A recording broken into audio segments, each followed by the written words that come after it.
We've been in pretty consistent rain here in Statesboro, Georgia for the last hour, kind of a really heavy rain and a little breeze here or there like you're seeing now. But that's causing some ponding on the roads. One thing it's also doing is keeping our temperature down. You can see up there on the bank sign, it says 74 degrees. So that at least is one positive out of this because it's been so hot and humid this summer. My thermometer says 76. So we know that we can confirm that that temperature is correct.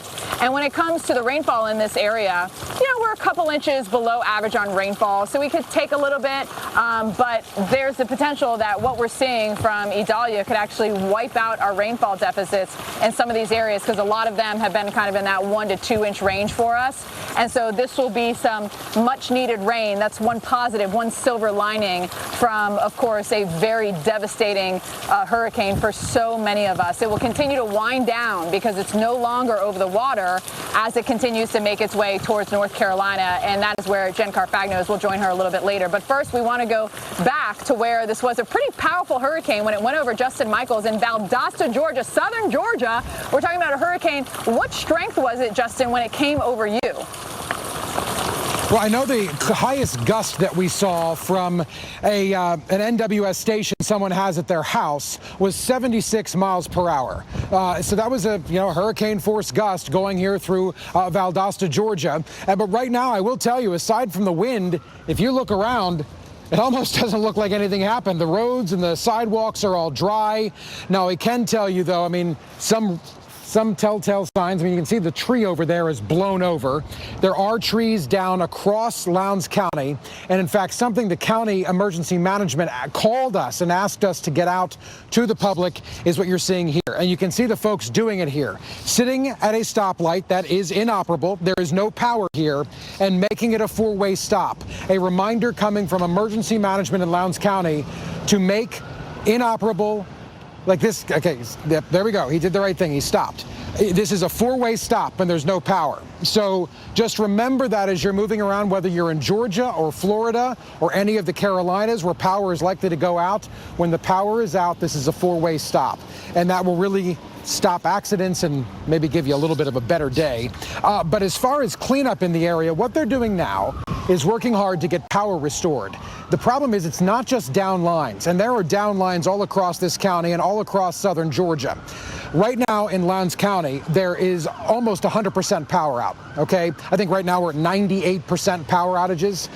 So they're working hard not just to get lines back up, but they also have to get substations that blew up back operational, transformers that blew up back operational. So there's a lot of power infrastructure that needs to be repaired or replaced to get this place online. Mike, the good news is in Lowndes County, no injuries have been reported. Of course, no deaths have been reported here, and minimal structural damage, according to emergency management.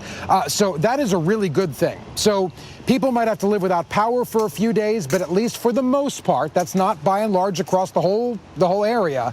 There are certainly people dealing with things, but by and large, most people are just having to deal with the lack of power and the inconvenience that brings here in Lowndes County. So a little silver lining, but the next couple days are probably going to be a little trying as that southern heat kicks in again and no air conditioning to cool us off. Mike, into you. Yeah, sometimes it's just a matter of bad timing, right? And certainly if you had a hurricane earlier in the season, it's hotter than it is if you get a hurricane maybe in October. Justin, thank you very much for the update there, and hopefully we can get everyone back online with the power, sooner than later as the winds begin to subside for us now, and we can get out there and get the crews working.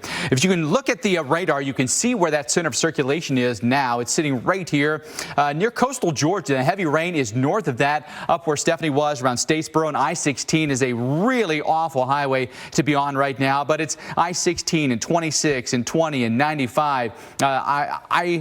95, I think, for most of the day is going to be a problem for you. We also have severe weather that's now rolling in with the outer bands into South Carolina, Berkeley and Charleston County with a tornado warning right now. Charleston sits right here. This is up around Wando.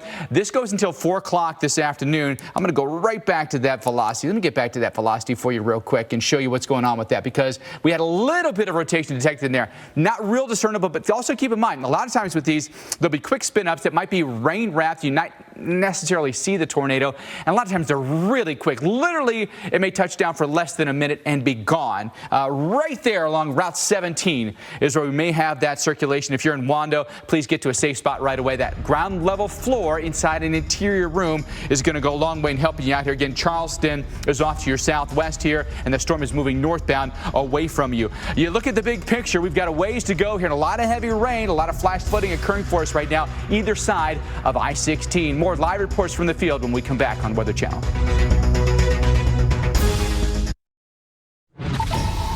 Welcome back to the Weather Channel's continuing coverage of Hurricane Idalia, working its way through Georgia and the Carolinas right now. This is a live look at Kiowa Island here in South Carolina. Very windy, and the ocean is very churned up right now. We'll be watching for some onshore flow here and some storm surge that's possible. Could be some pockets here along the South and North Carolina coastline where you get upwards of 4 feet of water inundation above normally dry ground. So something to watch is now the East Coast could be at risk. Also, with this storm, watching for the possibility of severe weather, including tornadoes, and that's affecting us now in the Charleston, South Carolina areas. One of these outer bands is hitting us. Multiple tornado warnings being hit right now. Berkeley and Charleston County with a tornado warning that's going to include in Charleston, Mount Pleasant, North Charleston. That goes until 4 o'clock. We've got one around Wando as well, and we've got a newly issued one. I'm going to move that over just a little bit. You can see where that one is near Wando. That's also Berkeley and Charleston, and then a newly issued one just to the west of all that, Charleston and Dorchester counties right now, also with a tornado warning. So spins detected in this line that's coming through right now. That warning headed toward the Somerville area goes until 4:15. Let's start here on that easternmost one. Rotations right down in here between Route 41 and Route 17, going past Wando. Get to your safe spot right away and stay off of Route 41 right now as that tracks off to the north and west. So in Charity, 348. So that's about 10 minutes from now, less than 10 minutes. Old Joe around 354, and top of the hour, 4 o'clock in Richmond. Rotation down here just to the southeast of Charleston, going to come through the east side of town here. So around Hopcott Point here, about 3:44, about 4 minutes from now, that comes in for us. And I'm going to go over to this latest one that was issued. See these little spins in here? Right in here is we've got rotation just north of Johns Island. That's going to head toward maybe the Goose Creek area and across I-26, off of I-26 short term here, and in Goose Creek, get to your safe spot. There'd be a lowest level of your building down to the ground level and away from exterior walls and windows. Because of the nature of this, the convective nature of these outer bands, we have a tornado watch that goes until 10 o'clock this evening. That does include Charleston, Myrtle Beach, as well as Wilmington, as these bands will work their way northbound, and the flow is going to be onshore in essence. So the movement's going to be mostly southeast to northwest with these, so they may be coming in a different direction than you're used to seeing. Also watching for some flash flooding occurring here in Georgia now, right along I-16, Bullock, Evans, and Tantanal counties with a flash flood warning. Over around Vidalia, we've got a flash flood warning as well. That's Montgomery and Telfair and Wheeler counties. So watch for high water here and be off the roadways as well. We do not want you driving toward that danger. A location that's seen some pretty gusty winds today has managed actually to escape the high rain rates. That's Jacksonville Beach, Alex. May even see a little bit of sunshine before the day is over because this thing is moving so quickly. Oh, yeah, we've seen plenty of sunshine, at least breaks, then the clouds build back in. But as you said, very little in the way of rain. And that has kept the beach dry and the wind blowing that sand. We actually, it looks like we've got a rescue happening right now. So we've got somebody out in the water. Beach rescue just pulled up. They're going to go out and get this guy. I guess he's been on like a boogie board just hanging out, but lifeguard out there making his way out into the water. They've really been urging people to not get in the water. Rip current danger has been exceptional.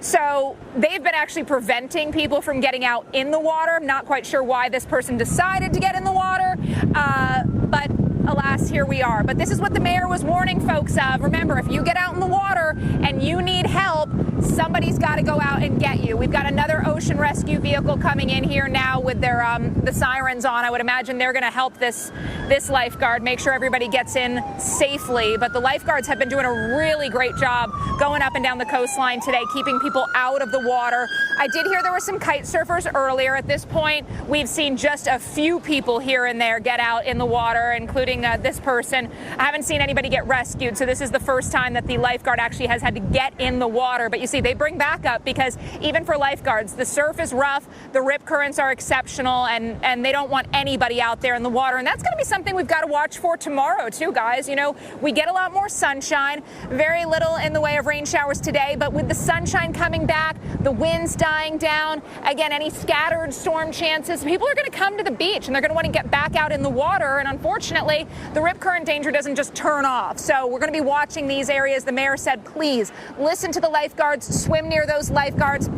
They do have the beaches guarded here as we head into the holiday weekend. A lot of people coming to the beaches. So Jacksonville Beach here is lined with hotels. They are all sold out for the upcoming holiday weekend, she said. So they're expecting a lot of people, really critical that you listen to the lifeguards. In terms of wind, Mike talking about how we've had the really, really gusty winds. As you can see, that lifeguard coming in and that person now getting up onto dry ground, or at least drier ground.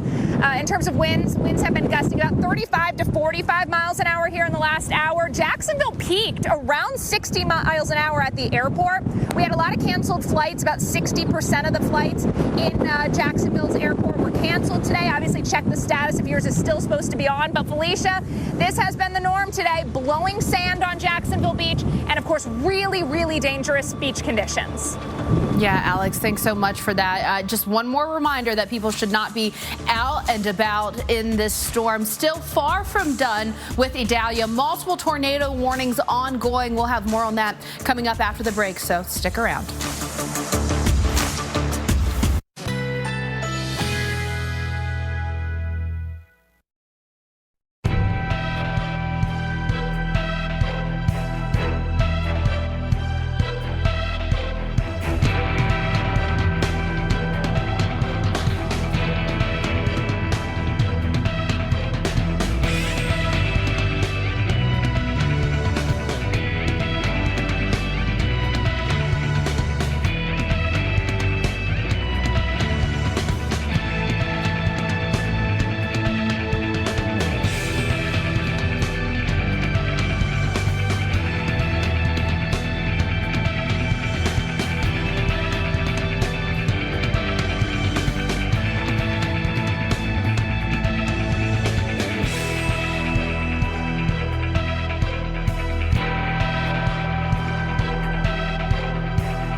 Well, thank you for staying with us. We are watching the threat for severe weather, including tornadoes in a place like Charleston, South Carolina, all associated with the outer bands of Hurricane Idalia here. Temperatures just under 80 degrees right now, but look how threatening those skies are over town right now. We've had a couple of warnings in the last few minutes here, and we want you to be extra safe with this system moving in and the threat that it may cause, including very fast-moving, quick spin-ups of tornadoes that may quickly hit your neighborhood and then be gone. That's a look at the latest on Idalia here, 75 miles per hour, category 1. But it's these outer bands right now that are really causing us some issues, including in around here Charleston. You can see where that center of circulation is down here in Georgia. We're getting the flow that's coming in here off the Atlantic Ocean, and just enough land and sea interaction here, and just enough convective activity in those bands to cause some tornadoes.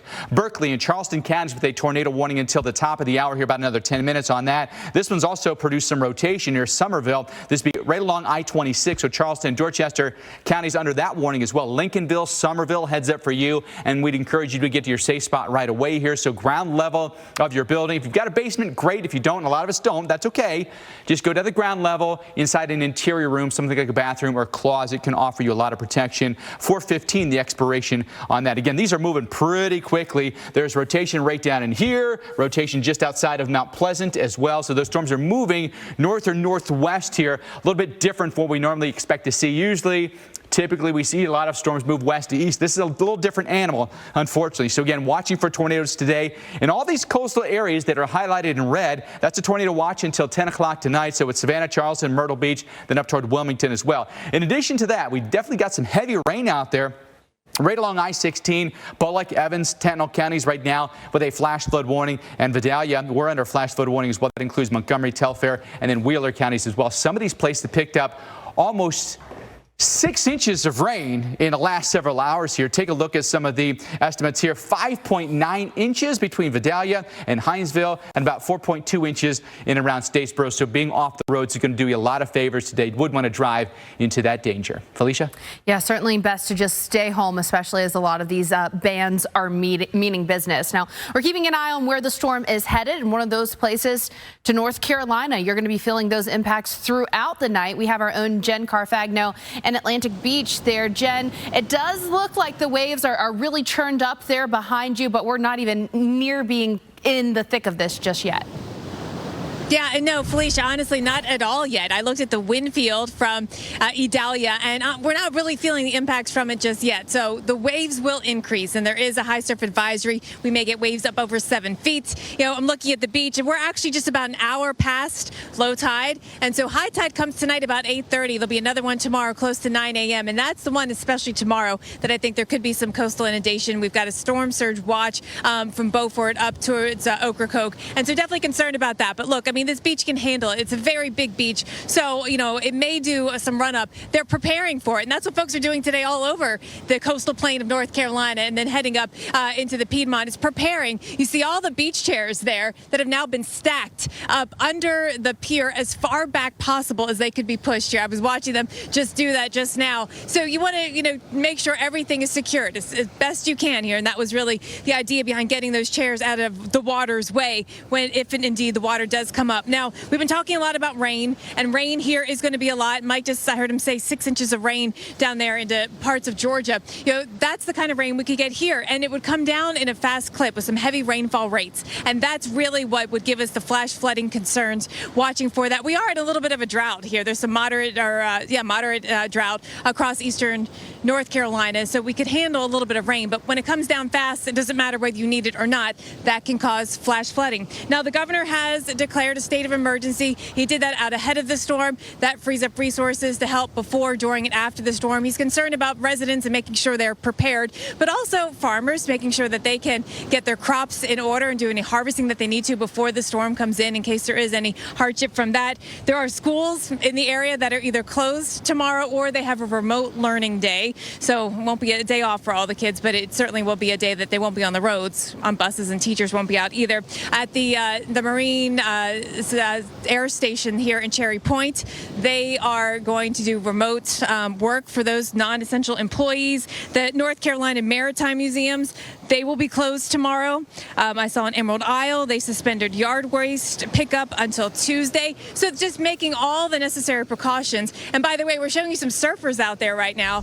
Surfers have been out here in these waves so far today. But tomorrow, when things get more active, we're going to urge everyone to stay out of the water. And even today, it's a red flag. There's a rip current risk here. Not safe in the water.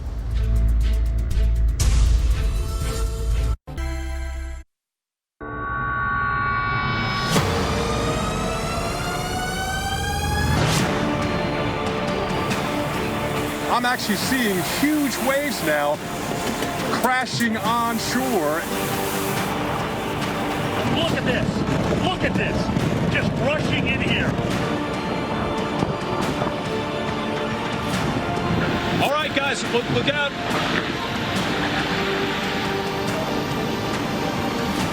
The eye wall is now whipping through South Georgia. 6.9 feet. Record surge.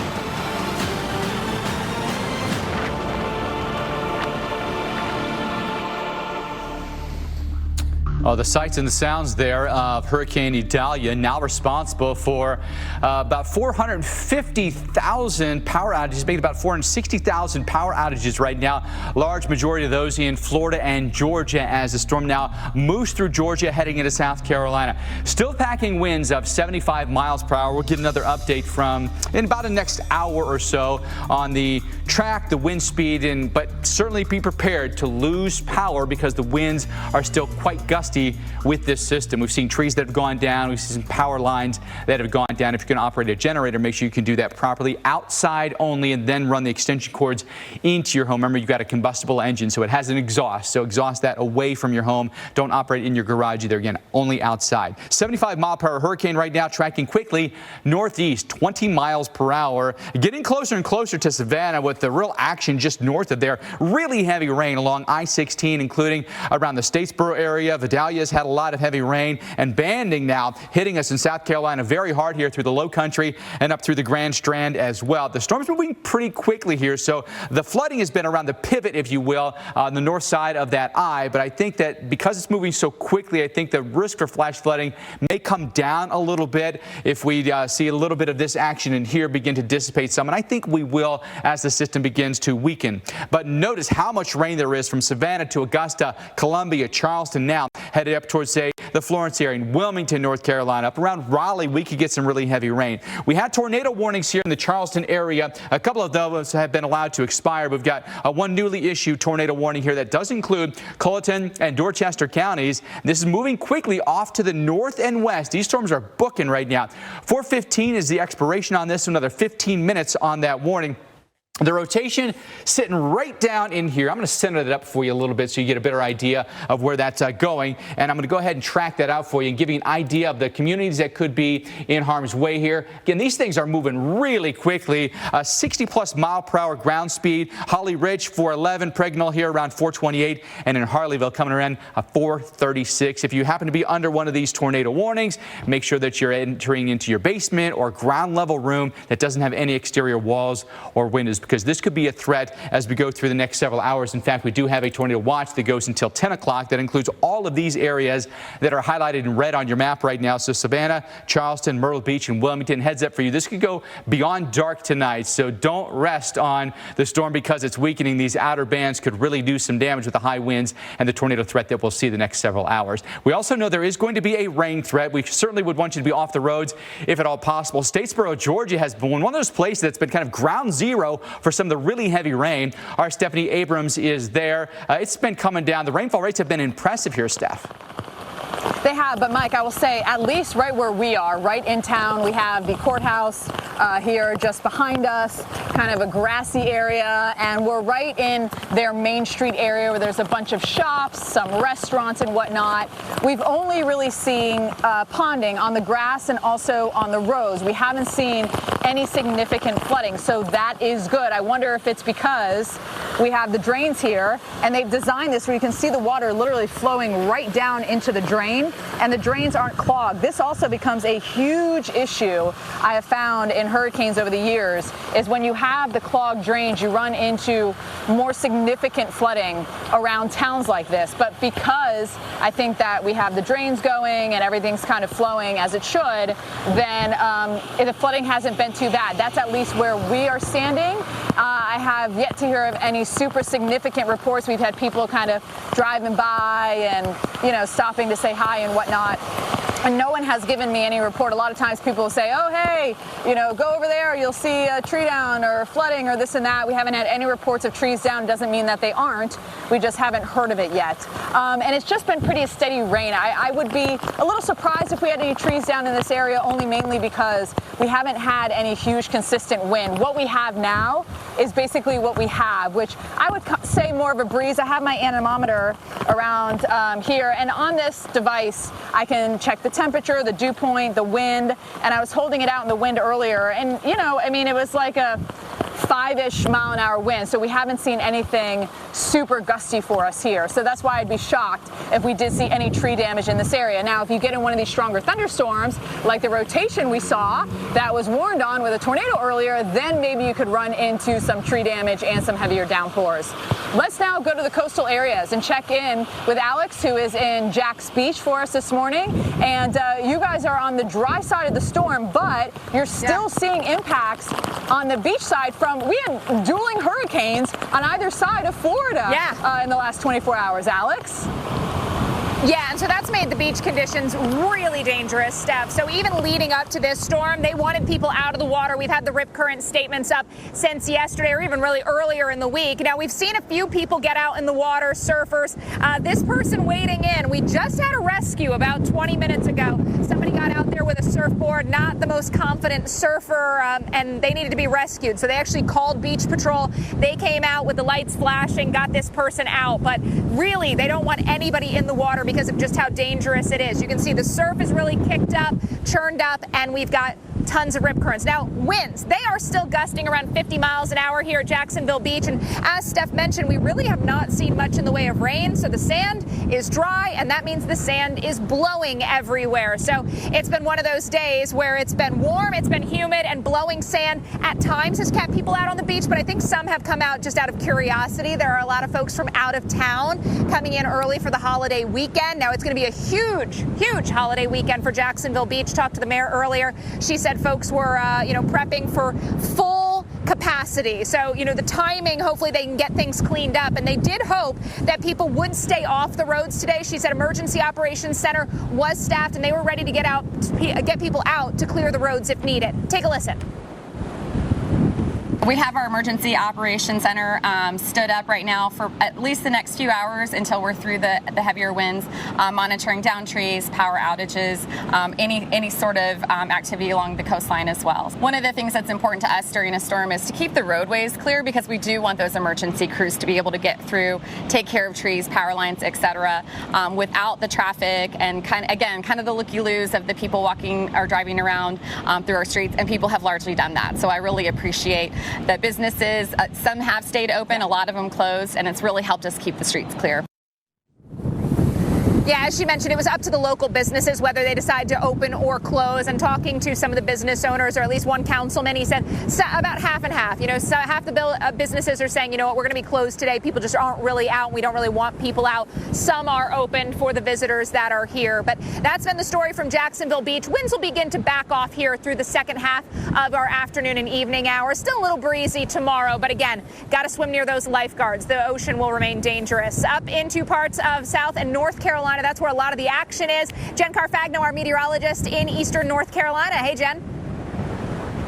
Hey, good morning, or good afternoon to you, Alex. The weather here has not gone downhill just yet. We're going to see the rain move in, I think, tonight. I've been watching the radar very closely. The heavy rain is in Georgia and also in South Carolina. It's going to make its way into North Carolina. Although up in Charlotte, I did see your rain coming down. I saw some kids actually, and the public schools there, their after-school activities were canceled. So across the state, there's going to be impacts. But since I'm here along the coast, I want to talk about some of the coastal impacts that we're going to see. The waves are going to pick up. The rip current risk is going to increase. There is that potential for some surge. The wind direction is going to be so key in driving that. And if the storm tracks to our south, like it is forecast to, that won't give us a significant surge component, which would be very beneficial. But they're preparing anyway here. And it's a day for cleaning up, making sure everything is tied down and secured. I noticed that not all, but some of the condos and the houses that are up here along the coastline in Atlantic Beach and Pine Knoll Shores, they've got their hurricane shutters up. And I don't know if they did it just for the storm or maybe they did it for the season already, but I'm assuming it was probably just for this storm. And, look, no stranger to tropical systems here. We have names like Florence and Isaias and also Dorian just in recent years that have affected us here in the South Banks, not the Outer Banks, but the South Banks here. We're just south of the Outer Banks. So we certainly are aware of all the risks that come with a tropical storm, and we are under a tropical storm warning. All the schools in the area and really across the coastal plain are either working remotely tomorrow or they are closed for the day. And businesses, I imagine some are doing the same, at least allowing non-essential employees to work from home. The whole work from home thing really helps out in a situation like this, keeping people off the roadways. And that's what I think is really going to save us here. If you take this seriously, if we reduce the amount of traffic on the roads, reduce the chance that we could get into traffic accidents here, that will definitely improve our chances of going through this without any major issues. We are going to see the rain come in, and Felicia, the biggest concern I think here is going to be that risk of flooding, and got to keep an eye on the rivers. That wind direction matters too. When you have heavy rain and the rivers have to drain out, if the wind direction doesn't allow that, that can allow some additional flooding as well.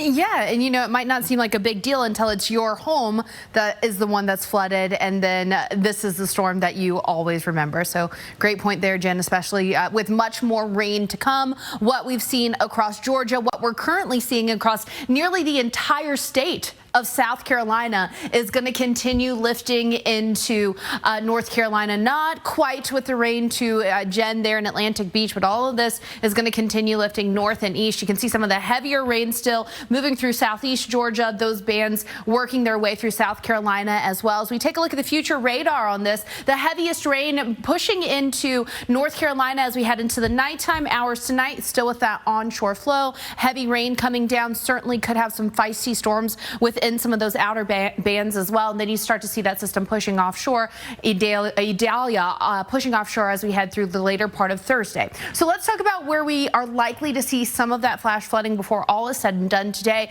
The yellow highlight is the highest likelihood of flash flooding, but even outside of that, places in the green, you've already seen quite a bit of rain across many of these areas. So adding just a bit more could lead to some localized flooding, especially if you get stuck under one of those heavier bands of rain, which we have seen with Idalia. So tomorrow we've got that possibility of flash flooding as well across coastal Carolinas, North Carolina, even portions of southern Virginia up through Virginia Beach have that possibility of seeing some flash flooding. In terms of the rain still to come, this is through tomorrow. You'll notice the bullseye amounts here, 8 to 12 in that red across a chunk of southern North Carolina. So the model's still predicting, still guessing that we're really going to see these rainfall totals adding up across South and North Carolina that could leave us with some localized flooding that could be impacting you. So for Columbia, you're looking Columbia east. That's where you start to see some of your heavier totals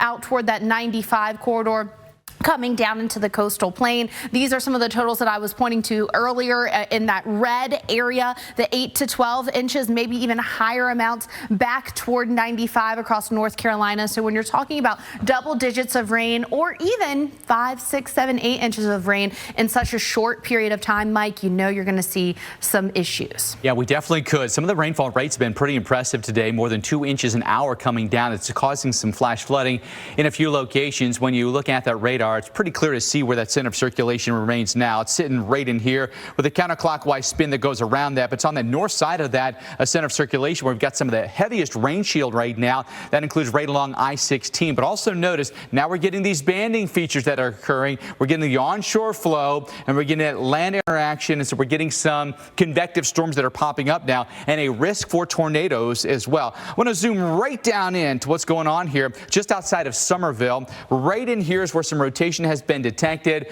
It's moving off to the north and west here pretty quickly. Pregnal 422 is when it comes in for you. That's 10 minutes from now. Heads up for you in Bird 427, where you may have a tornado that's headed your way.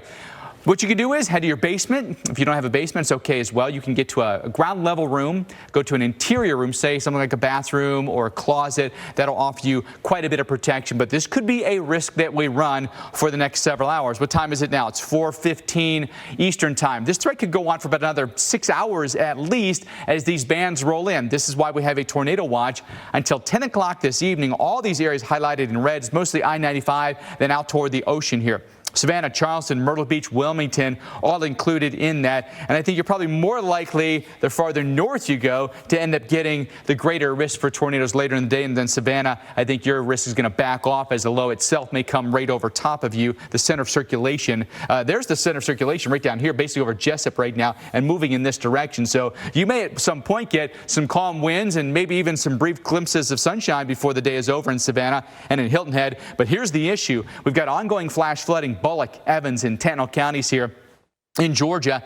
So just around the Statesboro area, the heavy rains lifting north of I-16 right now, but considerable flooding occurring for us here. Claxton, Glenville, Reedsville as well. That warning until 7 o'clock tonight and a warning until 7:15 around Montgomery and Toombs County. This does include around Vidalia. That's south of I-16 where the heaviest rain has been lately, but the spiraling bands have gone north of you. Again, make sure you're staying off the roads if at all possible. How much rain have we picked up in some of these areas? Nearly 6 inches outside of Claxton around Statesboro, more than 3 inches. Back to our live teams out in the field, including in Statesboro, when we come back on the Weather Channel.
of the Weather Channel, now available to everyone. This is epic. Trusted live coverage when it matters most is now yours to stream with the Weather Channel TV app, real-time radar, and maps that let you track all the action. Let's get into the details. Personalization, customization, hundreds of hours of your favorite shows, and so much more. There's never been a better way for everyone to watch the Weather Channel. Available now on these platforms. Download now to start your free 7-day trial. All right, welcome back. I want to show you this new video out of Goose Creek, South Carolina. We had multiple, oh my goodness. Wow, this is my first time seeing this video, and that is not what I was expecting. Look at this. These tornadoes that have been embedded within these bands, meaning business, Mike. That is incredible, right? This is a car that got flipped at the intersection of Camelot Drive and South Goose Creek Boulevard. Could you imagine driving along, next thing you know, your vehicle is up on its end and flipped over? It looks like it might have even hit another car. No. Can you also imagine being the car behind it, washing the car in front of you and hoping that that is not also your fate as well? You know, quite often when we talk about these tornado warnings within tropical bands, we'll say, oh, you know, a weak spin up here, these tornadoes aren't very strong, but a weak spin up is strong enough to do that easily, and that means you don't want to be out in that. You are basically at the whim of Mother Nature at that point. I mean, incredibly unlucky. These things are tiny, too. A lot of times, these tornadoes that we see with tropical systems are pretty small. They last for just seconds. But again, if you're unlucky enough to be hit by one, this is what you end up seeing. That's insane. That is insane. Of course, we had a tornado warning earlier near Statesboro, where we have our own Stephanie Abrams. You guys made it through that band as it was moving through. What's it like there, Steph? Now I can still hear the rain coming down. Yeah, we've had this consistent rain for at least an hour, and that's caused some puddling here on the side of the road. We're right on Main Street and their main strip where they have a bunch of shops and restaurants, hence the name Main Street. And so this is the flooding we've seen so far. Someone drove by and said that there was, they thought there would be a little more extensive flooding kind of down the road, so I've sent our producer to go check out the area where he thought that there might be a little more water accumulating. So we'll report back when she gets back, checking out that. But besides that, there's been a lot of people coming by. Haven't heard of any power outages, haven't heard of any tree damage. It's mainly just this kind of puddling on the road and in the grassy areas. So thankfully, we're faring pretty well here. We're faring very well relative to what, you know, a lot of people are dealing with this storm. And this rain could even wipe out their deficit. It's been, you know, about an inch or two deficit in this vicinity of Georgia, just slightly dry. So this could wipe them out in one fell punch. And you can see that wind blowing. This is actually the strongest wind that we've had so far. And we're getting closer to the core of this system, and that's why the winds are picking up. And so it is a little bit breezier, so maybe we'll see some power outages with the trees kind of dancing around with these stronger winds here. Let's now go down to the coast where they've had a breeze. They haven't had much rain. That's in Jacksonville where Alex is located. And Alex, you've really had two systems to contend with because that surf has been from not only Idalia, but also Franklin, right?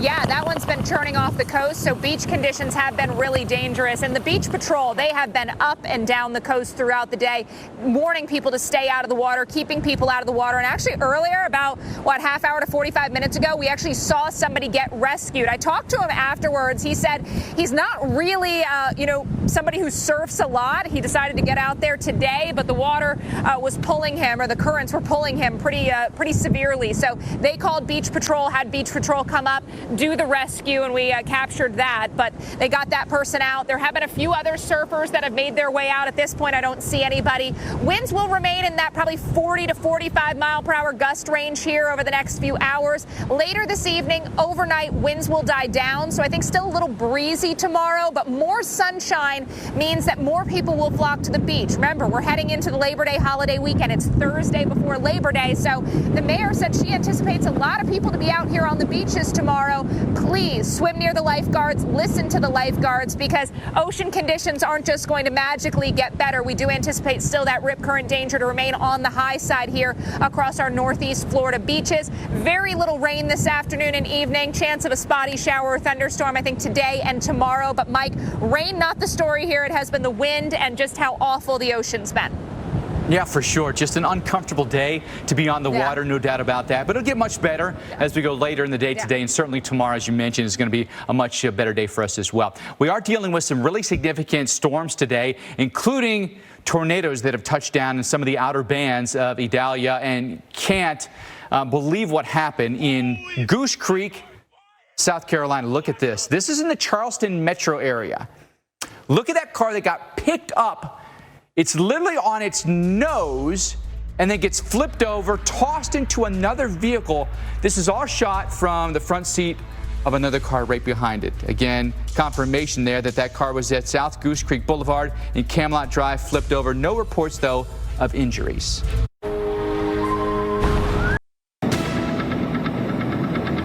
Everything's underwater here. Everything.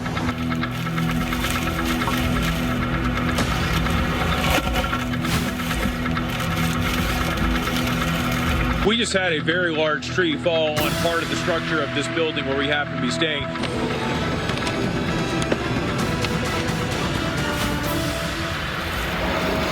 What do they use that for? Oh, hey guys, how you doing? Pretty neat little toy I've never seen before. This thing, it's called a Marshmaster, and I'm trying to figure out what they do with that thing. Maybe get debris out of the way or pull things out. Let's find out. But here's the deal. We are right where the water came in from the Gulf of Mexico. This is kind of the entry point, if you will, of Cedar Key on the kind of the southwest side of the island. And you can see docks, you can see walls that have been blown out right in here.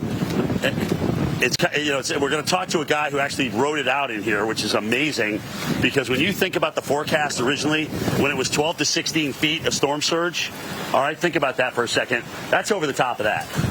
And he was in this. So let's find out what he was thinking there, certainly with this. But you can see how this blown out this whole bottom part in through here.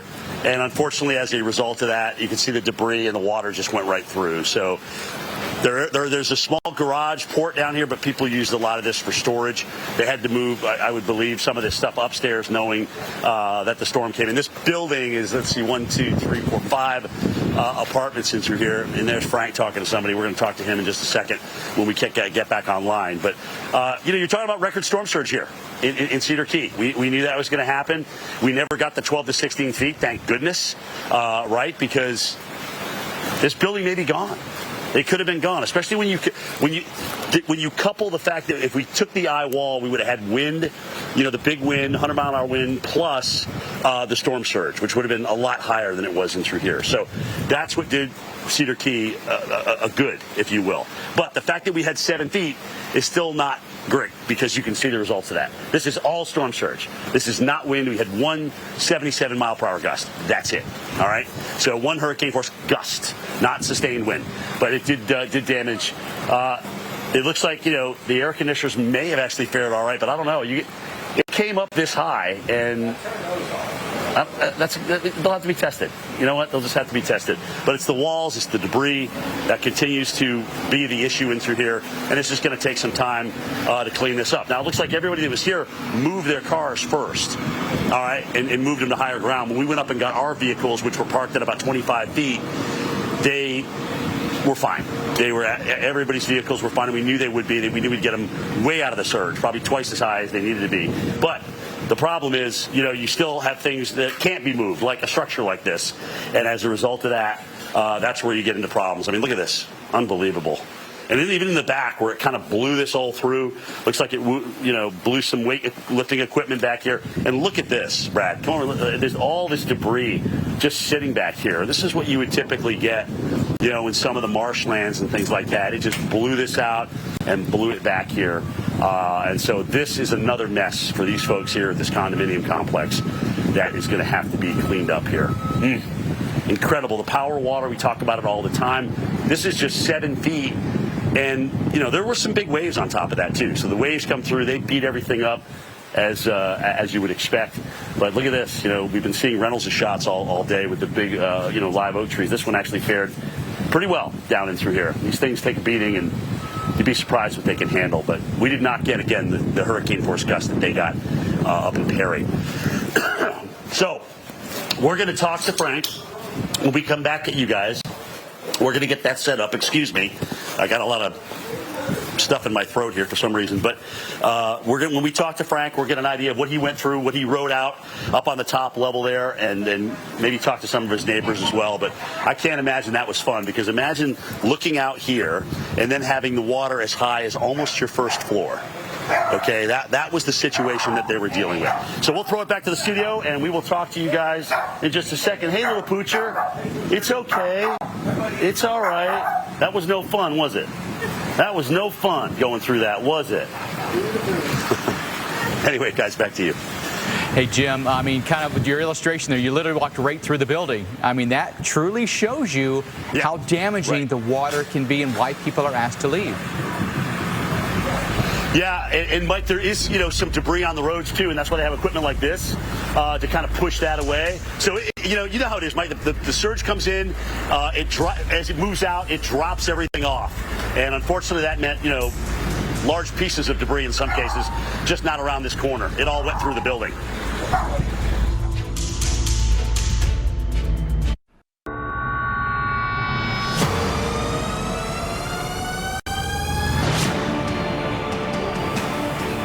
I'm actually seeing huge waves now crashing on shore. Look at this. Look at this. Just rushing in here. All right, guys, look out.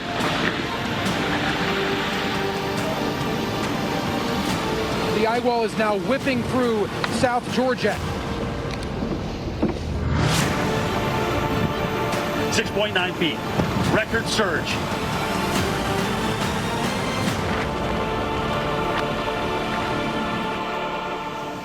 Boy, some really dramatic moments have played out with the Hurricane Idalia that's hit. And you may have heard there Jim Cantori talking about the record storm surge there in Cedar Key. Jim joining us now live with the results of that storm surge, Jim. Yeah, well, obviously that 6.9 feet is down because I'm only 5'8". But obviously we got dry ground in here for the most part. But let's talk about what happened to Frank. All right, Frank Mazzillo, my new buddy here. Hey, good to see you. Scotsman with a vowel on the end of it. You're gonna have to explain that to me later. Well, later. Yeah, later we'll do that. But let's talk about this. Over a dram of scotch. That sounds fantastic, actually, right?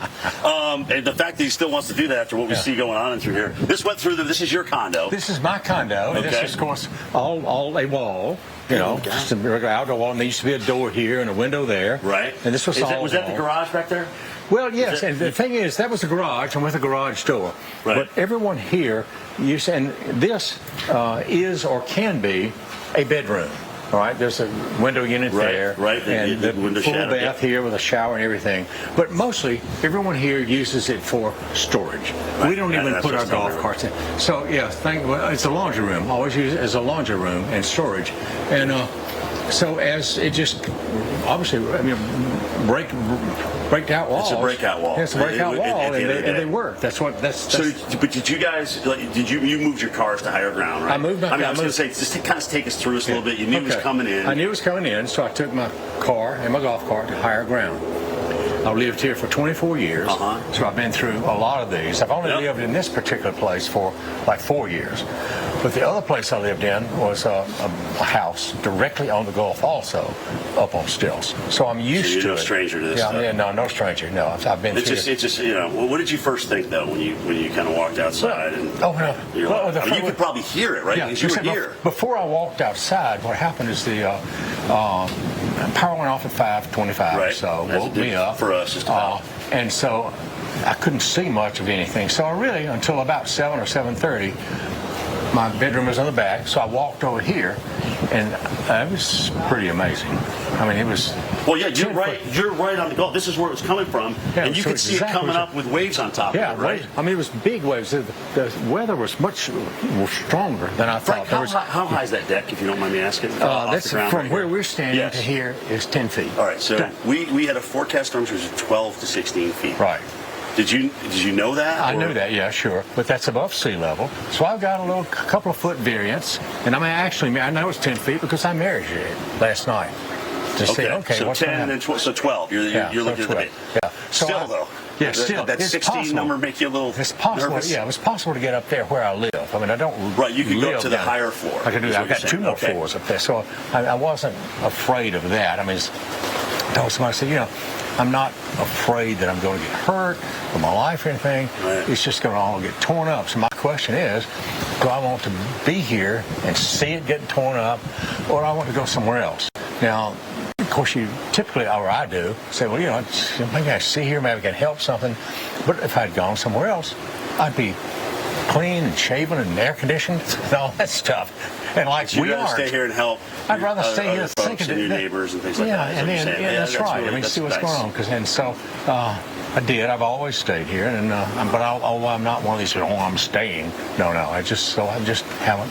You just feel it out and you do your own. I feel it out and do my own thing. I pay attention to what y'all say. Right. But then I think about it some, and I think, okay, like this one. It's going the whole time. I felt this thing is going up close to Apalachicola.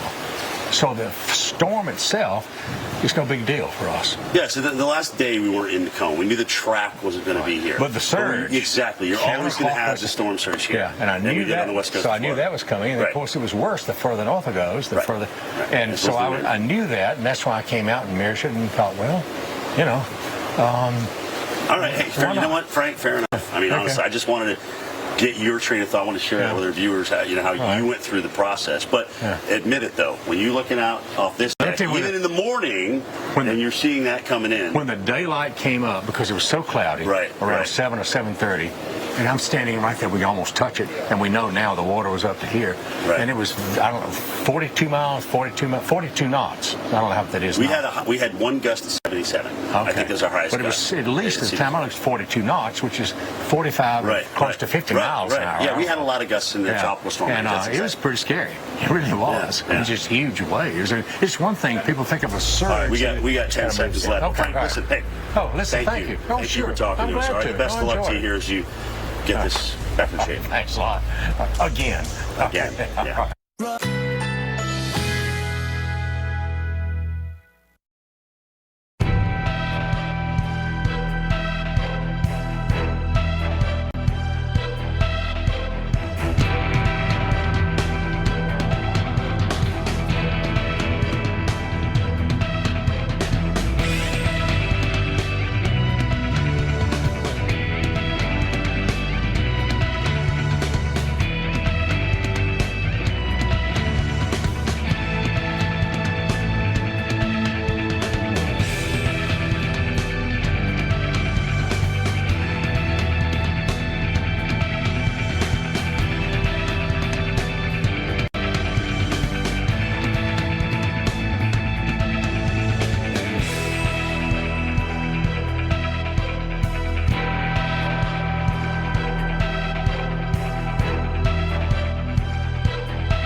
Hey guys, our continuing coverage of Idalia continues here from Cedar Key. Certainly a record-setting storm surge tops it here, but it's what that surge does. This was all surge. This is not wind damage that you're looking at, but the wind obviously over the water kind of piling up all this. When I first walked around the corner, we're kind of on the main street. We're coming right off the Gulf of Mexico at Cedar Key. It's really kind of a big island, but you can see this pile back here, and I'm like, oh my gosh, is that like a structure? Was that like a complete structure that went down? And then, you walk to it and you go from Frank's place and where the 5 condos are, and this whole back area is just absolutely full of debris. So it got shoved in here. All the waves just kind of brought everything in here and piled it up. But you can see there's certainly pieces of buildings. There's a kayak. We've got it looks like a tub, a washer, certainly all sorts of plastic chairs and things like that, and they have just been shoved up against these buildings. You can see where the water line is too. So that's the debris pile. All right, and here's kind of a pretty good indication of how high the water gets. So we're, 50 yards or so from the Gulf, and we had 7 feet essentially. So this is high 7 feet. Go look at that, almost to the base of that window right there. Man, some people weren't so lucky, unfortunately. We got water into homes. We were showing you guys that this morning. But just, I mean, this has got to be in some places, guys. If you look at this debris where we have, you know, really whole tin roofs or pieces of tin roofs, and you kind of wonder where those came from, right? Because it's like, okay, well, if the Gulf is right there and nobody's missing a roof here, it looks like, where did that roof come from? I mean, you just don't know. And even Frank, you know, I picked up a plate near his house. I thought that was his. And he goes, that's not mine. I have no idea whose that is. So stuff just gets thrown around, obviously, when you have a situation like this. Now, it's interesting. We walked to our cars from the building we were at, okay, from the University of Florida building. And it was probably, I don't know, a half mile, you think, guys? Yeah, about a half mile walk. And you gradually go down what is, you know, where 24 dumps into Cedar Key. And then if you go left, there are little hills along the way. So it's kind of a ridge line there. And people park their cars on 1st, 2nd, 3rd, 4th Street up the ridge line. And ours was on 6th, but at 5th, you saw how far up the debris got. And that's a long way up that road. That's a long way up that road. We know, because we saw it this morning, just how deep that water was. And obviously, the farther up you went, the less deep it was, but still impassable.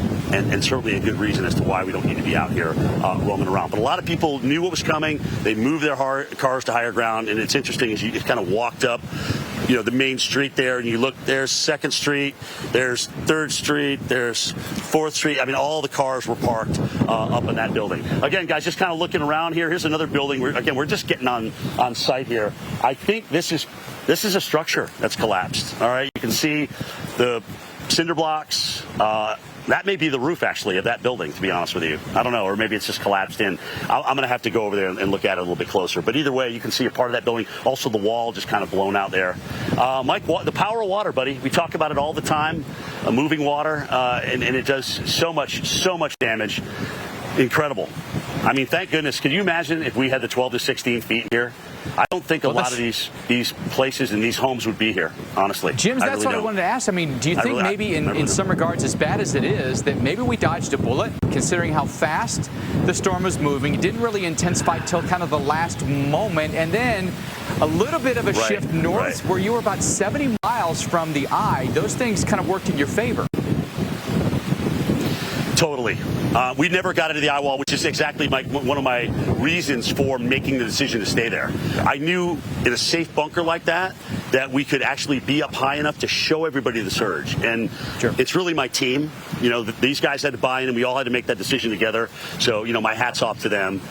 Kevin, Brad, Steve, all in this together on one big decision. But yes, in terms of the worst of it, the 12 to 16 feet, we absolutely did. But again, it's perspective, right?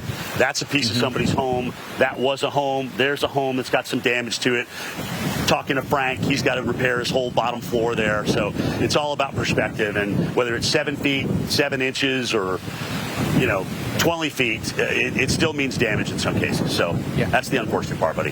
It certainly does. It happens, you know, every single season. We know that, Jim. Thank you so much. Great reports. And thanks to your team, those guys putting in some long, hard days. Appreciate the work. I'll tell them. Also going to show you what's going on right now, because we have a tornado threat, a couple of active tornado warnings right now across Georgia and South Carolina. So I want to get you to those, including a storm right here at the South Carolina and Georgia state line here. Shawnee up toward Newington, Effingham and Scriven County under a tornado warning. Take shelter in Newington right now. And tornado warning outside of Wando here, Berkeley and Charleston counties in South Carolina. Thanks for being with us. More continuing coverage coming up at the top of the hour.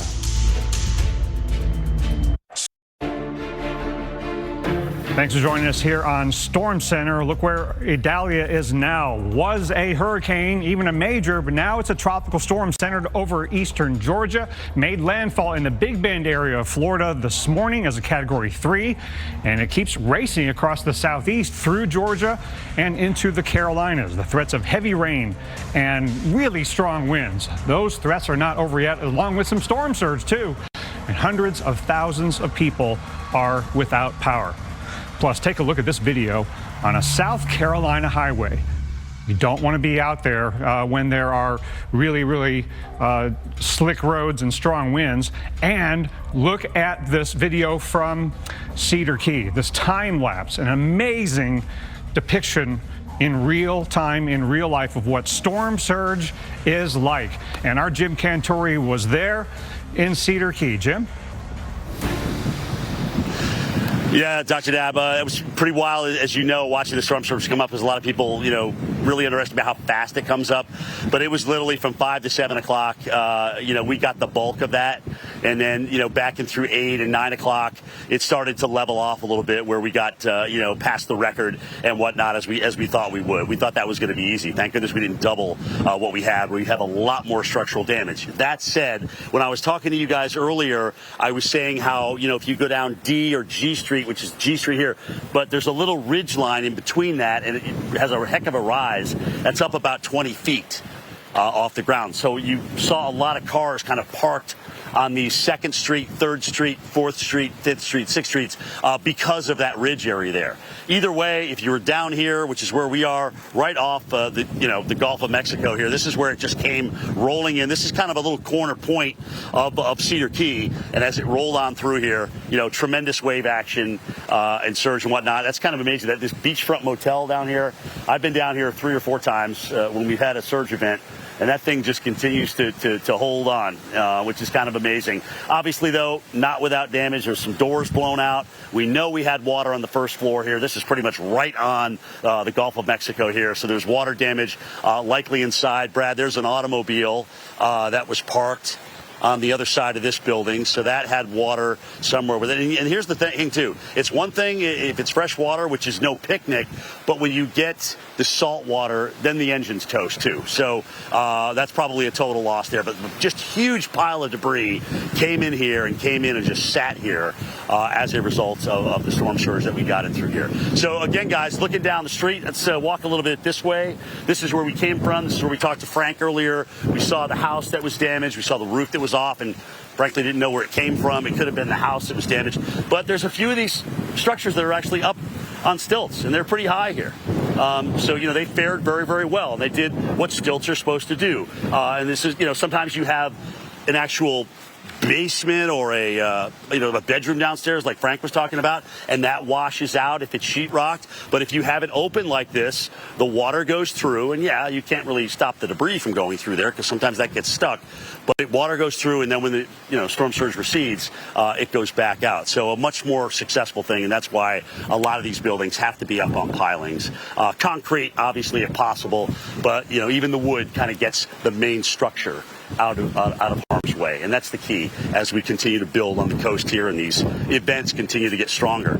Again, I'm trying to remember the last time I didn't cover a Cat 4 or 5 somewhere on the Gulf Coast. I mean, they've been all that, right? I mean, they just go back the last few years. It's crazy because of how warm this water is and these rapid intensifiers that we keep dealing with. Again, there's Frank and friends up at his condo, talking to people. Really nice, tight-knit community here, Dr. Nab. Everybody, this lady I met yesterday morning, and she talked to me. She said, Jim, we could be fighting at breakfast in the morning, and then we're hugging each other by dinner time. It's just family, is what she said. And I just thought that was really, really awesome. And that family, if you will, is what's going to be helping to put this community back together. This beautiful community here of Cedar Key in Florida. All right, let's go where Idalia has yet to go yet. That is Savannah, Georgia. But you're feeling the impacts. Oh, I'm sorry, Statesboro, Georgia. That's where we find Stephanie Abrams. Sorry, Steph. I didn't know you moved here. It's been one of those kind of days. Well, over to you. It has been, Jim. It has been. So I want to show everyone what we have moved to. We told you that there was some flooding that we heard about. You see the police now here coming down, but there is water all across this property, across the street from us, and you can see it flowing pretty rapidly, and it's flowing through this yard of Grace and Leroy Stafford. I'm going to go talk to them in just a minute, but look how quickly this is going down, and they said that's just a drainage ditch right down in that area, and everything is just going down into that vicinity. I'm going to go up, and Grace and Leroy were kind enough to chat with us here. And Grace, how long have you guys lived here? Well, I moved here in 1963, November 1963, with my parents. With your parents. And Leroy, have you guys ever seen flooding like this? No, never seen flood. Well, I'm from Augusta, and we just got married. Well, congratulations. Well, almost 3 years. Oh, congratulations, guys. So, Grace, why do you think it's flooding so bad? You've never seen it like this. Well, I think it's because of the drainage problems. Okay. Because the drain on that side, on the other side of the road, it's stopped up. The drain on this side of the road, it's almost stopped up. And the water is coming from both ends of the road this way and this way. And it can't pick it up. Plus, the ditch over there is completely stopped up. Yeah. And it has overflowed all the way on another lot over there. Looked like a pond. But you guys are okay and it did not get into your home? No. No problems. No, we're fine inside. You're fine inside. Outside. Okay. Well, it's glad to see you guys can still smile after all this. What was your biggest worry about all of this flooding that's been happening? All this debris that on the other side that stopped up over there, that the logs and the limbs and whatever was leave from over there come across the road and in the yard. Everything's over there. Mostly come over here in the yard. If you notice, it's stopped in the streets too. Yeah. And it's dangerous for the traffic to come down through there, because if they hit it, they might just leave the road, and hit one of the posts or hit each other. Cars that come both ways. Well, you were upset about the sign not being too big over there. Look what's just happened, Grace. Thank you. Appreciate it. Praise the Lord. There you go. Well, I'm glad to see you guys can still smile. I'm glad your house is okay. Yes, thank you. And we'll chat with you guys a little bit later. No, thank you. Thank you. Always nice to see the smiles. Well, thank you. We will be. We're good. Always nice to see the smiles when something like this is happening. It's overwhelming. They're like, our yard is destroyed. And what I was pointing out to Grace of why she was so happy, there's a sign over there. I can show it to you in a little bit. And she said, the sign is not big enough, Steph. People are flying through this. And now the police officers have set out cones there on that side. If we swing around again, Mike, sorry to move you around 10 different ways. I just saw that this cop car is now blocking the street here because this seems to be the most significant flooding that we've heard about and seen here in the Statesboro area. And, Grace was mentioning that drain, and this is a pretty large drain, and it does look like it's only really draining on this one little side. And we were showing you earlier when we were up in that Main Street area, all of those drains, remember I said, it's so significant. When these drains get clogged, you run into more flooding issues, and that seems to be exactly the problem that we are having here in this area. The good news, we are on the tail end of this rain.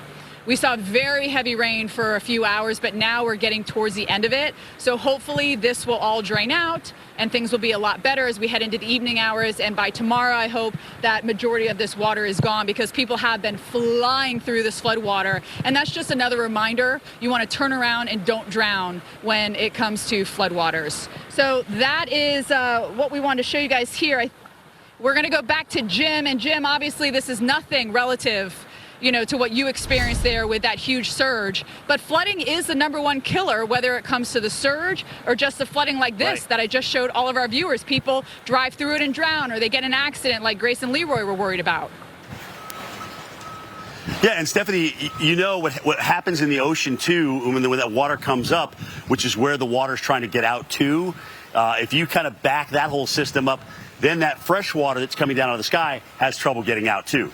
So, the whole system is kind of relying on a lower ground. And if that ground isn't lower, it has no place to drain. So, guys, I left you before I went to Stephanie on the street, kind of walked through where you can see these huge pilings are up on stilts. Came back here, not up, all right, off the water, but not up high. So this is where the debris wound up. And broke this window, came through here, and you see how the water was forced in. Unfortunately, and just made a mess of this little storage area. Hate to see that.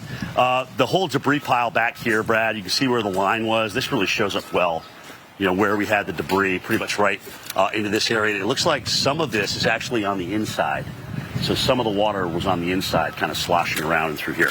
I want to take a look. I hear a piece of equipment over here. This is that backyard. If you remember our shot earlier, we were up on that street, with the tin roof. But you can see, again, all this debris. At times, there'll be like a little mini payloader that comes down. They're already starting to clear that street. Of debris. There it is, right there. So they're just getting what they can, that big pile, and moving it out of the way so it makes it a passable lane and through here. That's very, very important as well. All right, guys. Steph, Dr. Knabb, let's talk about this. Dr. Knabb, in terms of right now where this storm is going and what it's doing, is it playing out as you expected? Jim, I would say in general, yes. It has weakened to that tropical storm hurricane threshold. And now the Hurricane Center's brought it right below that threshold to a tropical storm. And it is going to be moving, really close to the coasts of South Carolina and North Carolina, interacting with that front.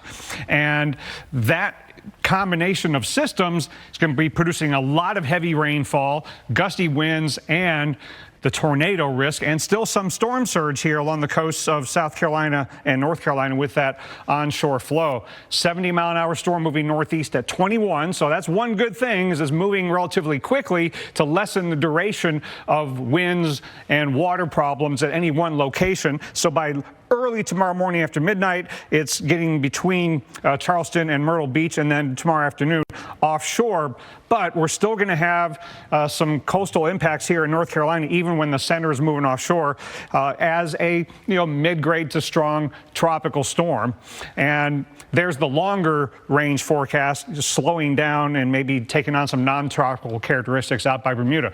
We do have torcons as high as 4. We do have a tornado watch up. Show you where that is in a little bit. And here's where the risk of rain-induced flooding will be expanding from the problems that we've already been having in Georgia. And now we still have storm surge warnings up here from the South Carolina-Georgia border area up past Charleston, and the storm surge watch here for sound side flooding. So we are going to get some coastal flooding in those two zones primarily, not nearly as high as what we had on the Gulf side. So here's where the center of the storm is now, getting close to the Georgia-South Carolina border. And these outer bands are problematic because that's where the spin-ups have been occurring, and we've been getting some tornadoes. Now, on the business end of this, we've got gusts well into the 30s and 40s in a lot of places. But here's that tornado watch until 10 p.m. going all the way up into Wilmington, North Carolina.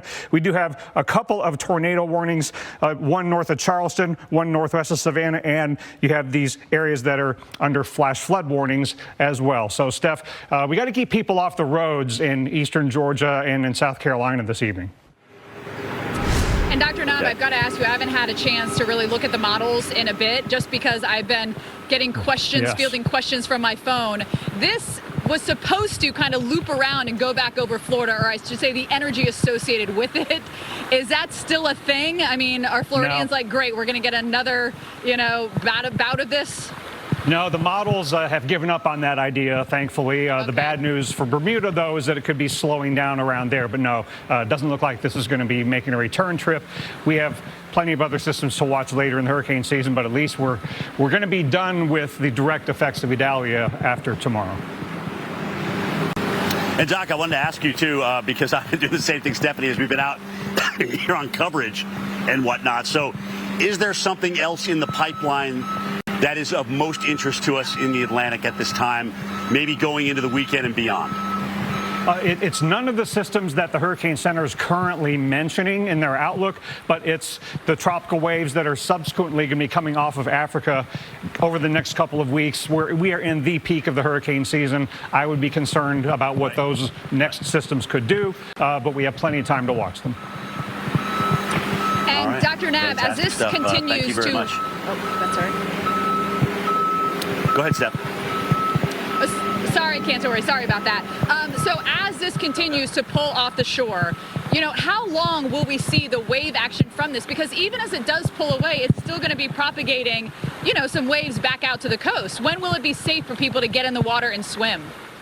Well, there will always be some dangers for a few days. It's not going to be as high of a danger as we're going to see, over the next 2 days. But beyond that, yes, there still will be swells emanating from this slow-moving system because, it's got all these, problems that are near the coast right now. Got the tornado warnings, got the flash flood warnings, but the overall system there is over eastern Georgia, producing the tornado warnings and the flash flood warnings in this area where Steph is, all that rain. Now, this is all going to be moving eastward. So it is pretty quickly moving eastward, Steph. So at least where you are, you've had all that rain in Statesboro, but it is going to be moving out to sea pretty quickly. So it's the next 2 days that are the most problematic. But as you say, it will still be a potent tropical storm after it leaves North Carolina. So some swells will be propagating back, and you'll still have some high pressure to the north. So rip currents and surf will still be an issue. All right, Dr. Knapp, we appreciate it, and we'll come back with more live shots, Cantori, of course, and we'll show you how the situation is progressing and changing here in Statesboro, Georgia.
You can't stop a force of nature. This hurricane season, rely on one of your own. It's a fact. No other news network out there is trusted more than the Weather Channel. This is epic. Trusted to give you every advantage before the storm. Trusted to be there where and when you need us. Trusted to bring you every angle of the storm using landfall cams on our streaming TV app. Absolutely unbelievable. Because America doesn't trust hurricane season to just anyone.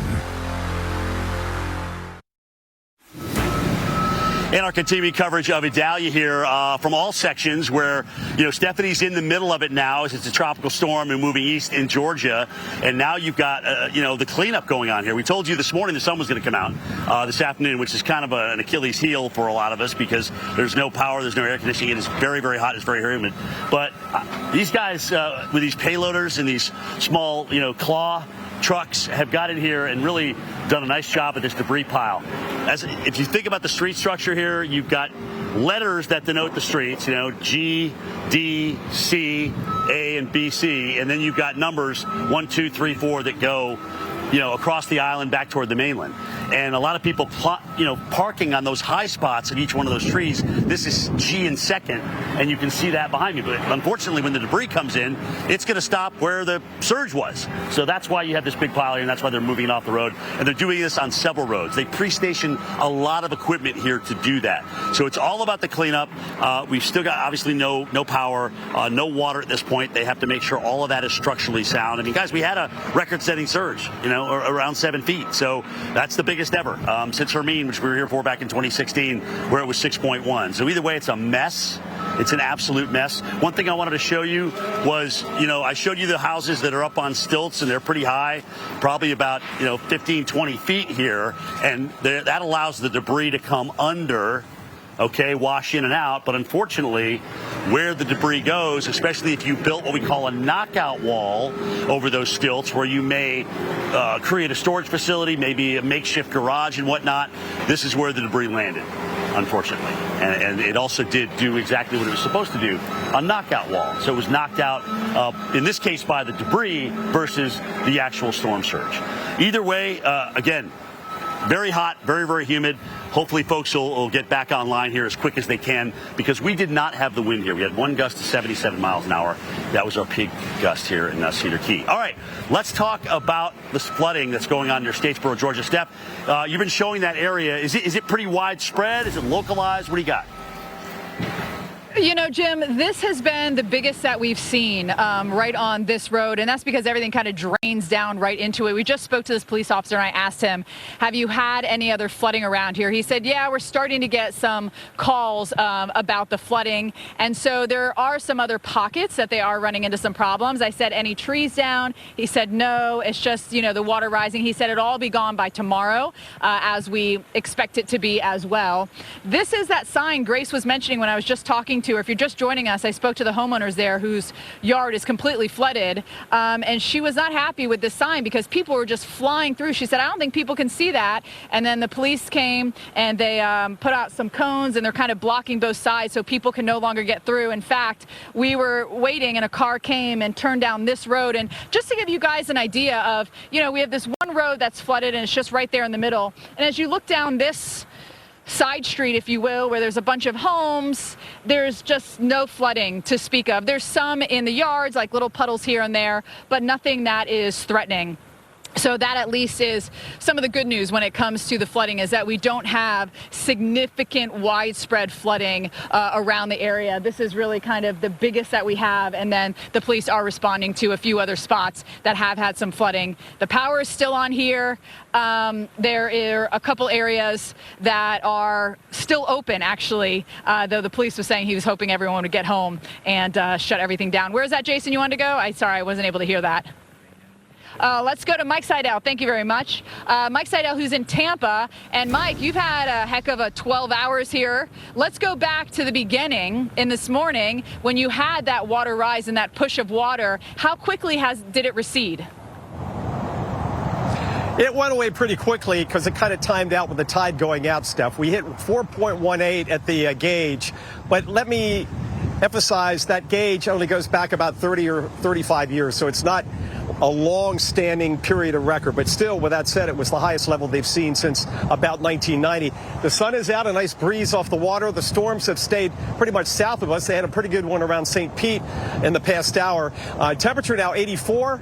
Heat index 96. Thank God for the breeze. Let me show you the parking lot here in the causeway. And the causeway never closed down. This is all underwater this morning. We had waves hitting out there on the asphalt walkway, bikeway. And now we can show you what it looked like this morning. This is about 9 a.m. as we got some overwash and debris blowing up on the causeway. But again, they kept it open. The Skyway 275 reopened late morning. That's good news. And schools, at least here in Hillsborough County, will reopen tomorrow. The airport, too. Only about 17 flights canceled tomorrow. Today, 85% of the flights are canceled at Tampa International. More. The rain is still falling here in Statesboro, Georgia. We're getting towards the end of it, though. You can see it's a lot lighter if you've been with us the last few hours. Things are really starting to lighten up for us, but sometimes it takes that flooding a minute for it all to really drain out. Behind me is a road that is overwhelmed by water. There's someone's yard over here that has a ton of water. You can see all the debris, and it is all racing across the way. You can see there's a drain there, but it is partially blocked. It's quite a large drain, and it seems like there's only a little bit of an area that the water is able to flow down. But overall, this is quite a large drain. I mean, it seems like the water's just going down in that section, yet the drain goes all the way over to here. So it seems like this is clogged, and that's what Grace had told me, the woman who lives in this house behind me, Grace and Leroy. And she was saying she's been here since the 60s. She's never seen it like this. Thankfully, it did not get into their home, but you can notice their home goes up to maybe 2.5 to 3 feet there. So they're well above all this flooding. Their cars are okay, but all this water is just racing down into this drainage ditch, and that's where it's all collecting, and that's where all the debris is collecting as well, and it's just flowing right down it there. And remember, not only with Idalia, but with any sort of flooding that you have, 6 inches of swiftly moving water can knock you off your feet, and 2 feet of swiftly moving water can float or move a car. And so it really doesn't take a lot in order to run into trouble, and cars were just flying down the street. The police have since blocked it off so that people will no longer be going down the street and you have to reroute around it. This is the most significant flooding that we've heard of, though the police did tell us they are starting to get calls of some other spots that are seeing a little bit of flooding around the area. Thankfully, no tree damage, no power outages. So it's just a matter of that water receding, which they expected and I expected to do fairly quickly, not only because the rain's going to stop, but everything will drain out very, very fast. This rain is going to be stopping as we head into the overnight hours. Let's bring in Dr. Nab to talk about that. Dr. Nab, I got a chance to look at the radar, and it looks like we're really kind of on the tail end of the rain for us, and I can just tell by the rainfall rates that it is a lot lighter. Yeah, and thank goodness, because you've had nearly an inch an hour for 6 hours, roughly speaking, in some spots, getting half a foot.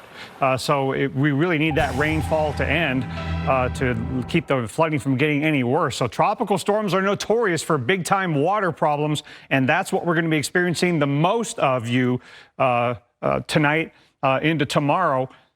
Freshwater flooding from the heavy rainfall at the coast and inland, and then the saltwater flooding right near the coast.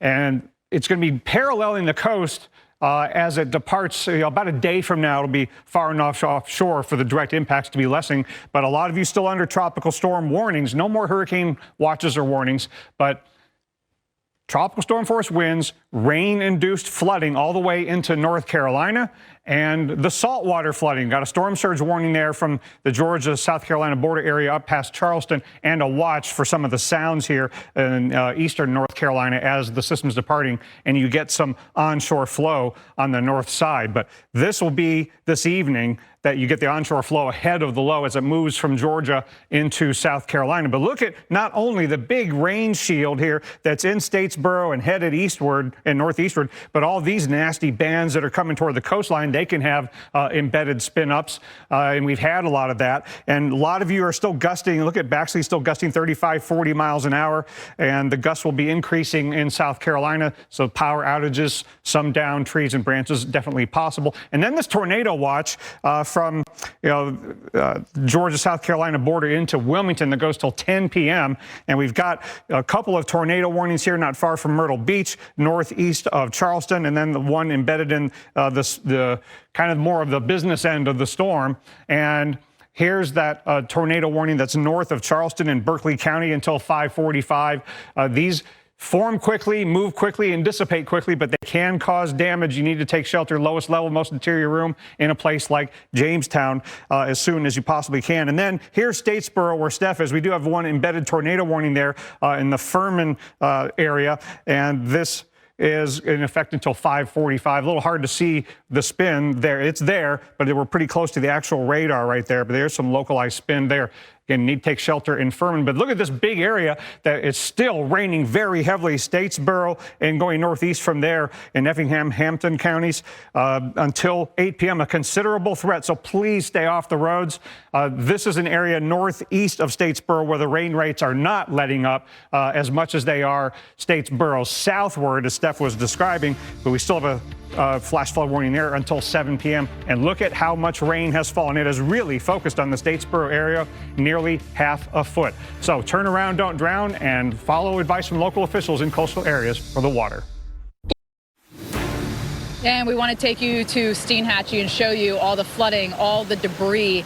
I mean, just a heck of a morning here, all thanks to Hurricane Idalia that came through and just pushed all the water up into Appalachia Bay. That entire Big Bend area really suffering from that rise in water. And we're going to get to Jim in just a little bit. He's still in Cedar Key to talk about that experience, because it's surreal to see it happen. And I'm sure if you live in this area, it was surreal for you to actually experience it. What's left over from Idalia now, a tropical storm, is affecting us here in Statesboro, Georgia. We're about an hour up from Savannah, and it looks like we have some new, perhaps, city workers here that are assessing the drainage situation, would be my guess.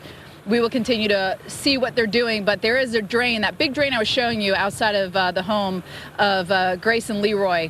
Didn't seem like there was good drainage, so it seems that she was able to get some people here, and we'll talk to them and get back to you with information while we have it. I actually got a tweet I wanted to, or I'm not even sure what you call these things anymore. Now, of course, it's all funky, but anyhow, someone reached out and said that they were on a lake in this area in Statesboro. They've had 6 inches of rain, and they're still seeing whitecaps on the lake because of the wind that's blowing. Of course, when you're wide open, that wind's going to blow a lot faster opposed to when you have buildings and homes, and that's when it really does slow down the wind, and it's not as strong when you're surrounded by the trees and by homes opposed to being just in the wide open spaces, which is why at the beach you always have that super strong breeze. We've had breezy weather here or there, but overall it's just been a rain issue for us. Oh, here it is. I found it. Amber tweeted me, I guess you say. I live on a lake here in Statesboro near, it looks like Candler County, and that's where they said they got 6 inches of rain. And she also says that the lake has risen significantly. So places that were dry, I know in and around the Savannah area, we were down about 2 inches for the year. This could wipe that out, especially seeing that we've been getting rain essentially all day here into southeastern portions of Georgia, and now moving into South Carolina, and also as we move into North Carolina. But it will be ending. We're literally on the tail end. I just said to my producer, we're on the tail end of the rain, and she's like, really? And I said, yes, I promise you. So those of you that are in this area along 16, we are getting close to the end of all of this rain. The sun will be back out as we head into tomorrow. Let's head to Jim Cantori to talk about the surge. And Jim, I got to tell you, a few months ago, I learned now that, I was born and raised in Florida, for those who don't know, that Lake Okeechobee is now called Lake O. I've never in my life heard that. No one I grew up with ever heard Lake O. That must be a new thing. But also Steinhatchee. My whole life and grew up hearing that it was Steinhatchee, but come to find out it's actually Steinhatchee. So, you learn something new every day, even if you've lived in the area forever. And believe it or not, every time I said it this morning, Stephanie, Kate was in my ear. It's Steinhatchee. No, Kate, it's Steinhatchee. You got to trust me. You got to trust me on that one. She's a They'll let us Tampa know girl. on Twitter, I'll tell you anyway, that. let's talk about what we got. You can see what's going on. I know, right? Look at this, guys. This is imagine coming to a hotel, all right, and, where you spent some time, maybe your honeymoon, if you will. You come back to it and you see it like this. I mean, every one of these rooms here on this lower floor was completely blown out. I mean, check this out. You can see how the water busted through. Even the it pushed the air conditioner out of its frame, blew through the windows, blew through the door, and then it's just an absolute mess. You can even see the debris line. Look back in the hallway there. You see where the debris line is? Doesn't matter which room you look in. This one, here's, again, another one that's blown out through here. The water got through the windows in this one because it looks like you enter from the inside, and this may be actually even a double room. But you can see how it just got in here. Absolute mess. Here's the wall. Looks like even the framing of the window. Look at this. The whole window frame was just pushed in with the concrete here. And this area was no stranger. This is exactly what happened in Hermine here. Okay, they got a lot of damage on the first floor as a result of this. So that's been fixed, if you will, since then. And now here we go again with these kind of hotel rooms. So just an absolute mess. And guys, you kind of pan around. What we're going to do before we come to you next time is we're going to go back toward where we were broadcasting from. Because I'm going to take a look at our video from this morning. All right, I'm just going to tell you what I'm going to do. And then I'm going to show you one of the houses where I was seeing the water coming in. So we're going to go back and for the first time actually see what that house looks like, how much water may have got in there. We're not going to go in it. We're going to show you, though, where that water came in that house, because it certainly looked like it was lapping up against the windows and even the door, and probably sustained some pretty structural damage in here. But you can see the water came up here, and this is kind of interesting. Even in the sand, like you see on a beach, this bit kind of became the new beach for a while, where you had that wind-driven water and how it shapes the beach, where the waves kind of roll in. It's just amazing. But the beach is actually back in here. And if you go down and you look at where it is now, we're still high. All right, we're still high in terms of where the water is. And we've got another high tide, I think, coming up a little bit later on this evening. But from here up to where that debris line is in the room, that is where, we're talking about this record surge up around 7 feet. So it's moving water. This is not wind damage at all. We had 177-mile-an-hour wind gust here, which most of these places can take because of Florida code. But it was all about the storm surge. And that's what we got to show you. And we're going to show you what we looked at this morning and also show you what the results of that are. Stick around. Much more to come.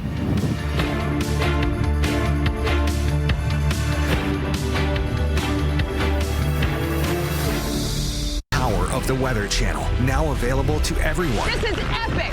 Trusted live coverage when it matters most is now yours to stream with the Weather Channel TV app, real-time radar, and maps that let you track all the action. Available now on these platforms. Download now to start your free 7-day trial.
All right, guys, our on-air duty this morning was 5 a.m. to 11 a.m., and you can see what we dealt with during that time. That was the maximum surge. The water literally came in from our first shot. It was already in the street, and it just went up from there. 1, 2, 3, 4, 5, 6, 7 feet, and that's where it leveled out. And that's where the surge started eventually coming down as the center came ashore near Perry and Keaton Beach and continuing to move east and obviously affecting Stephanie with all that rainfall they've had today in southeast Georgia. So this is one of the homes we're looking at. If you remember when I was pointing Brad to the left of where we were standing, as a matter of fact, let's show this first, Brad.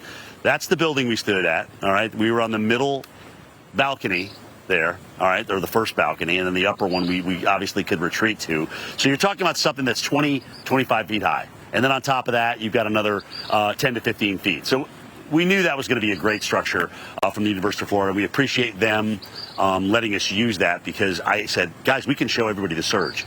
We can absolutely broadcast. We're not going to get the eye wall. We can show the surge. Let's do this. And thank God for my team buying in on this, because that's why we gave you such good television this morning. Sadly, people's homes were affected by this storm surge. All right, and you can see this one. This was one of the homes we were pointing to, one of the two white ones. If you remember me referencing the white houses, and you can see where the water busted through the door here, and there's the surge line. See how high the water got? You can see where it is. So pretty high indeed. Debris, of course, piling up with this as well. The other house, we did see the wind, or the water, I should say, splashing up against the windows, and it came in, or tried to come in the door there. But it looks like that one fared a lot better than this one did. It's just a little bit lower, but these aren't on stilts. They're just kind of propped up a little bit. There's a little bit of a crawl space down there, but it's not even that high at all, maybe 1 to 2 feet. Across the street, look at this, even being up, let's just say 3 to 4 feet. Yeah, we knocked out the lattice, okay, but a piece of lattice is a heck of a lot cheaper to replace than a whole downstairs that's now molding as we speak. Just like that, when water gets inside, it starts to mold. It is very hot. It is very humid here at the present time. So this is the dirt that came in off the Gulf of Mexico. So obviously it flowed right from the Gulf, under these homes for the most part, and across the street to what we were looking at. But this home here, it looks like it's called Aunt May's Cottage. Looks like it fared pretty well, with the exception, obviously, of the lattice damage. You can see the air conditioner also up and through high, also up pretty high and through here. Remember, the forecast was for 12 to 16 feet of storm surge. Now, that assumes an eye wall, okay? And it was a lot higher to my west. It was a lot higher than we got here at 7 feet. But we knew we weren't going to take the strong winds, and we knew we could be able to broadcast during the whole thing and show you the storm surge. So, Steph, it's always eerie to me. The last time I actually went through a storm surge episode of that magnitude, to certainly see everything covered, Katrina? Was probably Katrina in 2005. Yeah, I've seen surge since then, but I can't remember. This is my 111th storm, so I'm getting a little. Yeah, Sally was pretty bad. You're right, Steve. Pensacola. Sally was bad. Remember downtown Pensacola? Sally was pretty bad. I remember that. That was about 4 feet. That's true. Yeah, 3-4 feet. Yeah. And Jim, is nothing there a good way to comes from describe this. it to people? Because I think that's one of the hardest things for us to do is find the words to articulate what we're seeing when we're out here in the field, because it just never seems to translate 100%. Do you have any words? Because it looked, when I was watching you this morning, surreal is the only word I can think of. Like, you look like you're on a movie set. Like, there's no way this could possibly be happening, even though you know it's happening and we can see it happening. It just is mind-blowing. Steph, I'm going to be honest with you. When we saw this thing go into Cat 4 and we were talking about 12 to 16 feet, all of us were like, whew, it's going to be a fun day. Because it was a lot easier to make that decision about staying when it was 7 to 11 feet, right? And that's I think, the eye-opener, is when you go from 7 to 11, now up past the first floor with 12 to 16, that's a game changer. Because if you have a small house like this, imagine if somebody stayed here, all right, and you can't come out. All right, you're gonna go up as high as you can into the attic, or what's probably a little bit of a crawl space up on top now, and I don't even know if there's a little attic area up and through there. You got no place to go. But in terms of watching it come in, I mean, it comes in like a river, and then once you kind of break that sea-land interface, you have the waves starting to roll in on top of that, and that's what does the damage. Right. This didn't come in as fast as I thought it would. But either way, Stephanie, it is surreal to be surrounded by water, to be a part of a water piece like the Gulf of Mexico. And you don't want to do that. And that's why we ask you to get out of harm's way. All right? And please do that the next time we have storm surge. Just and for the record, Katrina, guys, our continuing coverage of Idalia. perspective. Coming back at you in just a moment.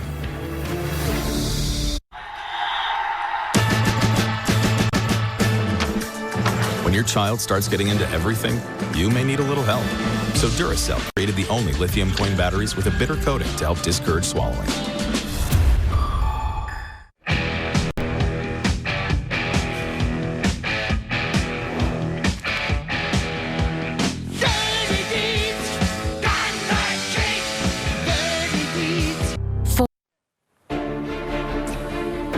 Idalia is now a tropical storm making landfall in the Big Bend of Florida this morning, and it keeps racing across the southeast into Georgia and the Carolinas. Heavy rain. We've had a lot of flash flooding, and the wind isn't over yet either, as hundreds of thousands of people are without power. That's not the only threat. We've also had multiple tornado warnings and an apparent tornado in South Carolina on a highway.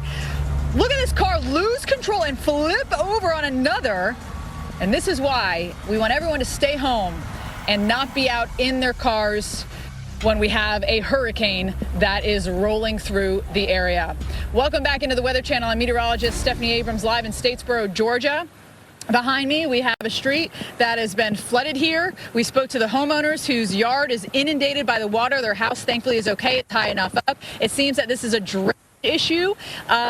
Grace, the woman who lives in that house with her husband Leroy, Grace has been in that house since the 60s and says she has never seen flooding like that. And so it is a combo of, yes, the heavy rainfall, but also the drainage issues as well there. There's been a few other spots, according to the police, that they've had calls about flooding. Otherwise, power is still on, and we haven't seen any wind damage here. It's actually been just a little breezy, and that's about it. But a place where they have seen significant damage, significant surge, that's in Cedar Key, Florida. That is where meteorologist Jim Cantori is joining us from. And Jim, we were just talking about the surge, and you know, the surge there, you were saying it got up to about 6 feet, if my memory's correct. And I was thinking about Ian getting up in that 15, 18-foot range. And I don't think people maybe remember Katrina was a 28-foot surge. And by the way, it was a Category 3 hurricane. It was just massive. And where it was coming in, 28 feet, Jim. And so, like you mentioned, once you get that high, if you don't have another layer to go, you get stuck in your attic or on your roof and then potentially floating in the floodwaters. Yeah, I remember Katrina very well. That was when people ask me about the worst hurricane of the 111 I've done. It is that one that sets the bar for the worst. I've never, frankly, seen death or witnessed it until that storm, and that was awful. I never want to do that again. But let's talk to Crystal. Because Crystal's here and she's going to talk to us about what we went through here. And you say you manage homes. Yes, sir. I'm with McCormick Management, and we have about 60 homes on the island. So you're going around checking them? Just checking them for the owners, giving them a peace of mind. This one did really great, shockingly. This owner just raised this house not too long ago. Really? After Hermine. Yeah, after Hermine. So the inside is completely dry. Luckily, this one fared really well. The several of ours here on this street, the inside are very dry. I was shocked because First Street usually takes the worst hit. So you said about 60 homes. How many have you checked on so far? We've only been in like 5 or 6 so far, but we just got back on the island, so we're heading around to check all of them. Are some worse than others? Or absolutely. Some will be complete losses. Absolutely. Oh, wow. Absolutely. Yes, sir. Is there a particular side of the island that got hit worse, or? Well, just some of these houses are lower. Not all. Right. Not all. So it's really about the height, isn't it? It is. It absolutely is. And the water pushing against the lower structure, like the one you're, kind of standing in front of this white one. You can see the water push through the door and went in the window. And this one's newly raised. This one's newly raised. So before, they were sitting on the ground just like this. They've been here a bazillion years, and they usually take on water. But the storms, we don't always get this surge. Hermine was the worst surge until this one. Hey, it could have been worse. It absolutely frankly, could have been worse. When you're talking 12 to 16 feet, some of these homes would have been knocked down. Absolutely. It would have been a disaster. It would have been, and we're not taking anything away from what's happened here, okay? We know that's horrible.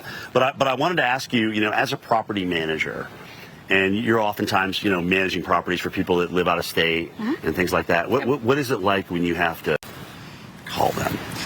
It's hard because, they're worried and there's nothing they can do from where they're at. They close the roads here, so they're not going to let just anybody in the island. If you weren't here in time to get a hurricane reentry pass, it's that much longer before you can get on the island also. Not to mention just trying to get here through the storm. I mean, the storm's going up, so some of those people that are up north have to come here to get in their homes, and it's not an easy trip to just get here. Where are they closing the island from, if you don't mind me asking? Is it at the bridge? Yep, number 4 bridge out there. Okay, number 4 bridge. Okay. Yeah, there's a bunch of cops out there, and if you don't have a re-entry pass, you're not getting in yet, because we don't have water, we don't have power, we don't have anything yet. They're just letting homeowners check on homes. So actually take me back to Hermine. You know, how long, because this is similar in terms of the surge, another foot higher, if you will, but how long did it take to get water back on and even power back on? So we never lost power in Hermine. I stayed in the fire station with the fire chief. Because that went up to Carabel.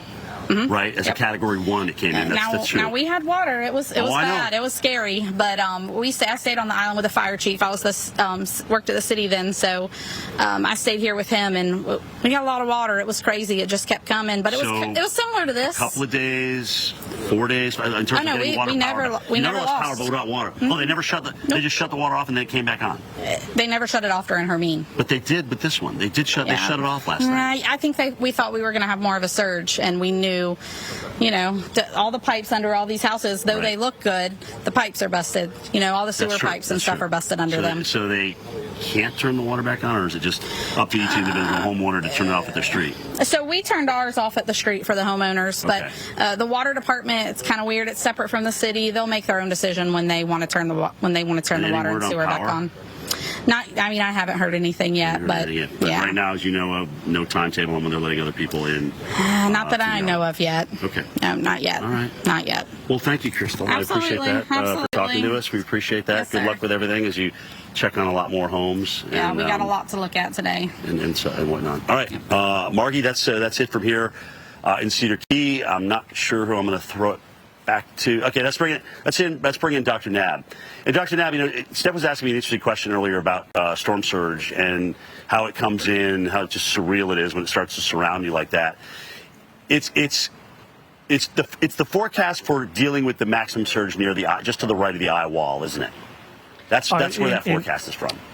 In general, yes. You're going to get the peak surge if you get the maximum onshore push at the time of high tide. That's what was going to generate the 12 to 16. But in such a vulnerable area like the northeastern Gulf and Appalachia Bay, it wouldn't take as much of a need to be in the eye wall to get surge within that range. So for Cedar Key's benefit, Jim, it's good that the eye was as far to the west of you as it was. And you saw that coming. That's why you were able to do what you did there. Yes. As you said, it could have been so much worse. Yeah, absolutely. Thanks, Dr. Knabb, for that. Again, guys, mud, debris, cleanup for a lot of people here in Cedar Key. No word, as you heard from Crystal, when we're going to get power back on, when water's going to be turned back on, or certainly what we're going to deal with, in terms of letting people on the island, others than residents, if you didn't get that pass that she was talking about. All right, let's find out where Idalia goes after this. Dr. Knabb, we were talking earlier about how the GFS was kind of bringing it back toward Florida. Now it's just going to kind of sit out there and wait for something else to push it back out to sea, right? It looks like. Yeah, it'd get tangled with the front and kind of linger near Bermuda, but it should depart the U.S. tomorrow and not come back. But Bermuda might be dealing with something else. So let's take a look at what impacts we're still getting. Steph is fortunate that the rain has let up in Statesboro, but not far from there is where the north side of this system is really still dumping some very heavy rain as it moves northeast at 21. And look at all that rain between the coast and the front, really, that it's tangling with. Now, it is going to be going roughly parallel to the coast for the next 12 to 18 hours or so, and then leaving the coast tomorrow afternoon, but bringing tropical storm conditions to the coast and inland areas. And look at that band still draped over Florida, bringing some heavy rain and gusty winds. So the center of circulation, in the process of crossing from Georgia into South Carolina, and that's where the strongest winds over the large area are, and really nasty lightning too. And we've also got these nasty bands off to the east. So right near the center is where we've got gusts in Statesboro still to 38 miles an hour. Orangeburg's gusting to 35. Savannah still gusting, 25, 30 miles an hour. Now here's our tornado. Gusting to 35. Savannah still gusting, 25, 30 miles an hour. Now here's our tornado watch that goes from the Georgia-South Carolina line into the Wilmington area till 10 p.m. And we've got, really this zone off of Myrtle Beach is the really big problem zone where we've got a lot of little spin-ups. There's one, here's one, and one that just went onshore right here. And then there's a couple more farther out. So it's coming from the ocean to land, and that's where we could get some tornado warnings. We've had some special marine warnings for waterspouts. We'll have to see if any of those hold together. So off the roads because of the tornado risk and the flood risk in this zone. Considerable threat from Statesboro northeastward in this flash flood warning until 8 p.m., where this is the northern side of the circulation center of the tropical storm, and we still have Statesboro southward on Highway 25, Bullock, Evans, and Tatnall counties, a considerable threat on the warning for flash flood until 7 p.m. And look at a couple of these reports that we've gotten in where we've had about a half a foot of rain. Up in Burke County, law enforcement reported roadway was flooded at Sardis Road and Beaver Dam Road. And then in the Statesboro area, in Bullock County, emergency management is talking about numerous dirt roads that have been washed out across northern portions of the county and water about to enter homes along North Lake and West Lake Drives, and a number of paved roads also flooded with water flowing across them. Got to stay off the roads in that county. And we could have some localized flooding in Central Florida with that banding, but this is going to be the biggest problem zone as we go through the night into tomorrow morning. So nighttime, flash flooding could be a big problem. And as the center moves out of Georgia, onshore flow could produce 2, 3, or 4 feet of saltwater flooding. And then you could have the sound side flooding as the system departs tomorrow. So, Colleen, at least this thing will be getting out of here. It's not stalling, but look at all the heavy rain that we're going to have along with the onshore push overnight tonight into tomorrow morning. So big time water problems while it's dark. That can be a dangerous combination, Colleen. Yeah, not a good combination at all as we have the flooding and nighttime approaching. Here's the latest on what we know so far about Hurricane Idalia. Now, the storm has already claimed the lives of 2 people in the state of Florida.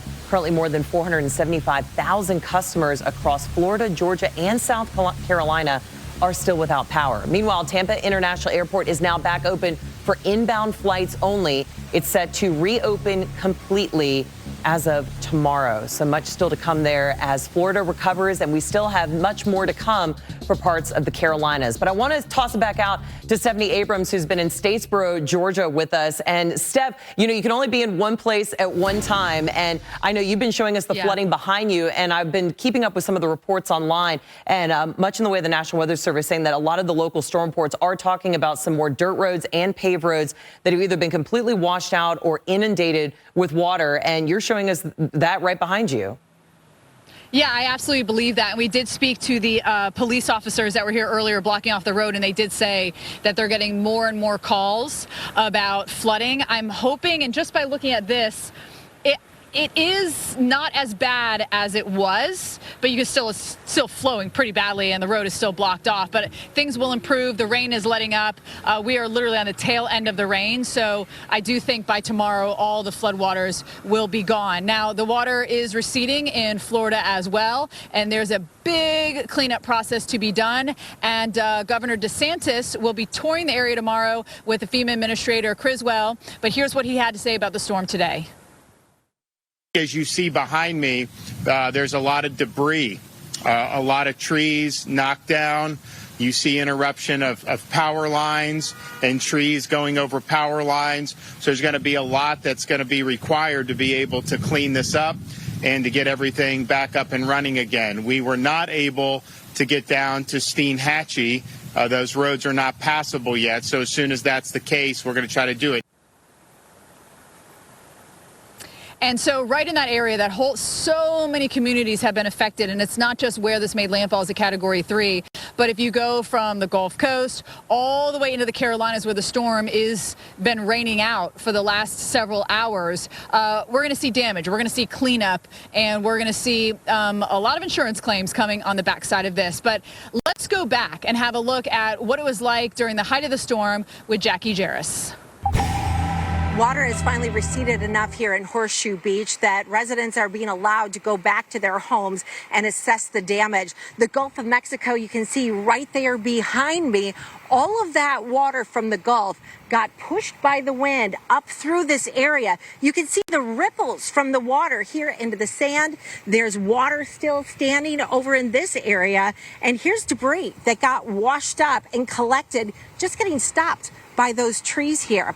Now, over here off towards my left, you can see water that looks like it's raging and rushing. This is the water from the surge that is now receding and working its way back down towards the Gulf. But earlier, in the height of the storm, those winds actually reversed this flow, and that surge pushed all that water and inundated this entire area. Now, let's talk about the power of that surge. Of course, it's the most dangerous and deadly part of a hurricane, and the force of that water actually damaging this structure right here. Notice that the wall is completely missing. Everything that was inside of here has been knocked over. You can see stools and chairs, pieces of plywood and tables, even a refrigerator or a freezer that's been knocked over. Imagine how heavy that is. Now you can hear some draining water, so you know there was water here, but how high did it get? We're just to the south of Steinhatchee, okay? Our storm surge here, based on what I'm seeing, at least 4 feet high. Notice the watermark here on the wall. That is evidence of how high that water got.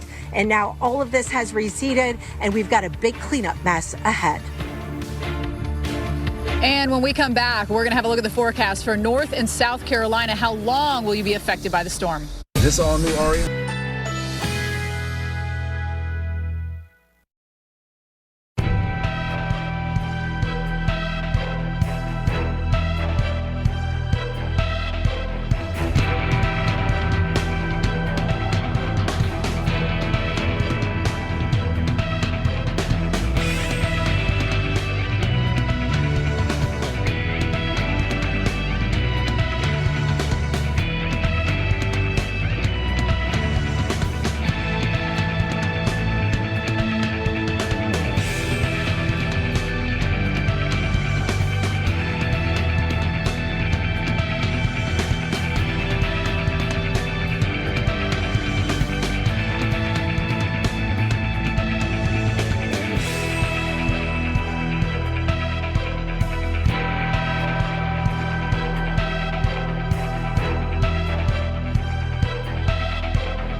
The Weather Channel, now available to everyone. This is epic!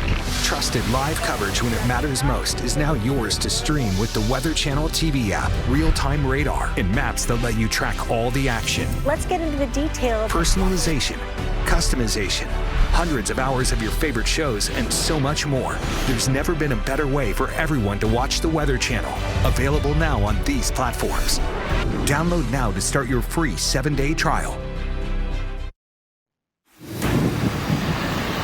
Our continuing coverage of Idalia with the video out of Clearwater Beach, seeing one of the highest surges that they've seen in quite some time, as was the same case in Tampa Bay. All right, they set a record down there. How about Crystal River? All right, high water there. We expected the entire West Coast to see some type of water rise, and they did. We even had damage in Southwest Florida from storm surge. No, it wasn't super high. It was only 2 to 4 feet, but it doesn't matter. It depends on what it's doing to whatever it hits. Is it a roadway that sits right on the water? Yes, it's going to do some damage, even with 2 to 4 feet. Because remember, it's not only the water rise, but it's the wave action and the wind-blown rain or wind-blown water that comes in that does all the damage in through here. Guys, we are down on Dock Street. This is the popular street. This is kind of the iconic shot, if you will, when you come down to Cedar Key. And this is just a little hole in the wall here, all right? I mean, just a cool little place. You come in with your buddies or something, if after a fishing trip, or you just get into town, you're like, let's just go get a drop-off and get a cold one here. Kind of sad, you know, a lot of memories, I'm sure, made in here. Just kind of that cool little bar where you just kind of meet after a long day, or you want to talk to a friend you haven't seen in a while. Kind of sad when you see the kind of destruction that went on here. The water come up. Obviously, when it hit this cement block, it was literally forced back and then up, and that's what popped the flooring here. So we'll have to come in and repair this. Stairs, there's actually an upstairs part. There's a little balcony up and through here, and this stairwell is going to have to be replaced as well. So kind of sad to see this. Other than that, you kind of walk down the street. It's not too bad. There's some debris here, obviously, where the water washed underneath all this. And, it's interesting. You hit the cement, the solid cement, And whatever is kind of rushed up against that or brushed up against that is going to get the damage. You look under here, you can see some wiring, looks like some broken pipes. So they're taking the worst of it. That's where you would typically hide that, even in a basement. Think about your house. You know, all the plumbing kind of sits there underneath and then goes up into each respective room.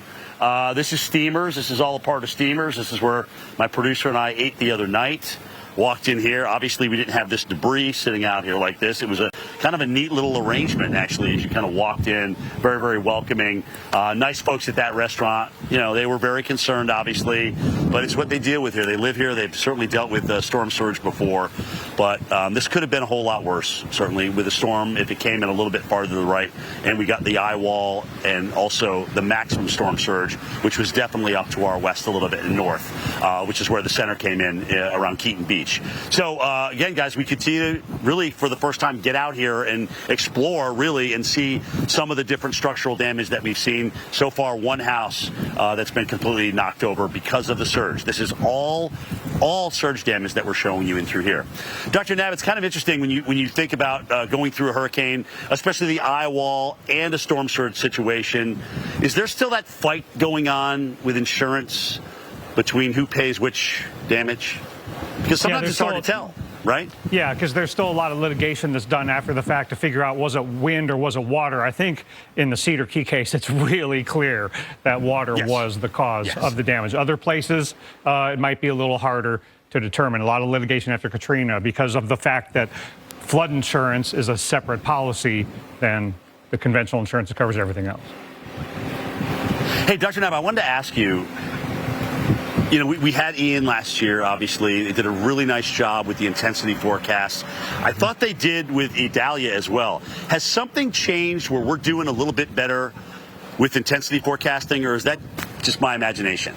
No, you're not imagining it. That definitely, it's a new era now where the Hurricane Center actually will explicitly forecast rapid intensification. And what comes to mind, Jim, is the successes in Laura and Ian and Idalia. Those are the three systems where the RI was captured pretty well. And that, I think, is not just because the computer modeling is getting better, but I think as human forecasters, we're getting a better understanding of what situations cause rapid intensification. But also, Jim, let's face it, we're having more and more RI events, and it just seems like everything in the peak of the season coming from the Northwest Caribbean to the Gulf is going to rapidly intensify. We've had 8 such systems in the past 7 years.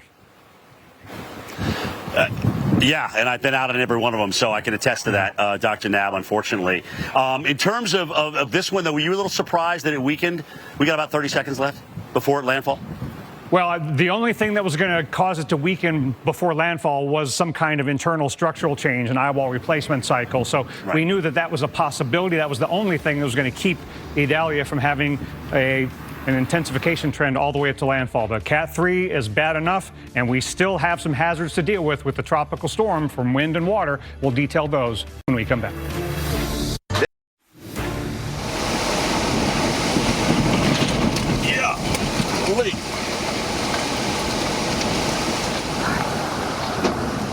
And we want to take you now to Perry, Florida, where Hurricane Idalia really hit the hardest with the winds.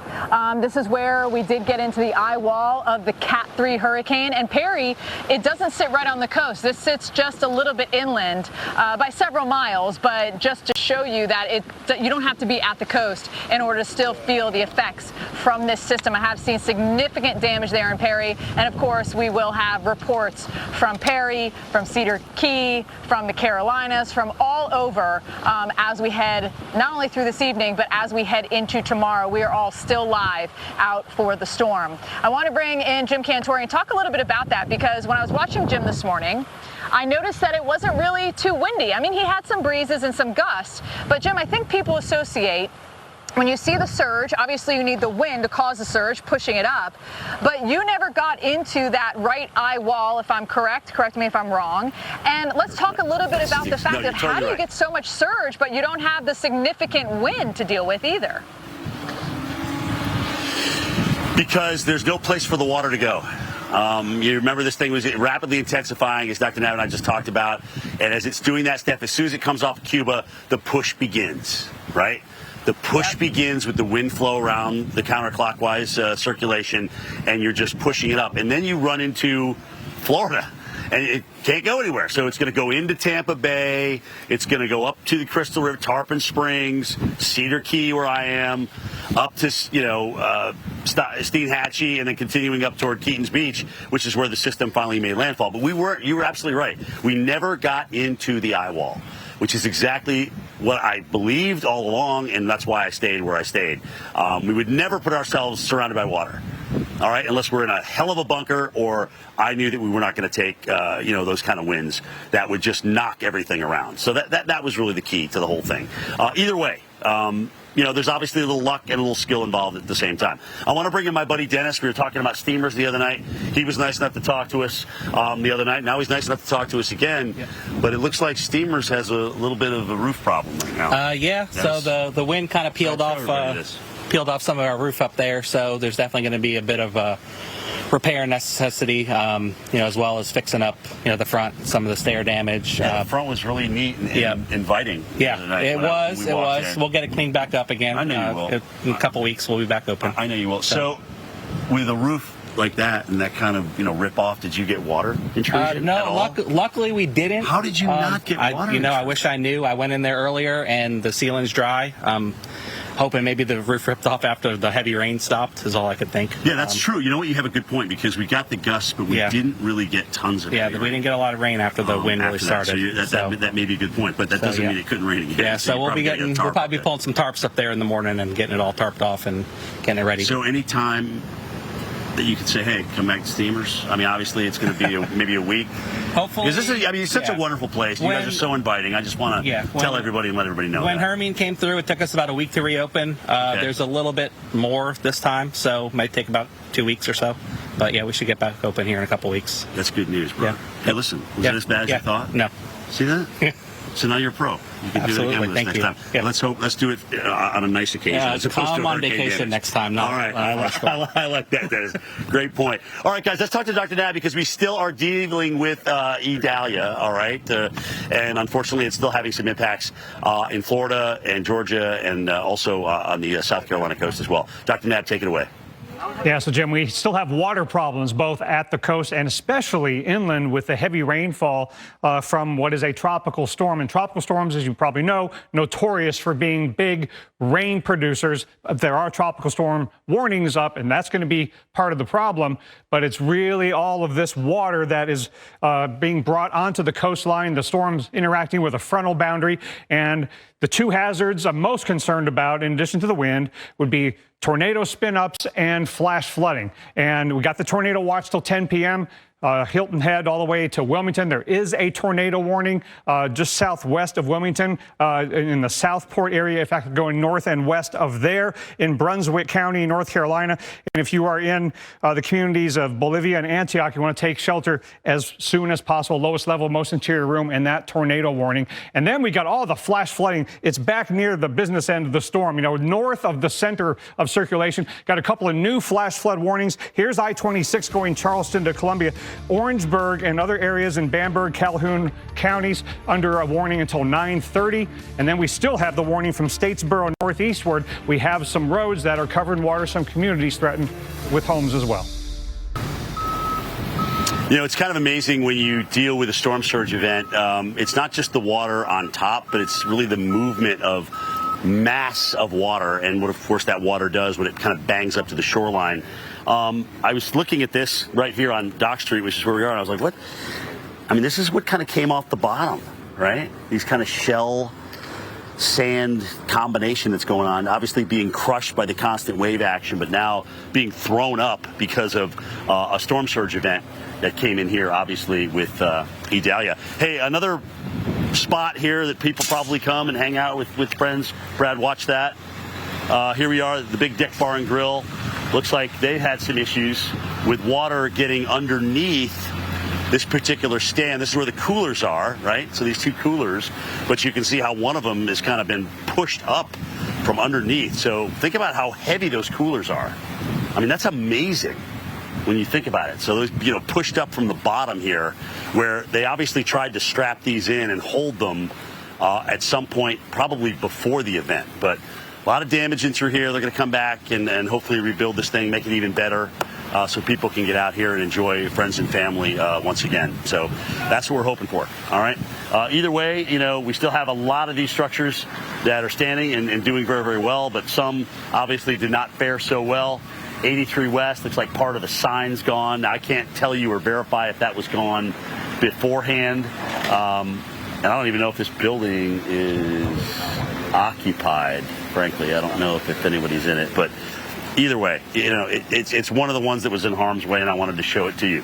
If you got, what we're going to do after this, just to kind of give you an idea, is if you remember the first morning where we were broadcasting, we were right on the other side of Dock Street, and we were kind of looking back this way sometimes and then out over the Gulf. We're going to go back there because there was a lot of piers that are right around the corner, and I want to see how those fared because I knew that when water hits under a pier, it's all wood. The wood floats. Also, the force of the waves push us up on the pier, and they usually don't fare very well. And Steph, if you ask me what the number one piece of debris I saw floating around, it was wood. It was debris from piers.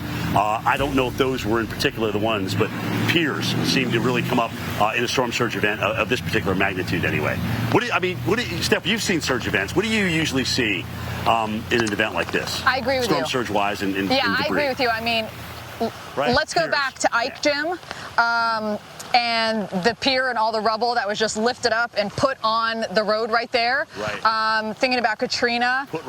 All the piers, they just get destroyed. Yeah. Even if it's on a hurricane, Jim, and you just have a big storm off the coast that's churning everything up, how many times have we seen the boards popped out of the end of the pier or the end of the pier just eroded away from those storms as well? That's true. A lot of that takes you right down to the water, right? The stairway, you're absolutely right. So when the water comes up, here comes the stairway. It's going to come up with it, unfortunately.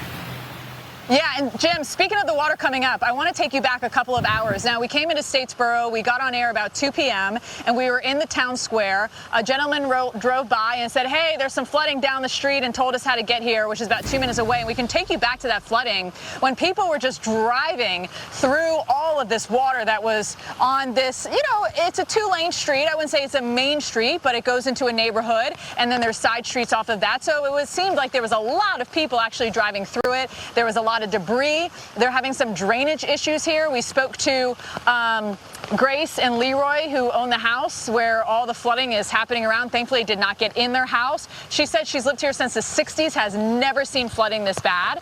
And I can show you now what it looks like. The rain's still coming down. We're on the tail end of the rain, though. I promise you it's going to finish tonight here in Statesboro. And you can see that. You can actually see the yellow lines. The police came. They blocked it off because everyone was concerned at the speed at which people were going through that water. But thankfully, it's starting to settle down because there were some big chunks of debris that were flying over the road and going into a drainage ditch right by Grace and Leroy's house. Let's go to Dr. Navin. Dr. Navin, keep looking at the radar. I keep telling my crew, I keep telling people in southeastern Georgia, we're almost finished, guys. We're almost finished. Please help me out on some more specific timing on exactly when you think we're finally going to be out of the rain.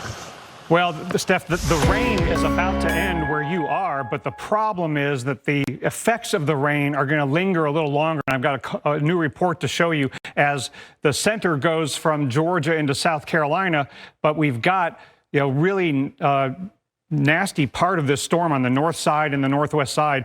Statesboro getting the northerly wind right now, so the winds are turning around as the center goes by. And we do have the tornado watch, and we have an expiring tornado warning up not far from Wilmington. This is about to expire. But let's look at the flash flood warnings really quickly. And again, we've got a couple of newer ones, Orangeburg and Bamberg, Calhoun counties until 9:30, just to the south of there. Walterboro's under, again, a considerable threat on that flash flood warning in Colleton, Hampton counties until 8:45. And then this big flash flood warning that's in Statesboro and going north and east from there is in effect until 8 o'clock. But we've gotten another troublesome report from Metter, Georgia. Candler County Emergency Management reporting numerous dirt roads washed out across the county. Water has entered a nursing home in Metter, Georgia. So the rain is letting up, but the flooding is still a problem.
And as promised, we would see the sun here in Cedar Key, Florida after Idalia, and unfortunately, the sun is shining on debris. All right, because we've got, Steph and I were just talking about docks and piers and things like that.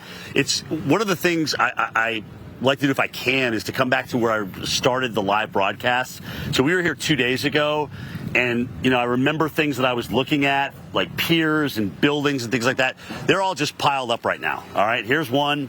If you remember out here, we had several, like, areas to come and park your boat, to come in, maybe even put your boat on a charger, get a little electricity, and all those are gone. They're all gone. Every last one of them. So they're taking what was washed over the railings or through the railings, and they're putting it in a big pile there. There's trash bins and big plastic tubs. I don't know where those came from. And, of course, all sorts of wood debris. The wood's going to float. Here's another pile of it they're going to have to move. And who knows where this came from? Was this a pier here that just kind of floated down and eventually wound up right here? Who knows? But this beach area in through here definitely lost some sand. You typically see this kind of scouring going on like we do back along the walkway. All that was even and landscaped when we were here the other day. Look at how much it's actually been cut away. And who knows? Again, guys, we're just getting out and exploring this area in terms of what happened. So we're going to do more of that tomorrow when we come back at 6 a.m. So join us then. All right, Steph, just like we were talking about, it's the wood. It's the wood and the piers and the docks and things like that. That's really the biggest pile that I've seen so far here in Cedar Key.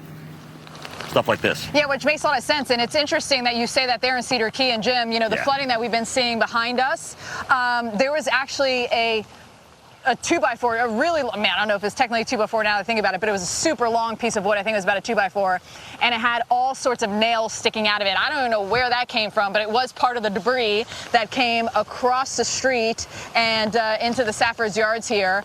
They're still out on their porch. It didn't get in their house, and the water is starting to go down, which is the positive, and the rain is starting to taper off as well. There have been some reports of flooding around Statesboro too, so that's been the main issue here. The power's on, the trees, aren't coming down. We haven't had really those gusty winds, and the storm is pulling away from us. Tomorrow, it's going to be ample sunshine into the Labor Day weekend. You're not going to have to worry about any more rain coming into this area. Once this clears out, we really are going to see a nice few days for us here. So that's how it's been in Statesboro. We've been here since about 2 in the afternoon. It's been consistent rain. There's been flash flooding, tornadoes. Both of those you're going to have to continue to worry about as this goes through South Carolina and also into North Carolina. And even into our tomorrow morning, we'll still feel the effects in North Carolina, where we have Jen Carfagno bringing you live shots. And as Jim mentioned, we're all back tomorrow to take you through this whole storm. We are there before, during, and after the storm to help you out and help, figure out what to do next and that cleanup process. Let's now go to where the storm is going next and help you continue to get through it, to Alex, who is in South Carolina today. And Alex, it's been raining out in South Carolina as well. Have you guys had any flooding there, any standing water? Yes, Steph, the rain has been kind of an off and on situation, right? At times you get these bursts of heavy downpours, then you'll get a bit of a lull, and we're kind of in a bit of a lull. But what we have noticed over the last, I'd say, hour or so is the winds have certainly picked up a bit more as sort of the center of the circulation is getting closer and closer to us here. I'm in Santee, South Carolina, which is about, I'd say, an hour or so to the west of Charleston, where we were yesterday. We decided to make our way a little bit farther inland, get closer to where the system was going to be tracking. So that's where we are right now. And again, some heavier rain is anticipated here as well. And there have occasionally been some water on the road. You can see the sign that is up says water on the road. And they actually put this sign up very early. In fact, before we were talking about a whole lot of rain coming on down, because this is an area that tends to see the water pile up a bit.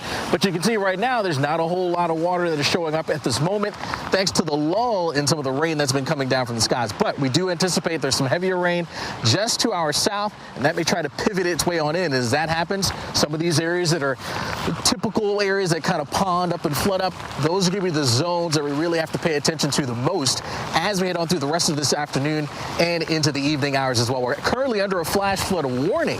That flash flood warning is out until 9:30. That includes us here in Santee, heading over towards Orangeburg, over towards the campus of South Carolina State, those areas here. So the rain is adding up, and it's going to continue to add up as the system continues to move on through. And again, some of those winds picking up at the airport, which is just about 25 miles to our west. They've seen some of those gusts creeping up into 35-mile-per-hour rain. So just under tropical storm force winds. We've got plenty more on Idalia coming up next.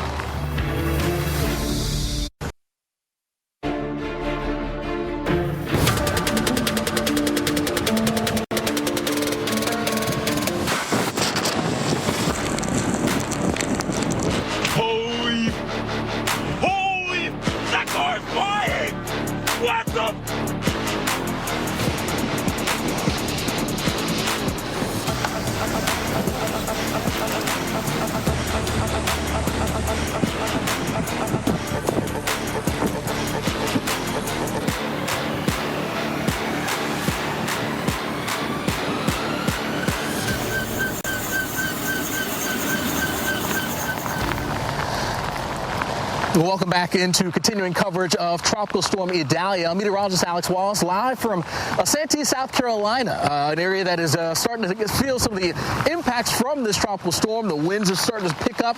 Some of the rain has picked up as well. Kind of been in and out of the rain in terms of the intensity. At times, you'll get a big burst of heavy rain, and then it'll settle down a bit. Then it'll creep right back up. Same with the winds that are steadily increasing a bit. In fact, at the airport, you've seen those winds go up. The last time I checked, winds were gusting up close to 35 miles per hour. So creeping up to tropical storm force as the center of what is left now of this tropical storm is moving its way now through the inland areas here of South Carolina. Of course, made that landfall in Florida earlier this morning, and some of the images there coming out of Cedar Key. I was watching Jim Canturi earlier, and just the incredible images of the surge, the water just pouring on in.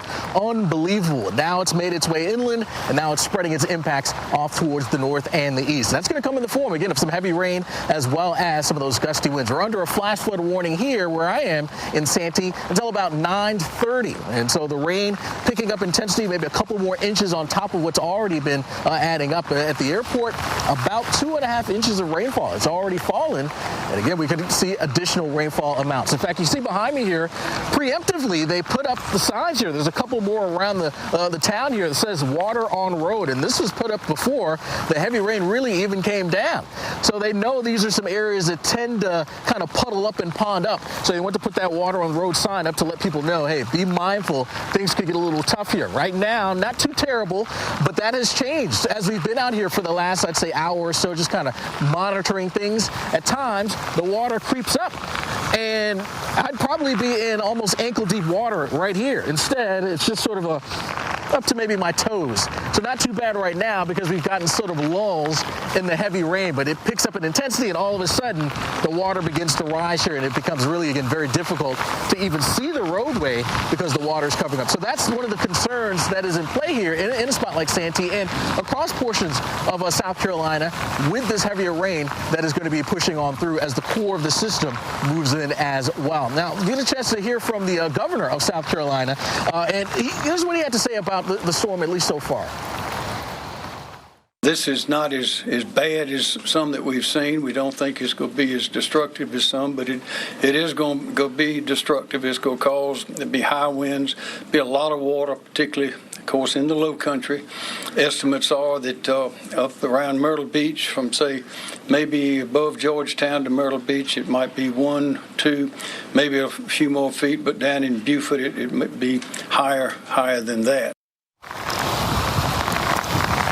That's an opportunity to hear from the South Carolina Governor, Henry McMaster, there about how the storm is faring in South Carolina, at least so far. And right now it seems like a power outage situation, not a horrible one at the moment. Most of the power outages seem to be closer towards the border there with the state line there, at least with the state of Georgia. That's the area where the power outages are mounting a bit more. But overall, we have seen that number kind of tick up just a bit here for us. Last time I checked here, we were talking about that number around the state of South Carolina, around 13,000. That went up from 4,000 the hour prior to that. And so we'll continue to deal with that with, again, some of these gustier winds. See that starting to pick up a bit as well with the rain. That's something that we'll be watching for as we head on through the day. So certainly got to prepare for that. Not just here in Santee, but across this general region.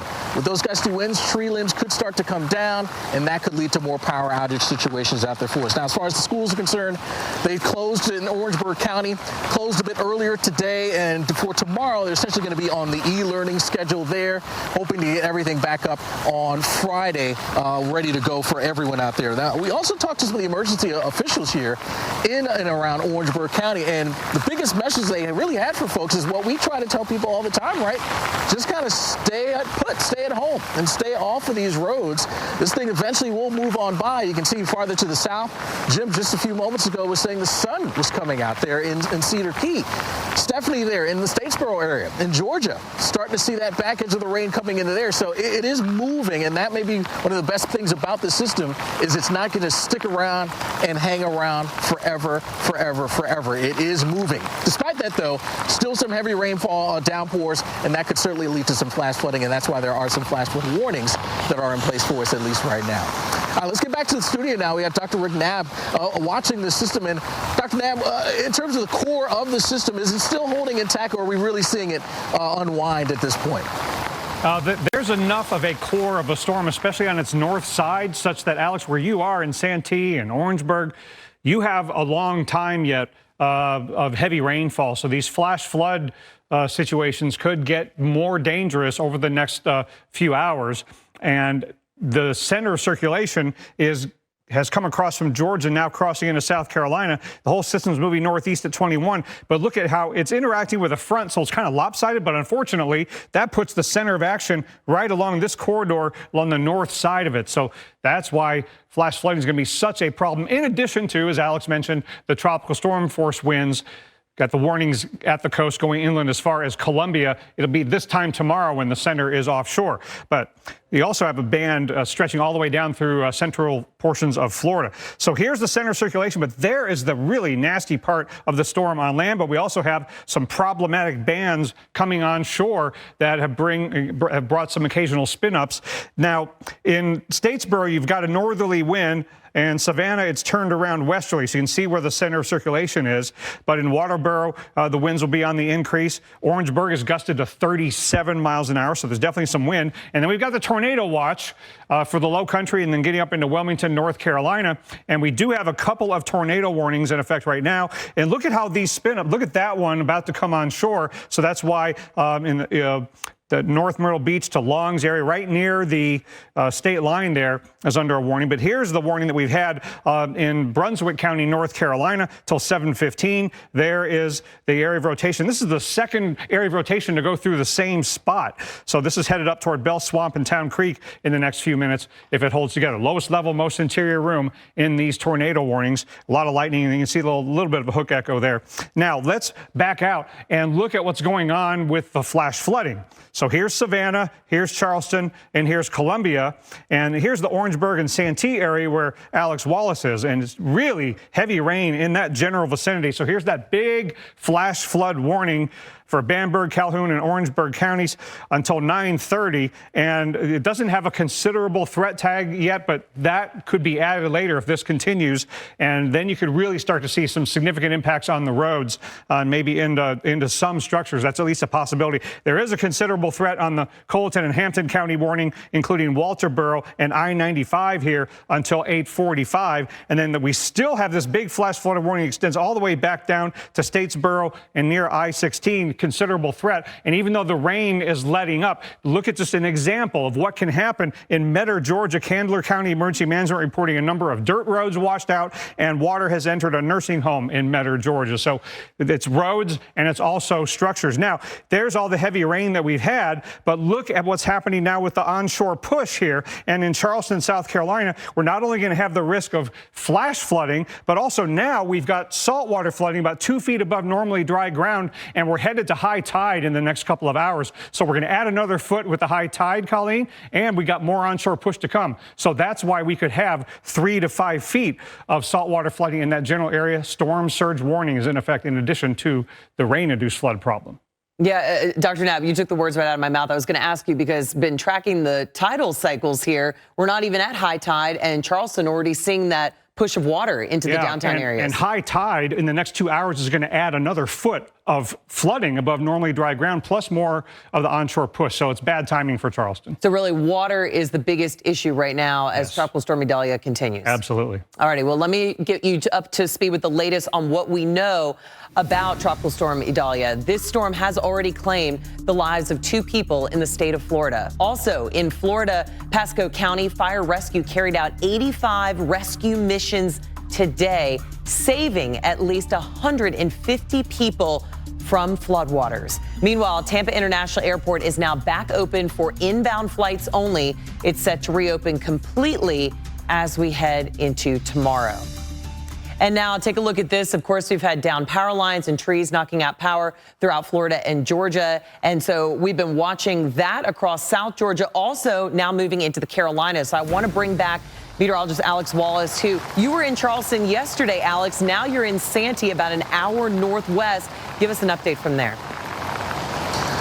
Yeah, that's right, Colleen. We were there in Charleston, decided to make the push a little bit farther inland here to catch a little bit more of the heavier rain and potentially stronger winds with the track of this thing that changed a bit as we worked our way over the last 12 hours or so. So, yeah, we certainly have seen the rain pick up a bit in intensity a bit here in Santee, as well as some of those winds. They've got a bit gustier as well. As we watch the system in the core get closer and closer, we'll probably be in this for quite a bit of time, and we'll watch some of these areas fill up with water. I mean, just between the time I sent it to Dr. Knapp and you, Colleen, just in that time, the water's already come up close to the curb. So it happens really, really fast when you start to get these heavy rains. If you can maintain that heavy rainfall rate for a period of time, it could really fill up these areas. So that's the main concern for us here. We have a flash flood warning that is in place, and really the key is just stay put. Staying at home is going to be the best bet here for us. Now, earlier today, again, this made its landfall there in Florida, but eventually pushed its way into southern Georgia in Valdosta, and that's where our very own Justin Michaels has been stationed there, catching the brunt of Idalia. Here's a look at what he had to deal with. Tracking Hurricane Idalia on the Weather Channel in Valdosta, Georgia, where you can see some of the worst of the weather that they're going to experience here is coming to town right now. This is the time that emergency management officials were dreading, and they were really hoping that people will be staying inside. Power outage numbers are mounting here because power lines are coming down all across Valdosta and all across Lowndes County. We keep hearing things break and fall, so if you see me turn around quickly, that's what it is. The eye wall is now whipping through South Georgia, and Valdosta, Georgia is under the gun right now. Power outage numbers are mounting here. The rain is intense. We're not only under a hurricane warning, but also a flash flood warning, and that is a major problem. So remember, the dangers are real. There are trees down right around the corner from us, down all up and down the roadway. Inland is not necessarily a safe place to be. Let's use this Valdosta as an example. We're more than 70 miles from the coast, and we have a hurricane warning here, a flash flood warning here. We're dealing with these conditions. Power infrastructure is coming down all over the place. Trees are coming down all over the place, and the highway here is closed in 2 different locations because of down power lines and also being flooded over. I'll tell you what, that wind is still whipping through here as well, Paul. Still intense conditions as that eye wall pushes past Valdosta. These are some of the worst winds we've seen. And you can see these trees, this one laying on its side. Let me get past this branch. But what it did was, you can look beyond it, the root system pushed up the sidewalk right here, okay? So there's going to be some infrastructure issues.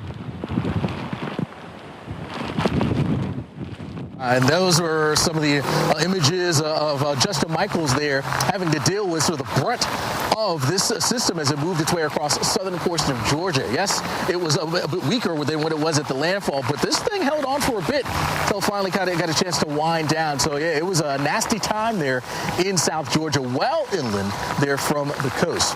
All right, well, here I am back in Santee, South Carolina, where we have also started to see things go downhill in terms of conditions. Rainfall coming down a bit more. The winds have definitely picked up in intensity as well. Some of the strongest wind gusts we've experienced so far since we've been here, we've dealt with here over the last 5 or 10 minutes or so. I want to bring back in Dr. Rick Knabb here to talk a bit more about Idalia. And essentially, Dr. Knabb, as you look at this thing as we stand now and going forward, what would you say your main concern is with this system?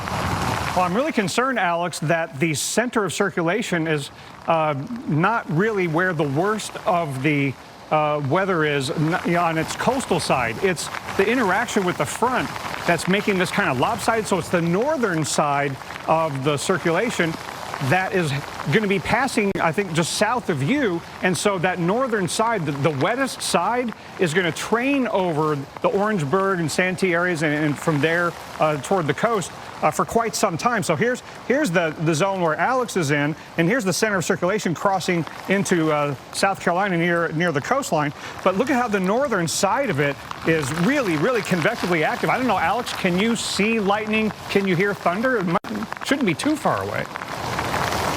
Every now and then you hear a bit of a rumble, but it's nothing that's too vivid. As I'm looking at that radar picture there, it certainly looks on that radar picture a lot worse than what we're actually experiencing right now. But certainly something we're going to watch out for, because obviously we don't want to be around too much lightning out here. So we'll certainly be keeping an eye on that, no doubt about it, Dr. Knabb. So yeah, we'll continue to keep an eye on things here. The rain picking up, the winds are gusting as well.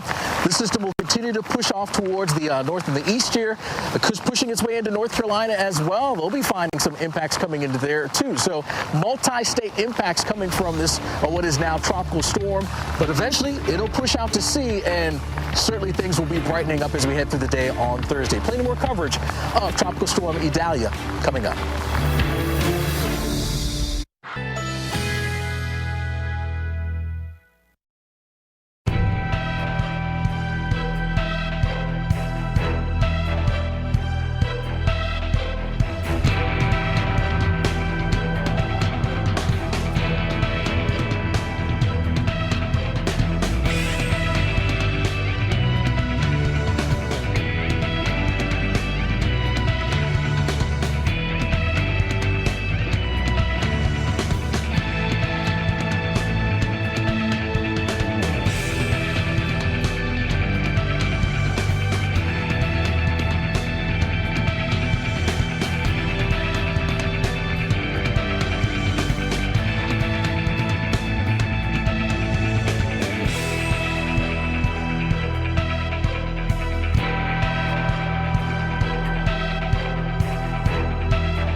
Can't stop a force of nature. This hurricane season, rely on one of your own. It's a fact. No other news network out there is trusted more than the Weather Channel. This is epic. Trusted to give you every advantage before the storm. Trusted to be there where and when you need us. Trusted to bring you every angle of the storm using landfall cams on our streaming TV app. Absolutely unbelievable. Because America doesn't trust hurricane season to just anyone.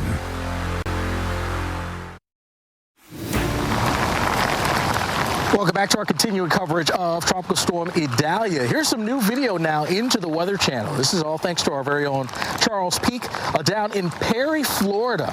This is an area that certainly faced the brunt of the system as it moved on in to the Sunshine State, and you can see some of the damage left behind.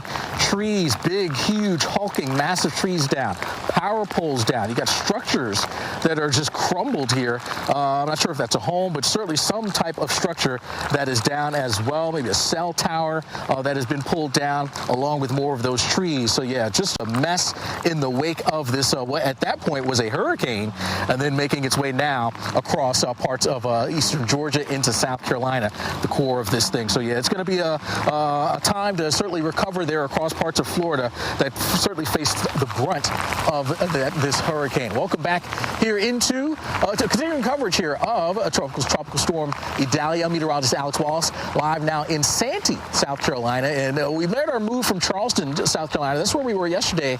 Made our way a little bit farther towards the west, inland a bit, where some of the heavier rain was anticipated to be, and some of the stronger winds as well. Now, still impacts will be felt along the coast, including around Charleston.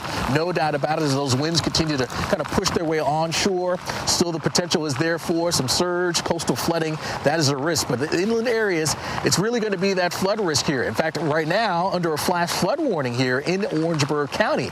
That's where I am. And so rain has been adding up, getting a chance to get going here for us until 9:30. That flash flood warning is in effect. And the message here is to really just stay on home, not being out and about in the mess, because it could get pretty tough out there. In fact, you can see this sign here behind me that says water on road. And this was actually put up pretty early before some of the heavier rains moved on in anticipation of the water filling up, because this is a spot that tends to sort of pick up in terms of those waters.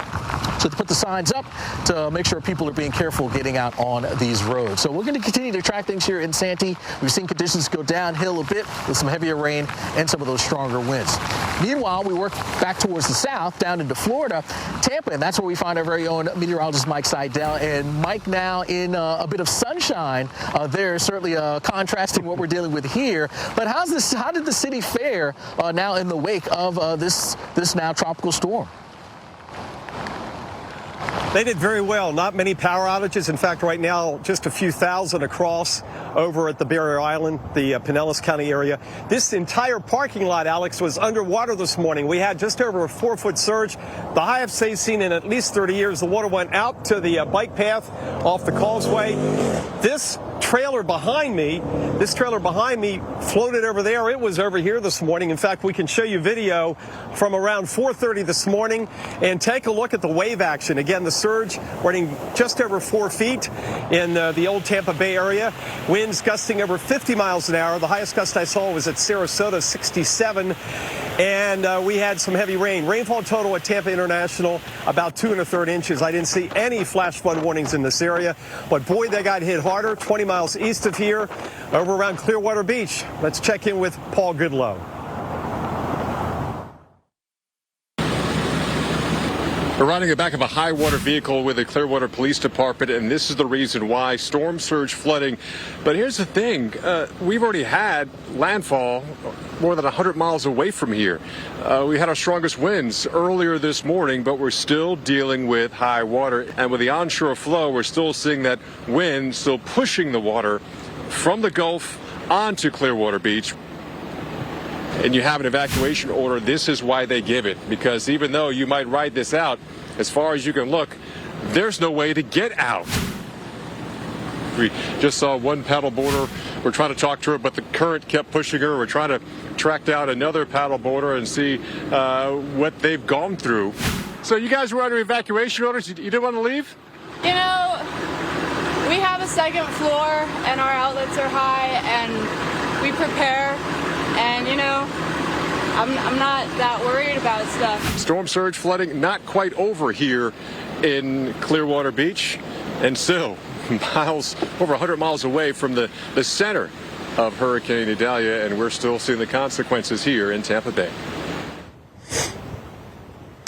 And some better news tomorrow if you're trying to fly in and out of the Sun Coast. The past couple of days, it was almost impossible. Every flight yesterday canceled. Today, about 85% of the flights. Tomorrow, only 16 flights are canceled in and out of Tampa International. And we're back to typical Florida weather. It's 87 degrees, and the heat index this evening is a very comfortable 101 degrees. Thank goodness for those breezes here across Tampa Bay. We'll go back to Alex in Santee, South Carolina, as Idalia heads up the coast and out to sea tomorrow.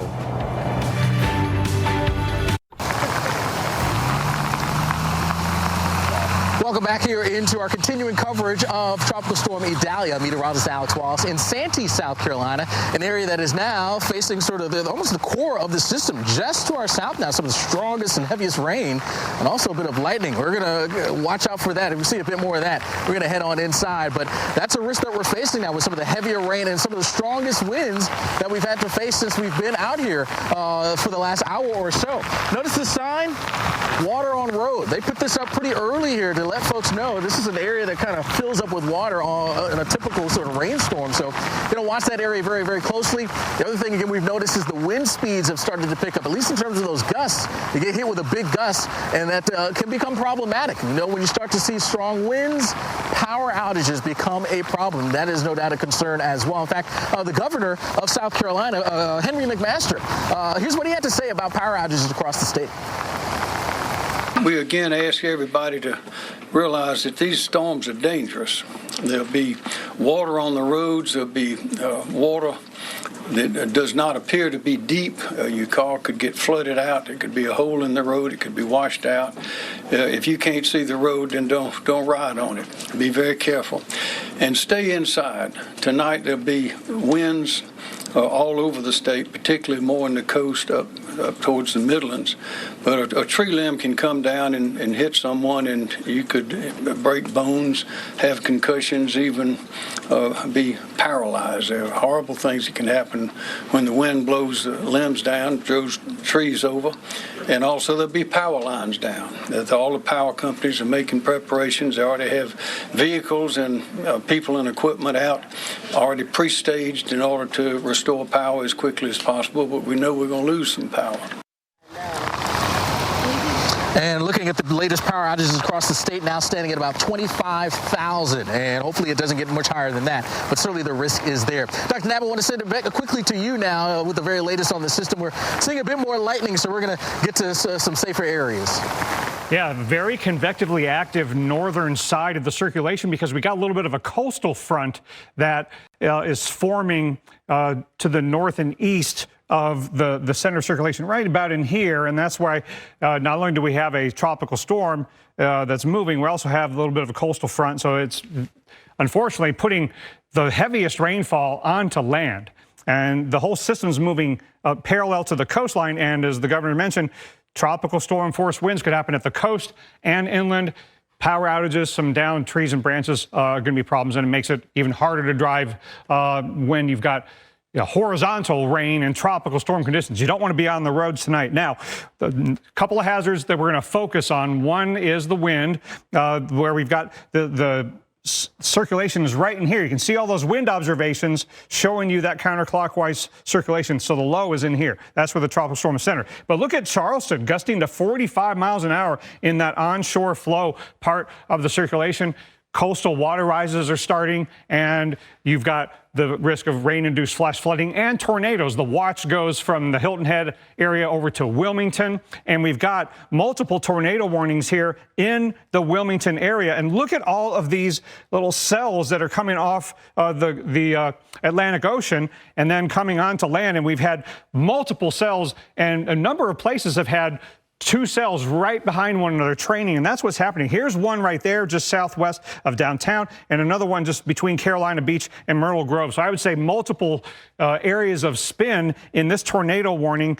So the metro area in Wilmington, you got to be in lowest level, most interior room, and wait until the warning is canceled and the all clear is given, because one swirl goes by, there could be another one right behind it. And this is in effect till 8 p.m. local time. Off the roads, in a sturdy structure, lowest level, most interior room right now. And then over in Town Creek, just to the west in there in Brunswick County, this warning goes till 7:45. There goes that area of spin just north of Town Creek.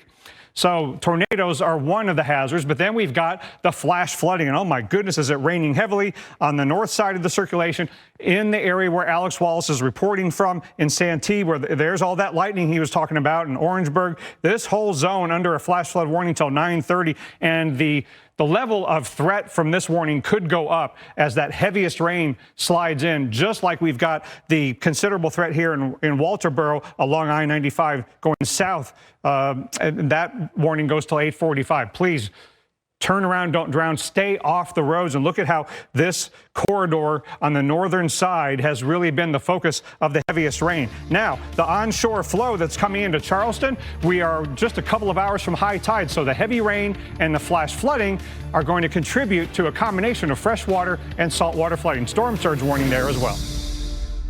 16 years from today, Greg Gerstner will finally land the perfect cannonball. Unsuspecting friends? Check. Epic water displacement? Big check. a work of art that's only possible because Well, Idalia is not a hurricane anymore, but tropical storms have a lot of hazards. We've got the winds, the flash flooding, the tornadoes, and the storm surge. Those are all still very much in play. In fact, the water situation in South Carolina is escalating now that the center has moved into the extreme southern part of the state. Heaviest rain is in that state, and we've got the onshore push that is really getting going into places like Charleston. Look at above normally dry ground there, right at the end of the peninsula. The gauge is reporting nearly 3 feet of saltwater flooding above normally dry ground. And we've got another hour and a half before we get to high tide, which alone is going to add a foot of flooding above ground. And then we're getting the onshore push. So that's why we could get well into that 3 to 5 foot range in the Charleston area. And that is enough for a storm surge warning. And that's in addition to the water problems from the heavy rainfall. We're also got the watch for tomorrow as that system departs. But look at this huge area at risk for significant problems from flash flooding. And we got the tropical storm warnings as the system parallels the coast. And also, especially with these outer bands, we've got the tornado risk. We've got a watch in effect all the way up into Wilmington area. Our Mike Seidel is still in Tampa, Florida. And Mike, tell us how things are improving weather-wise and how much flooding they had from the surge. Here in the Tampa-St. Pete area, most of it was right here where we're standing in the parking lot. This is the Courtney Campbell Causeway, and this whole lot was underwater this morning out to the guardrail. The causeway never closed. The Skyway shut down. That opened late this morning. That's 275. And we had some, gusty winds and storms. This morning's peak wind gust here was 53 at Tampa International and 67 down in Sarasota. Just about all the power is on. There's several thousand customers without power across the water in Pinellas County and down towards St. Pete. One of the hardest hit areas was up in Cedar Key. That's that little community. You got to drive out on that road. It's, I would assume, still underwater. But Jim Cantori, Steve Pederick, and Brad Reynolds, our Weather Channel crew, braved it high above the surge. And this is a kind of a highlight reel of Jim's coverage from this morning on Cedar Key. We wanted to show you storm surge, and that's exactly what I'm doing here. Brad, let's go down, look at what we got coming in. Look at this water coming in now. It is just rushing in at the present time. We've got tropical storm conditions here. The center is about 50, probably 55 miles or so to my west-northwest now. So it's probably at its closest point here for Cedar Key. But remember, we're still pushing that water. Huge southwest component with the wind, still pushing that water in here. And you kind of wonder with these homes across the street with the lattice, how high the water is going to get there with a forecast of 12 to 16 feet. We lost power about an hour ago, but the surge is coming in. I mean, come look at this. This is unbelievable. We're essentially surrounded by water right now. It has not stopped. But you can literally see the surge coming in. Go down to the University of Florida sign, Brad. I mean, it's just coming in waves. Just coming in waves, and it keeps piling up here. We're getting strong tropical storm force, maybe a hurricane gust, but what we're seeing is this right here, the storm surge coming in. And now what's really been interesting since the last time we talked to you guys is now that the water is high enough where you're not getting that land interface with the Gulf, the waves are just free to roll in. But look at this, just rushing in here. Absolutely incredible amounts of water, but we've got some roof damage. All right, let's show the roof here. About 2 doors down, 3 doors down. You can see it flapping around there. It's a tin roof, and there it goes. A tremendous amount of storm surge. Pretty much in the entire Big Bend has a huge water rise right now, and even here, where I'm at in Cedar Key, we now have the record, 621. All right, 6-1 was the old record back in 2016 from Hermine. Now we've set the record at 6-2-1 here at Cedar Key. Let me show you what that means. The water has come in and almost rolled to the top of that first little overhang, which is incredible. We've actually had door damage on this first door, Brad. You can see what looks like the framing that's actually come out now. So that's the door. So there's water easily in to that first room there. So there's structural damage. As far as the eye can see here, guys, this is what we've got. Water out, still coming in, still rising here. We're going to go above the record, which is currently at 6.21 at the lattice reading. That is the new record for storm surge here in Cedar Key. There's no doubt you're getting water in at least 2 of these homes. You start to see more and more debris kind of floating around, whether they be pomp-ons, parts of docks, 2x4s, We've had some containers come through as well. We've peaked in our surge, 6.9 feet. Record surge here in the Cedar Key area at 6.9 feet. The old record with Hermine in 2016 on September 2nd was 6.1. We are now at 6.9. The problem is it doesn't matter about the numbers. We've got water in homes and businesses here. Back here in Tampa, some improvements certainly tomorrow for getting in and out of here from the airport. The past couple of days, they canceled nearly all of 800 flights. Tomorrow, at this point, only 16 flights are canceled. So if you're trying to get in and out of the Suncoast via airline, things are getting much better as we head into tomorrow and Labor Day weekend.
And welcome back to our continuing coverage of Tropical Storm Idalia. We have crews stationed all the way from Florida to South Carolina and North Carolina, also into Georgia. And I want to take you back to Perry, Florida. This was from our very own Charles Peak. Now, earlier, this part of Florida was inundated, not just with the rain, but with the wind.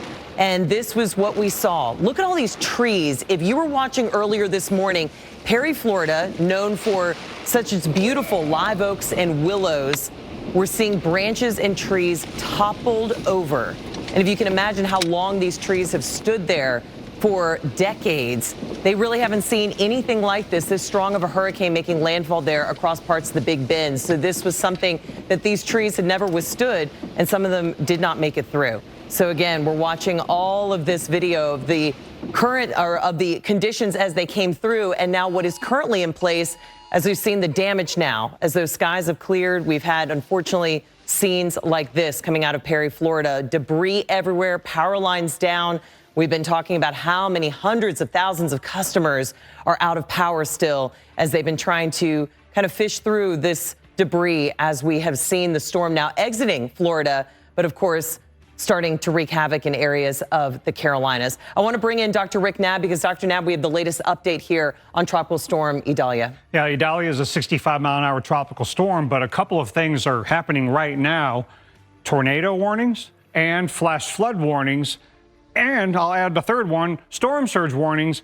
And, you know, Charleston, South Carolina is a place where you are at risk for both over the next few hours. So here's where the center of circulation is over extreme southern South Carolina. That's where the center of circulation is. Pressure is pretty low. So, you know, former major hurricanes, when they come ashore, the pressure stays pretty low given the sustained winds. But again, the sustained winds are not higher because we've got most of the circulation over land, but we've got some, you know, really strong gusts. And the one good thing is it's moving pretty quickly, so that will lessen but not eliminate the flash flood problem. And also, the other thing that's going on is we've got a coastal front that's forming here, and that's focusing the heaviest rainfall along an axis that's training in the direction that the storm is moving. Now, look at what's happening along the coast of South Carolina as the storm approaches. So maybe it's, you know, 2-3 hours from crossing near or over Charleston, South Carolina. But in advance of that, you've got the onshore push into Charleston, into Georgetown, into Myrtle Beach. And that is happening right now. We're only 1 hour or so away from high astronomical tide, and we're continuing the onshore push. So this could go well above 3 feet above normally dry ground. And now we're into the, the life-threatening kind of storm surge situation that's enough to trigger a storm surge warning for a place like Charleston. And then we've got to watch as you get the northern side of the flow into the Sounds tonight into tomorrow. But you add to that, Colleen, the fact that we've got a significant risk of flash flooding. So as this moves eastward and that coastal front continues to cause the training, we're going to have some significant problems from flash flooding. Look at that training area of thunderstorms that goes all the way across the low country aimed at Wilmington, where we've got the tornado warning going on. So it's a busy, dangerous night. You've got to be off the roads in South and North Carolina. Yeah, and Dr. Knabb, I want to talk more about, there's so much to do with the water now in the event of this tropical storm. So you've mentioned the tides, then we have the inland flooding. And so all this combining, where are the places that you're going to focus on, especially as we head through tonight, that could see the most danger? Well, it's from the coast into where that coastal front has gone inland. So places like Orangeburg and Santee. So that zone right there. So in between Charleston and Columbia, that's where the heaviest rain is falling along that entire axis. But that doesn't, keep Columbia and Charleston out of the flash flood risk, but it certainly is maximized along that axis. And then in Charleston, you're going to have the combination of the freshwater and saltwater flooding. Look at that onshore push with gusts up to 43, 45 miles an hour in Charleston. You can see the wind observations revealing where the center of circulation is. And then you've got all of these really nasty bands that are in the advance of the central part, and that's where we've got the tornado watch. So look at this, Colleen. We've still got this tornado warning in the Wilmington area, and there have been 2 distinct areas of spin that have gone through, and this tornado warning is in effect until 8 p.m. So radar confirmed tornado in the Wilmington area. So we're watching tornadoes, also at risk of flash flooding as we head through tonight. Of course, the Weather Channel here for continuing coverage. We have crews all across from Florida, Georgia, the Carolinas. We're back with more right after this.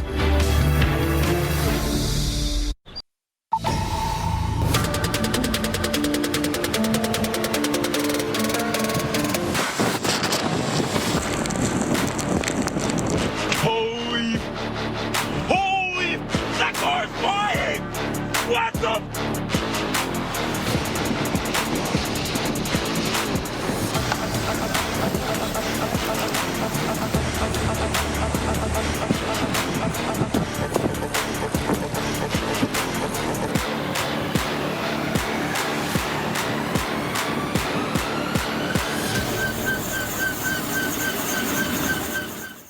The wind, the water at the coast and inland from what was a landfalling major hurricane, a Category 3 in Keaton Beach, Florida, and Apalachee Bay, the northeastern Gulf of Mexico.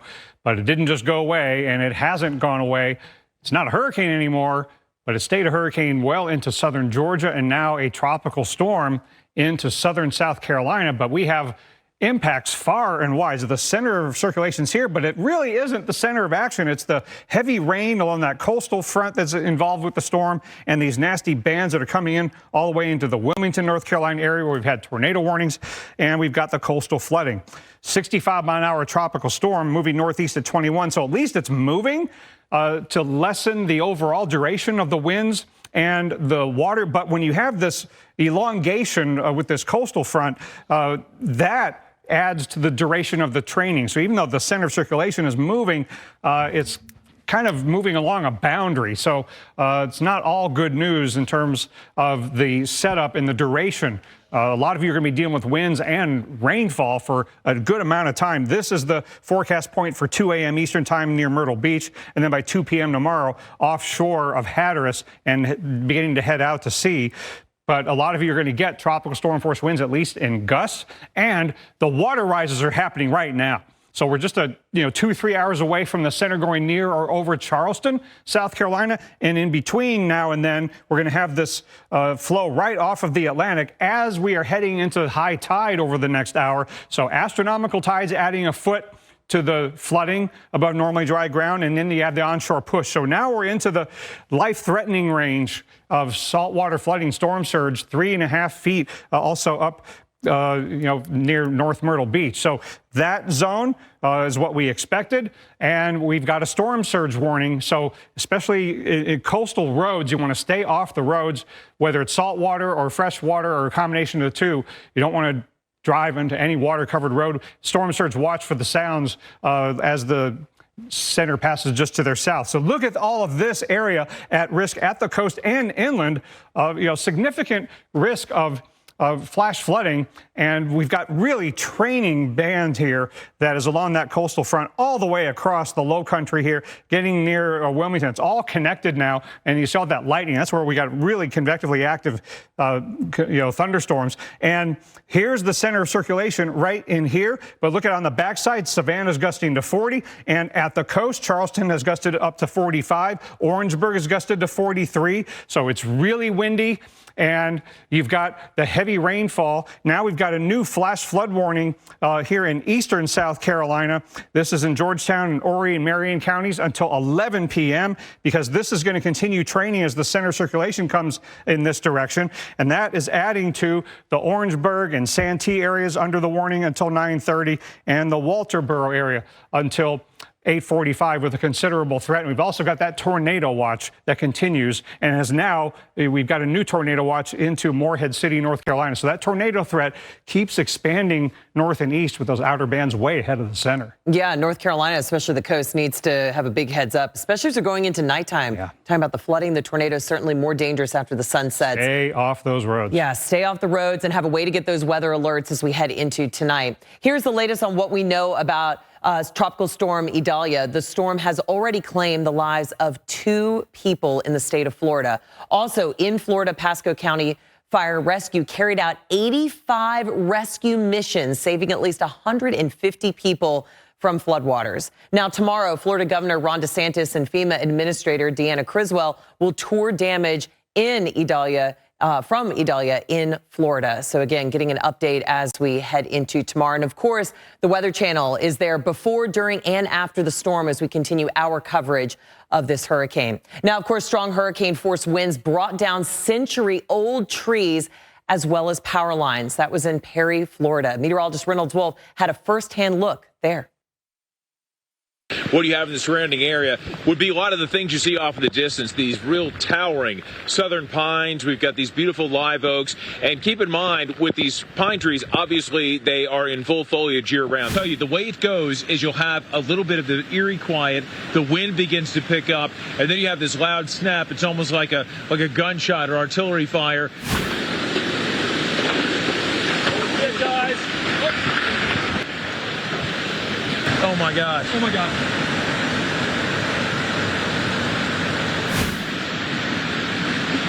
There we go, Austin. I don't know if you're able to capture that one. Absolute punishment. But good heavens, what we're seeing here, sakes alive. All right, guys, look out. Okay, there are roughly 50 live oaks. Some of these trees have been standing for well over a century. So collectively, we're talking about more than 1,000 years of life coming to an end. I mean, it just gives you goosebumps, and you just kind of hunker down the best you can, and then you just wait for it. It being the collapse of one of these grand trees. But every now and again, you'll hear this huge pop, this big crack, and you just kind of look around and see what is falling and where it's falling. That's the most important thing. Big gust coming through. Notice a lot of the water falling from the heavens. It comes down, catches the upmost branches, and goodness sakes. This is the reality in Perry, Florida. This is what we are dealing with at this hour. And that was from Perry, Florida earlier, of course, very close, a little further inland than to where Idalia made landfall this morning. Now, I want to bring back in our meteorologist, Mike Seidel, who has been in Tampa, Florida. And Mike, help walk us through what has been going on in Tampa and kind of how the day has played out for you, and especially to the storm surge. Yeah, certainly the worst weather was this morning before sunrise. Once the southwest wind came in here, it pushed the bay over this parking lot and up towards the causeway. The causeway never closed, but there's a debris line up there, and they did close the Sunshine Parkway 275 because of the wind restrictions. I'll show you what it looked like. I hiked over here this morning and grabbed this video about 4:30 a.m. Eastern. You can see the waves lapping and over the seawall into the parking lot. That building with the flags, that actually not a building, but that trailer is no longer where it's sitting. In fact, tonight it's sitting on the other side of the parking lot. Now, they had worse weather back towards the beaches. We're about 18, 19 miles due east of Clearwater Beach. You go over the causeway, you're there. And we had water all over the streets. Paul Goodloe was riding through there with the police in a Humvee, and water in some folks' homes. And they did have the mandatory evacuation over there. And also, you know, you're right on the Gulf of Mexico, and that water got blown literally into the streets there as he went through this morning. Things have eased off now because the wind is backed off, and we went through a tide cycle. Now the tide is starting to come in, but there's really no chance of, I should say, this tide starting to go out. But high tide this afternoon, the water did not come back into the parking lot. What I want to show you is one of those quintessential things you see in Florida, the sunset. And we've got a beauty for you this evening through the palm trees out here on the bay. Sunset about 15 minutes ago, and look at that shot. By the way, the heat index right now is 101 degrees. It really doesn't feel like it because we have that breeze. Thank goodness for the breeze. Wind's still running at about 10 miles an hour. Schools back in session, most of those reopening tomorrow. Some of those were used as shelters. And as far as Tampa International goes, much, much better tomorrow. Yesterday, all the flights were canceled. Today, about 85% of the 400 scheduled flights. Tomorrow, I just checked again, 16 flights canceled. Power outages, about 6,000 down in Sarasota County, and over in Pinellas County, just over 3,000. Here in Hillsborough County, I just saw 212 customers without power. So things doing pretty good here in Tampa, despite the surge of just over 4 feet. The highest, Colleen, we've seen on record, but the record for that gauge only goes back about 30 years. All things considered, we fared very well. Unfortunately, much, much worse up through the Nature Coast and the Big Bend. Still, it'll be interesting to see what the final surge was in those areas. But considering Jim Cantore had over 6.5 feet, more than likely those surges up there did verify between the forecasted 8 to 12 feet. Yes, certainly seeing some verification there. Thank you so much, Mike Seidel, right now in Tampa, Florida. And you mentioned Jim Cantore. I want to show you what was going on earlier. Jim actually spoke to a resident there in Cedar Key and also was giving us updates as that storm surge started to rise. This is your condo. This is my condo, and this is, of course, all a wall. You know, just a regular outdoor wall, and there used to be a door here and a window there. Right. And this was Was that the garage back there? Well, yes, and the thing is, that was the garage and with a garage door. Right. But everyone here, and this is or can be a bedroom. All right, there's a window unit there, and the full bath here with a shower and everything. But mostly, everyone here uses it for storage. Right. We don't even put our golf carts in. So, yeah, it's a laundry room. Always use it as a laundry room and storage. And so as it just, obviously, I mean, breaked out walls. It's a breakout wall. Yeah, it's a breakout wall, and they work. That's. So, but did you guys? You moved your cars to higher ground, right? I moved. I was going to say, just kind of take us through this a little bit. You knew it was coming in. I knew it was coming in, so I took my car and my golf cart to higher ground. I lived here for 24 years, so I've been through a lot of these. I've only lived in this particular place for like 4 years. But the other place I lived in was a house directly on the Gulf also, up on stilts. So I'm used to it. No stranger to this Yeah, stuff. no stranger. No, I've been through it. It's just, you know, what did you first think, though, when you kind of walked outside? You could probably hear it, right? Yeah, because you were here. Before I walked outside, what happened is the power went off at 5:25, so woke me up. For us, and so I couldn't see much of anything. So I really, until about 7 or 7:30, my bedroom was on the back, so I walked over here, and it was pretty amazing. I mean, it was. Well, yeah, you're right on the Gulf. This is where it was coming from, and you could see it coming up with waves on top. Yeah, waves. I mean, it was big waves. The weather was much stronger than I thought. Frank, how high is that deck, if you don't mind me asking? That's from where we're standing to here is 10 feet. All right, so we had a forecast storm surge of 12 to 16 feet. Right. Did you know that? I knew that, yeah, sure. But that's above sea level. So I've got a couple of foot variance. And I know it's 10 feet because I measured it last night. To say, okay, so what's 10 and then 12. You're looking at the bait. Yeah. So still, though. Yeah, still. That it's 16 possible. number make you a little It's possible. nervous? Yeah, it was possible to get up there where I live. I mean, I don't Right, you could live go up to the down. higher floor. I could do that. I've got That's two what more you're saying. floors up there. So I wasn't afraid of that. I mean, I told somebody, I said, I'm not afraid that I'm going to get hurt or my life or anything. Right. It's just going to all get torn up. So my question is, do I want to be here and see it getting torn up, or do I want to go somewhere else? Now, of course, you typically, or I do, say, well, maybe I see here, maybe I can help something. But if I'd gone somewhere else, I'd be clean and shaven and air conditioned and all that stuff. And like So we you'd rather aren't. stay here and help. I'd rather stay here thinking your neighbors and things like that. And then that's right. Really, I mean, see what's nice. going on. So I did. I've always stayed here, and but although I'm not one of these. I'm staying. No. I just haven't. You just feel it out and you do your own. I feel it out and do my own thing. I pay attention to what y'all say, but then I think about it some, and I think, okay, like this one. It's going, of the whole time, I felt this thing is going up close to Apalachicola. So the storm itself is no big deal for us. Yeah, so the last day we weren't in the cone. We knew the track wasn't going to be here. But the surge. Exactly. You're always going to have the storm surge here. Yeah, and I knew that. So I knew that was coming. And of course, it was worse the further north it goes, the further.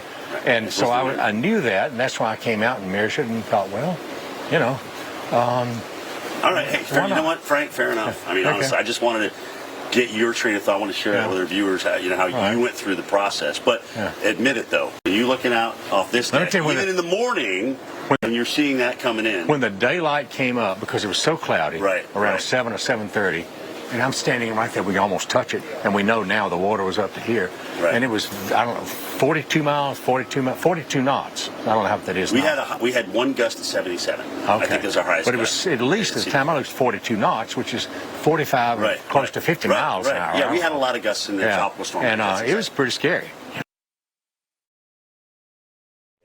And that's our very own Jim Cantori talking with resident Frank, getting kind of a perspective of why he stayed in his home. And so kind of interesting, Dr. Now I want to pull you in just to hear the thought process of why some people may stay behind. But he was very lucky because we were forecasting or seeing a bigger storm surge. Thankfully, that was not the case in his location, but certainly just very dangerous. Lots of things can change right as that storm hits landfall. Yeah, a couple thoughts come to mind. At the time that the Levy County issued the evacuation instruction, we didn't know if the eye wall would come closer or farther away, so that 12 to 16 feet at that time was still very much in play, and he had to get out before those winds of tropical storm force arrived. But also, if you stay for storm surge, then during the event and for a while afterward, if anything happens to you, you get injured, you have a heart attack, you have some medical emergency, some need, help cannot come to get you. So that increases the risk to your life. So we do, as Jim was saying, urge everybody to get out. You see, he was trying to convince them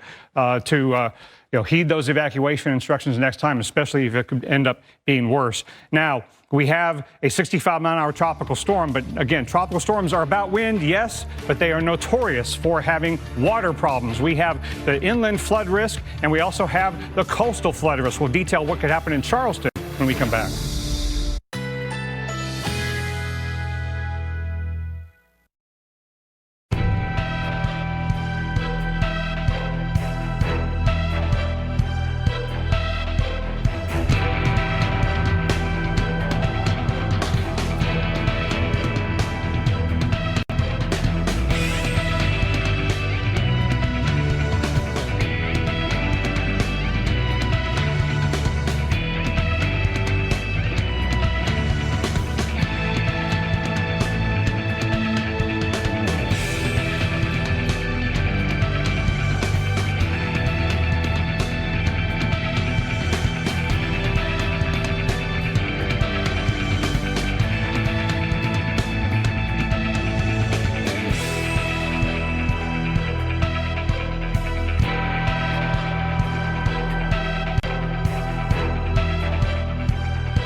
Weather Channel, now available to everyone. This is epic.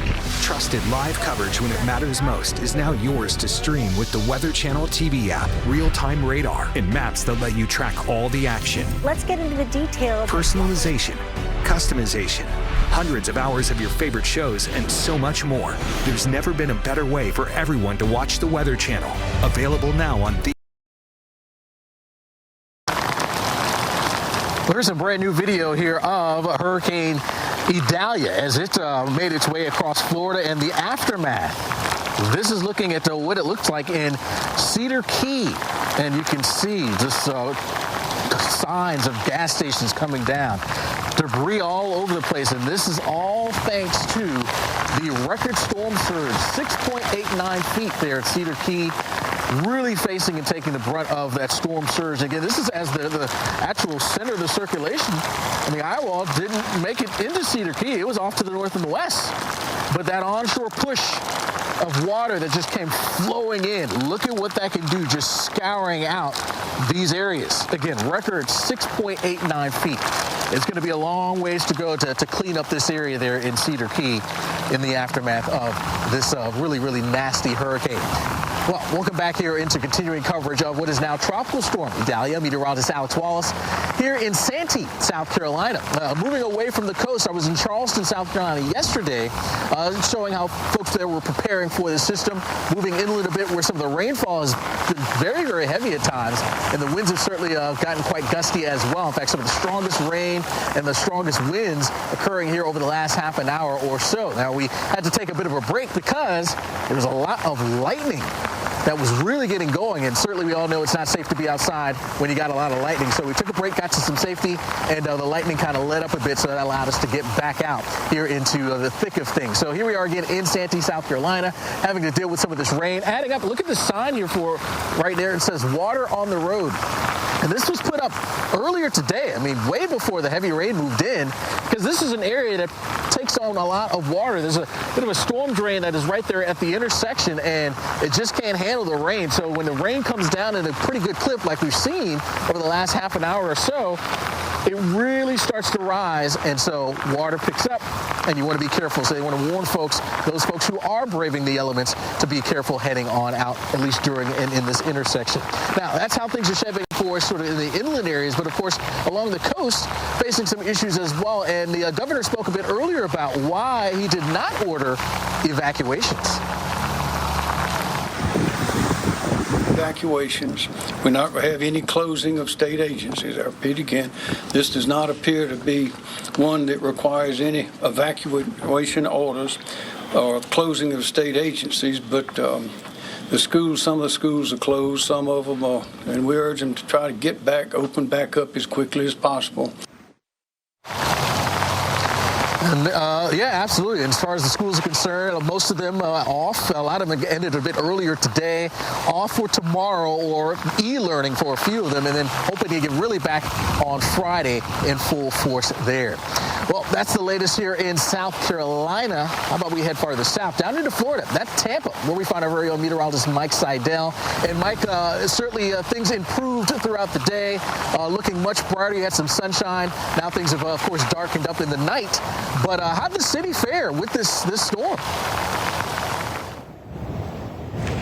It did pretty well. The worst of it was the surge this morning, a 4.18 foot surge at the gauge in Old Tampa Bay. Now, that's a record, but with the disclaimer that the period of record only goes back about 30 years. The damage, the debris primarily around town where we've been, palm fronds, that's it. Not a huge amount of cleanup. Power outages, very few here in Hillsborough County, about 212 right now. There were a few more this morning. We still have several thousand without power across the causeway and over into Pinellas County, the Clearwater Beach area, North Reddington Beach, several thousand without power there, but that's a small percentage of residents. They did have some water in homes over there. We had some water this morning over the causeway, the Courtney Campbell Causeway. This is about 8 8:30 this morning as we had that record-setting surge. And you can see waves going over the seawall and onto parts of the causeway and the debris. Winds at this point were gusting about 50 miles an hour. The peak gust at Tampa International was, I say, just 53 miles an hour, because until you get up to about 60 or 70, you usually don't have a huge issue with power, and that was pretty much the case in this area. Down in Sarasota, where they have 6,000 customers without power, the airport there in Sarasota, Bradenton, gusted to 67, so you see kind of the difference in that threshold. Meanwhile, rainfall totals around the area generally 2.5 to 3 inches. It came, and then it stopped, and another band came in. So because it didn't rain consistently for a long time like it is right now up there in the Midlands of South Carolina and Santee, where Alex is, up 95 towards Florence, we didn't have a flash flood issue primarily because of that. And as far as I know, there were never any flash flood warnings in this area. And Tampa International finally tomorrow, only 16 flights canceled after about 800 canceled yesterday and today. More coverage on the Weather Channel all night long, so stay with us.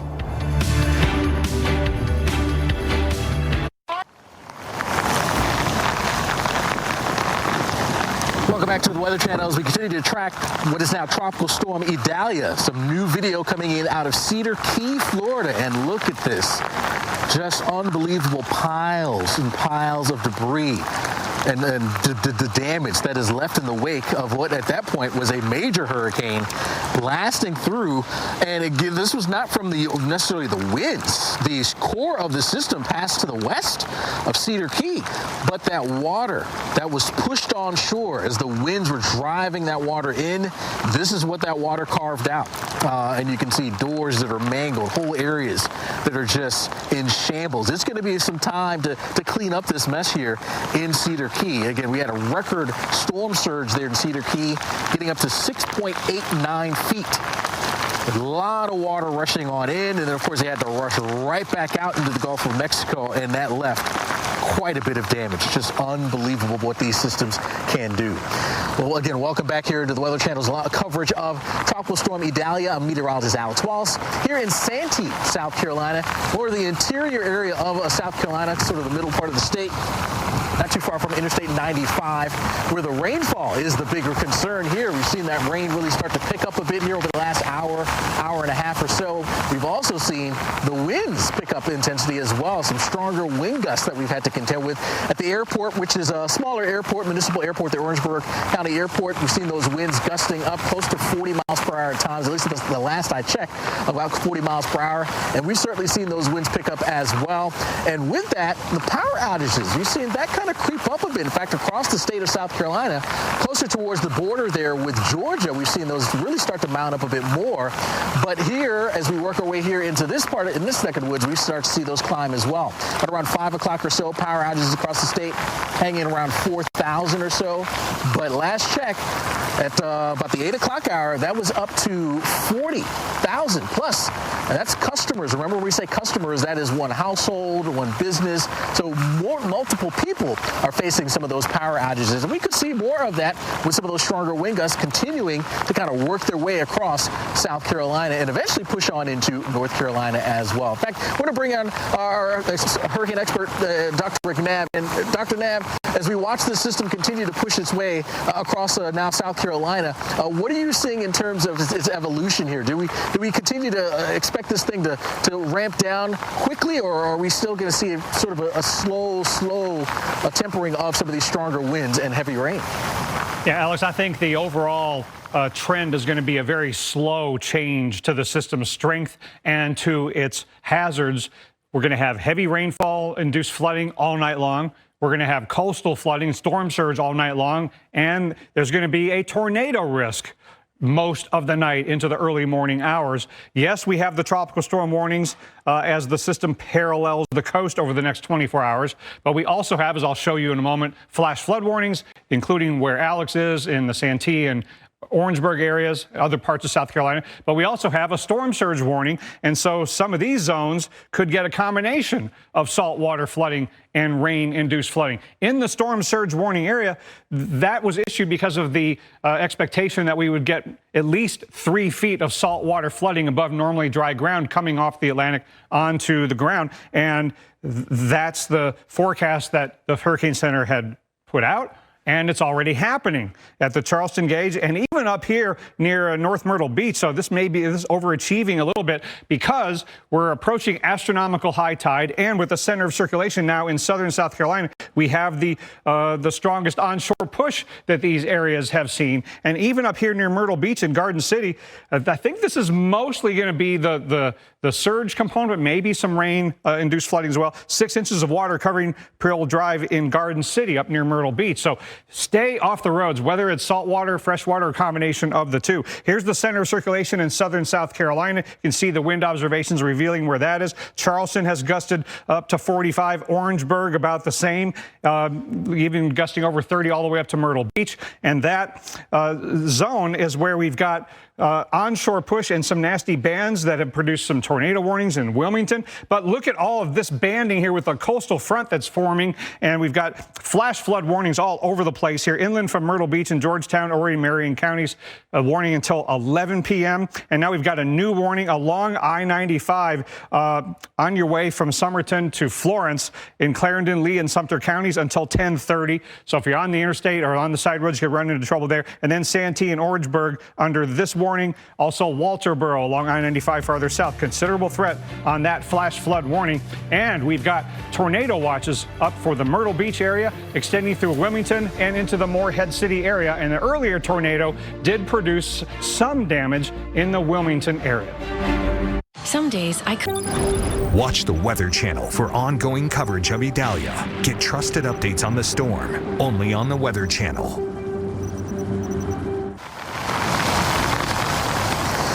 Welcome back to our continuing coverage of Tropical Storm Idalia. Meteorologist Alex Wallace in Santee, South Carolina. Right now we're actually dealing with some of the worst conditions from this storm that we've had to deal with here all day. We've been watching sort of the core of this thing track its way, of course, making that landfall in Florida, then up into Georgia, and now moving its way across portions of South Carolina. So we're facing some of the stronger wind gusts. The airport, which is about 25 miles to my west, they've seen some of those winds getting now up over Tropical Storm force. 43-mile-per-hour wind gusts reported in the last hour. So those winds have picked up in speed, as would be anticipated with the core of the system now tracking its way through. Some of the heavier rains have also come through as well, really getting a chance to add up. In fact, this is one of the streets here in Santee that can really fill up with water pretty quickly here. Just some heavy rainfall, and look at the water. It's added up here for you. I mean, this is easily, as I start to get into that would be up way past my ankle, getting up close to my shin. And as you look across this zone, you see the water covering this roadway. And this is one of the reasons why we always talk about not going into that water. As you look at that water right there, near the stop sign, can you see how deep it is? You can't. It's impossible. You don't see road lines. Now, as you work your way back onto that other side of the street, you can see a bit of the road and the line showing up. So you can tell that it's not that deep. But right here, you can't tell at all. Is the road compromised? You just don't know. Is it too deep for your car to go through? You don't know. So this is one of the reasons why we always try to harp on not going through flooded roadways. It's just not a safe thing to do. You can get stuck. You have to get rescued. Now you're in jeopardy. The people rescuing you, they're in jeopardy as well. It's not safe. And that's the message here that is being given to everyone here in and around Santee and all across this zone here in South Carolina. And in the path of the system, the heavy rain threat is in place. We've got a flash flood warning here for you until about the 9:30 Eastern time frame. We've already seen several inches of rain, more to come with this driving through. So the message is to just stay put. This is not going to be around forever. We're going to see conditions really improve really by late tonight, and certainly by the time we get into the early part of tomorrow as the system pushes away. So conditions will no doubt be improving. Just stay put. Hang on. Thursday, as we head through the day, it's going to be much, much better. And that's the case down into Florida in terms of what's happening in the sky conditions now. In the aftermath, it's a tough situation there across portions of the Sunshine State. But our very own meteorologist Paul Goodlow was in Clearwater Beach, and this is what he faced when it came to this hurricane. We're still dealing with the surge here, getting higher and higher slowly but surely. Now it's closer to 3.5 feet of surge, and it continues to rise. And we're normally about, say, 60, 70 yards from the edge of the ocean, and they've even pulled back the lifeguard stand. It's going to be interesting here in Clearwater, the Tampa Bay area, all day long. You can see the stronger winds also pushing this. We're seeing, look at that, waves crashing here. We still have our high ground.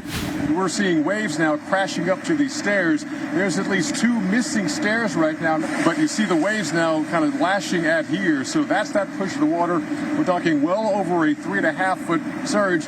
And now we're seeing the water rapidly rise. We've had to retreat from where we were before. This is now our second kind of movement, and we expected to do that because of the storm surge coming in. It's getting lighter here, and as people in the metro area are waking up, this is not the time to go drive around and survey the damage, because the damage is yet to really peak here as this water, the surge, has yet to peak. We've had to retreat. In fact, Ben Trailer behind the camera, you can see the building across Gulfview Boulevard, which is really part of the Gulf right now. We were on the far side, the Gulf side of that building, and waves are crashing onto that building, which is about maybe 70 miles from the normal surf line. And now we're across the street. You can still see some of the sidewalk is a little on higher ground. This was not covered, not engulfed about 20 minutes ago. So that's why we keep retreating. We're fortunate. I still see lights on in all the buildings. All the street lights are still on as we speak here.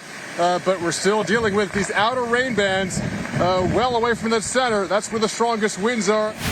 Here's a piece of debris here, and these things are put together with nails and screws. Now, my boots have an impenetrable sole. That's why I can still walk around here, but still cautiously. And by the way, this is salt water. That's corrosive. So if you're driving around, 2 things can happen: corrosion to your car and flat tires. Look at the Gulf of Mexico. We're looking across Gulfview Boulevard, which is part of the Gulf, and look at the white caps here and how sloppy and choppy that is. Easily, 5, 6, maybe even 8-foot waves at times slashing on shore. And it's amazing where those waves are crashing now. Easily 70, 80 yards from typically where the edge of the water is. We're more than 120 miles from the center, but we're still dealing with storm surge for much of the day here in Clearwater Beach. So there you have it. Meteorologist Paul Goodlow there in Clearwater Beach, Florida, and what they had to face down there as the system that moved its way to the west. But again, it wasn't all about having to be in that eye wall. The flow around that really just driving on in some of those stronger winds, and of course some of the water as well, leaving some issues there. Now, farther inland, here I am in Santee, South Carolina, where we're seeing some of the worst conditions in terms of the rainfall that's been coming down pretty steadily, and some of those stronger wind gusts. Gusts have now gotten up over 40 miles per hour, so firmly in tropical storm force, and we're going to watch how things play out for the rest of this evening. Flash flood warning in effect for us right now.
Back to continuing coverage of Tropical Storm Idalia. Here's some new video coming in out of Allendale County, South Carolina. Essentially, they're right along the state line there with Georgia, and you can see right across this road, massive tree that is now blocking the way. No one's going anywhere until that tree can get cleared. And this is one of the reasons why, when you start talking about tropical systems and some of the strong wind gusts that they can bring, well, they can knock down trees, and that not only leads to some power outages, but but also leads to trees that can block people's way. And this is the case here. Again, this is Allendale County, South Carolina. So staying off the roads, that is so very key here for us as we continue to move our way through the rest of this evening and into tonight, because the system is still around and it is still packing a bit of a punch.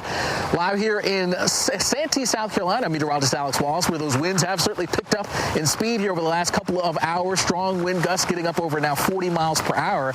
We've seen that at the airport, which is about 25 miles to my west. That rain has gotten to add up as well. We've seen some of the rainfall totals getting up over 2.5 inches at last check.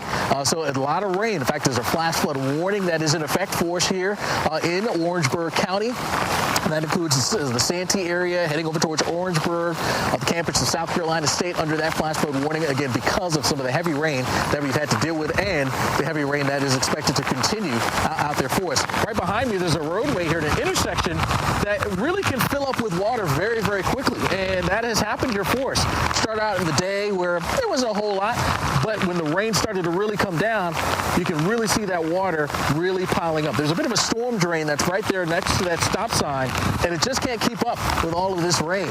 So it fills up, and they actually have a sign here, which is right behind me. I'll try to turn, and on the other side of the sign, it says, water that is on the road. So they're trying to warn folks that there is water that's covering the roads here. You got to be careful out there. And they actually put that sign up way earlier today before the heavy rain came in. So they know this is sort of those usual suspects, usual spots that can really get that water adding up. So there's multiple areas around town that will be dealing with that, multiple areas around the state in the path of the storm where we will see issues like this. So the key is to just stay off the roads. All right, let's get back to the studio now. Dr. Rick Knabb tracking the system, and what is left of it and where it's headed. Yeah, and Alex, as you're saying, stay off the roads. So important because there's a lot of this system still left, especially with the water impacts, and as we saw with that down tree on the road, adding to the wind problems that we've got. So there are so many reasons to stay off the roads tonight. We could lose lives tonight if we're not careful on the roads, and we're so much better off if we stay off them. Now, we've got the storm surge warning, and look at, you've got the tropical storm warning and the storm surge warning, and look at how the gusts in Charleston up to 41. Orangeburg's been gusting to 44. So there's plenty of wind that can bring down branches and entire trees. But that onshore push in the coastline has produced this storm surge warning situation that is verified. You get above 3 feet above normally dry ground of flooding from salt water, then you've got a life-threatening situation, especially if you get on the roads. And in Charleston, we've got more than 3 feet of saltwater flooding above normally dry ground. And along the coast here, we've got a lot of problems. At Edisto Beach, the dunes have been breached. On Palmetto Boulevard on Edisto Island, water is flooding the roadway, and dunes breached on another location. So you've got problems in Edisto, but then you've got all these problems in Charleston, numerous road closures. Look at all these roads in downtown Charleston on the peninsula are closed due to storm surge. Stay off the roads. Doesn't matter if it's fresh water or salt water. Stay off the roads in downtown Charleston. And we've got a restaurant in Mount Pleasant that's got storm surge, and road closed between Highway 17 and Needle Rush Parkway due to storm surge. So this is a storm surge warning that is mainly going to cause problems for roads, but also for some structures. And law enforcement in McClellanville is reporting that Pinckney Street is flooded due to storm surge. And that is just the coastal flooding. Look at all of these flash flood warnings, including in the Santee area and in the Orangeburg area. So along I-95 and I-26, Alex, it has got to be a mess. It is so dangerous to be out on the roads tonight. You might run into a down tree. You might run into a water-covered roadway. Might run into another vehicle. We've got to stay off the roads tonight, like you've been saying. Yes, and that is the message that we've been hearing from Dr. Knabb, all the emergency officials, the county officials, just staying off the roads through this evening because, as you mentioned, heavy rainfall adding up, ponding, roads covered in that water, and it's nighttime. It's a lot harder to see at night on a normal night, right? Now you add in the heavy rain coming down, and it really becomes tough to navigate on those roadways. So the safest bet is to just stay home. I mean, who wants to ride and drive through heavy rain and potential flooded roads? I don't know anyone who volunteers to deal with that. So staying home is going to be key. Of course, we're not going anywhere. More coverage of Tropical Storm Idalia coming up here on the Weather Channel.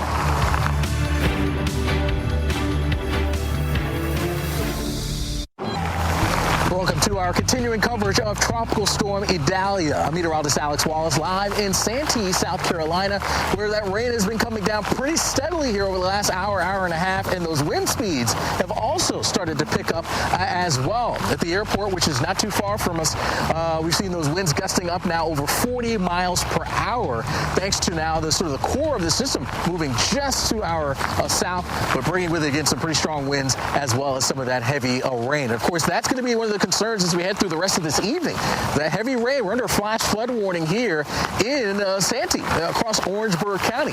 And so there are a number of areas where some of that water is running a little high, and you really got to be careful. If you don't have to be out there on these roads, that is no doubt going to be one of the key things to be the safest. Staying off the roads, that's really been the key message that a lot of the county officials and emergency officials have been driving home when it comes to the system here as we work our way now across South Carolina, is to just stay home. We've got plenty more as this thing tracks its way across South Carolina, and eventually we'll see even a bit of North Carolina getting impacted as well with some of those heavier downpours. We're going to bring in now storm specialist Carl Parker joining me. And Carl, as we watch the system, certainly a pale in comparison to where it was when it made that landfall, but still a formidable tropical storm that we certainly don't want to let our guard down and take our foot off the brake. Yeah, so many times we've said never say just a tropical storm because they are full of all kinds of dangers, and this one is very much doing that. Let's take a look at the latest from the Hurricane Center. We've got a 65-mile-per-hour storm right now. It is moving northeast at 21 miles per hour. Mercifully, we've had so many slow-moving tropical cyclones in recent years, so at least that it's moving right along and will continue to through tonight and tomorrow. There you see the forecast continues to be a mid-grade tropical storm. Tropical storm warnings up in eastern parts of South Carolina, Georgia, as well as North Carolina into the Sounds and also into the Outer Banks. We are still getting some pretty strong wind gusts in some areas. Winds gusting now into the upper 30s there in interior parts of South Carolina. But the important part is that onshore flow that has been driving water into the coast. And you look at these water level rises here in Charleston, now 3.2 feet over normally dry ground. That is a top 5 water level rise in Charleston, and 3.1 feet at Springmaid Pier. That is near Myrtle Beach. And so we have had some significant coastal flooding already. Edisto getting up to around the 2200 block. We've seen some serious flooding there and numerous road closures in downtown Charleston. So an ongoing concern for storm surge flooding here along the coast. There you see greater than 3 feet along the South Carolina coast, Savannah up into Beaufort, Hunting Island, Harbor Island, there into Charleston as well, and then farther up the coast. Then 1 to 3 feet is the forecast for Myrtle Beach and also for Wilmington. So we continue to have very serious issues with storm surge flooding along the coast here, but also issues with inland flooding. We want to get back out to Alex Wallace. And Alex, it's really something how that rain can come down in a tropical cyclone. I'm sure the rainfall rates have been very impressive where you've been. Yeah, Carl, that's the thing, right? You know, throughout the day, there's rain here and there, and then all of a sudden, boom, you get hit with a big, big burst of very, very heavy rain, and it can add up very, very quickly. In fact, I'm at an intersection right here that has filled up with water. We got a van that is now about to walk and go through it to show you exactly how deep that is right now, and it's been much deeper than that. So it's actually come down a little bit, but it is still covering this intersection here, and so you got to be really, really careful coming through this area, or you're ending up splashing a whole lot of water all over the place. And this is one of the sort of notorious spots for picking up rain here in Santee, South Carolina. But yes, Carl, adding up, no doubt, we've talked about almost 3 inches of rainfall since we've gotten that rain to really come down here at the airport. That's what we measured there. And of course, those winds have also picked up quite a bit as well. Now, we've got a number of things that we're facing in terms of risks and hazards from this tropical system. The heavy rain, we mentioned that, the gusty winds, but also that isolated tornado threat. That continues for us, particularly as you work your way towards the coast. We still have tornado watches that are in place. And in fact, earlier today, there was a spin-up that took place, and boy, a pretty incredible piece of video that you have to see. Take a look. Holy, that car's flying! What the? unbelievable.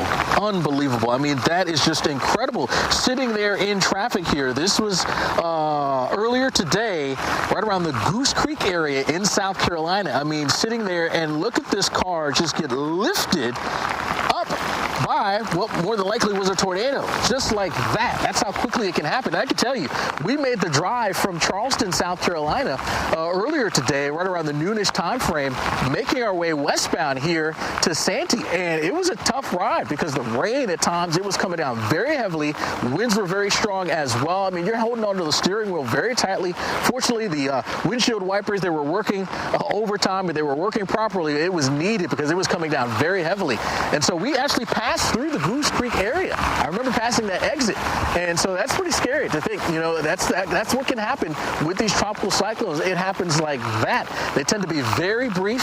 They tend to be quickly. They spin up and then they spin down just as quickly as well. But they can be very damaging, as you can see, with that car that got flipped upside down there. Just incredible. So that still remains a risk as we head on through the rest of the night, particularly along the coastal areas here of at least South Carolina. So, Carl, we'll send it back to you there, of course, dealing with the rest of the system. Still more heavy rain, still more gusty winds to contend with here as it pushes off towards the northeast. Yeah, Alex, before we let you go, I think we're going to take a live look at Charleston. I know you were in Charleston, and there's always so much concern about flooding there. They've had a lot of problems in recent years. You know, drainage is really key, and it's just getting harder and harder. They've had pumps on, that type of thing. What did you see in Charleston before you went a little farther inland? Well, we left a little earlier today, so it was prior to some of the heavier rains that pushed on in, and as well as some of the stronger push of onshore winds as well. So prior to us leaving, it wasn't too terrible, although they were already preparing. They had some of the pumps that were already going, helping to try to pump some of that water out. As you mentioned, it really becomes really tough for the city to handle this type of situation.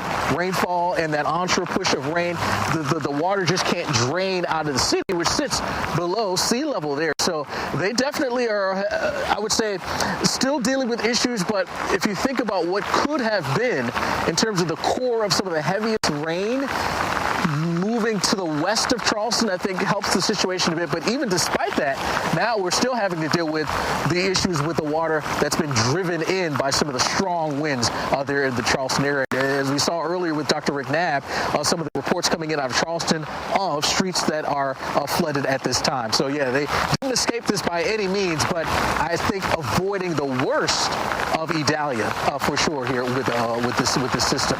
But it's still continuing, and we'll watch it continue to push off towards the north and the east.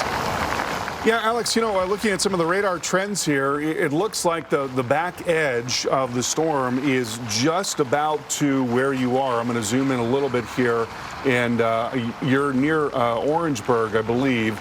And so, oh, there you are right there. There's Sumter right in there. So you've got not too much longer to go, Alex. It looks like you're going to be probably wrapping up before too long here. We'll get back out to Alex in just a little bit. There's a broader view of what's happening on the radar, and see this large shield of rain here as moisture is now driving in from the Atlantic Ocean and coming into an area where there's some lift in the atmosphere. So that's why you see the sort of maximum area of rain right there, as we get rain, the moisture coming up along a slope there, and that causes that maximum lift there. So just to the northwest of Charleston, there are several flash flood warnings now in effect. Bamberg and Calhoun and Orangeburg counties under warning until 9:30. Then another warning off the north here, and this is where Alex is. This is also Calhoun and Clarendon and Orangeburg. Then near Alex, that's Clarendon and Lee and Sumter counties under warning until 10:30. And again, that is where Alex is, right in there, that area.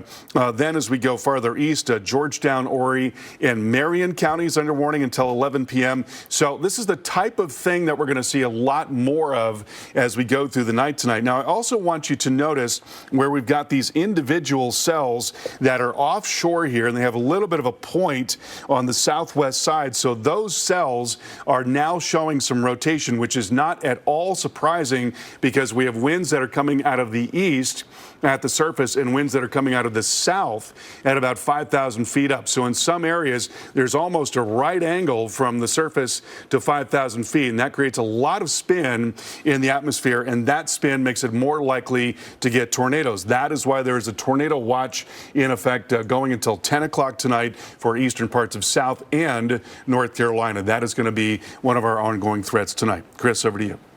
All right, well, now to Perry, Florida. That's in Taylor County, where still tonight 99% of the customers there without power after Idalia moved through. This was where it made landfall. Our storm tracker, Charles Peak, is live tonight after spending the day surveying some of the damage in North Florida and in and around Perry. So, Charles, walk us through what you've seen since landfall, since the conditions have approved for you to kind of go out and venture out and, you know, what the devastation is.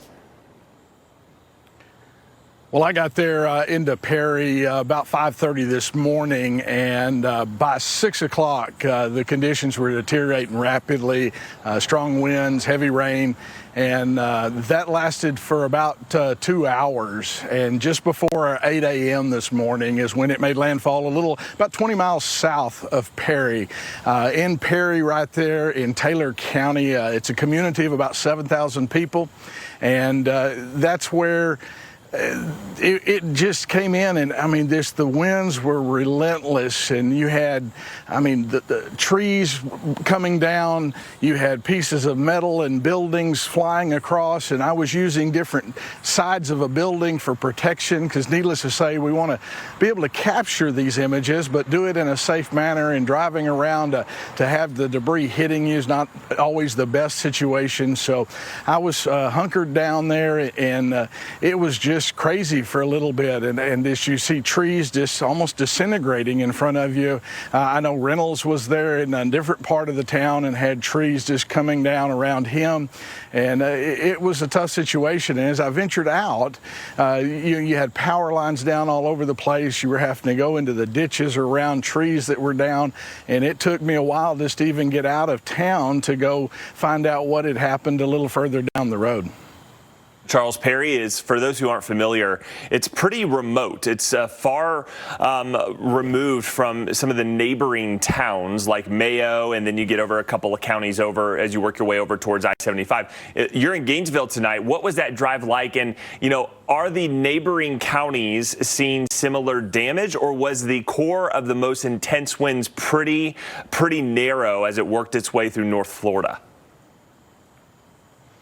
The strongest of it was a pretty narrow, it's a pretty compact storm as it came on. I went down closer to the shoreline, and they had, by the time I got there, we had that surge issue coming in there along the shore. A lot of homes were damaged down there. Roads were cut off. The law enforcement had shut everything down so that they could get the crews in there to start working, as well as you had multiple different agencies. I saw Task Force 1 convoy from Pennsylvania that was coming down the road at one point in time. So they had pre-positioned down here to be able to help Florida, and you had Task Force 1 for Florida as well. Those urban search and rescue units were getting down there.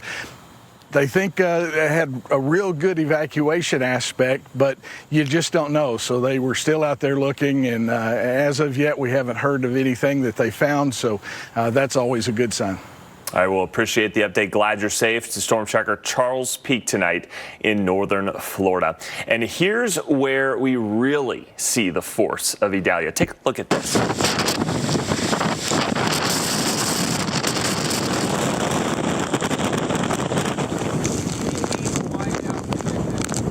All right, well, this is from Taylor County, Florida this morning. That's in where Perry is, the Big Bend region where Idalia made landfall. And it happened just before 8 a.m. near Keaton Beach, which is just northwest of Cedar Key. You can really see the ferocious strength of the wind. There's also extensive property damage, flooding, and power outages. And we want to kind of recap some of the reports and rainfall that we have seen here. You can clearly see where that path is tracked. It went through northern Florida just like that. The rain really intensified across Georgia. We even had flash flood emergencies in Valdosta and across some of the counties here with flash flood warnings pretty much along that entire stretch where we saw over 5 to 8 inches of rainfall. And that's now continuing into South Carolina. But not to forget the heavy rain we had with that trailing band last night and early this morning through central Florida, and the coastal flooding and storm surge we saw across Tampa Bay and much of the Gulf Coast. We want to check back in with meteorologist Alex Wallace, who's in Santee, South Carolina right now, still seeing those tropical storm conditions and very heavy rain, Alex. Yeah, Chris, we certainly continue to deal with that.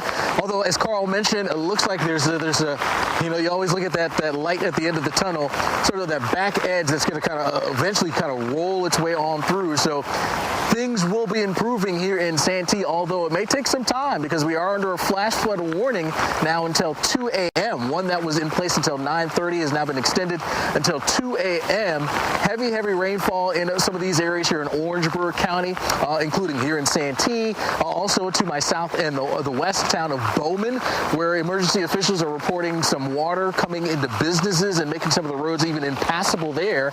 And also just to my south in the Holly Hills area, water covering the roadways, 6 inches there. So there's a lot of rain that has fallen. It's going to take some time after the rain stops for everything to recede. Of course, we've got continuing coverage of Tropical Storm Idalia coming up.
Of the Weather Channel, now available to everyone. This is epic!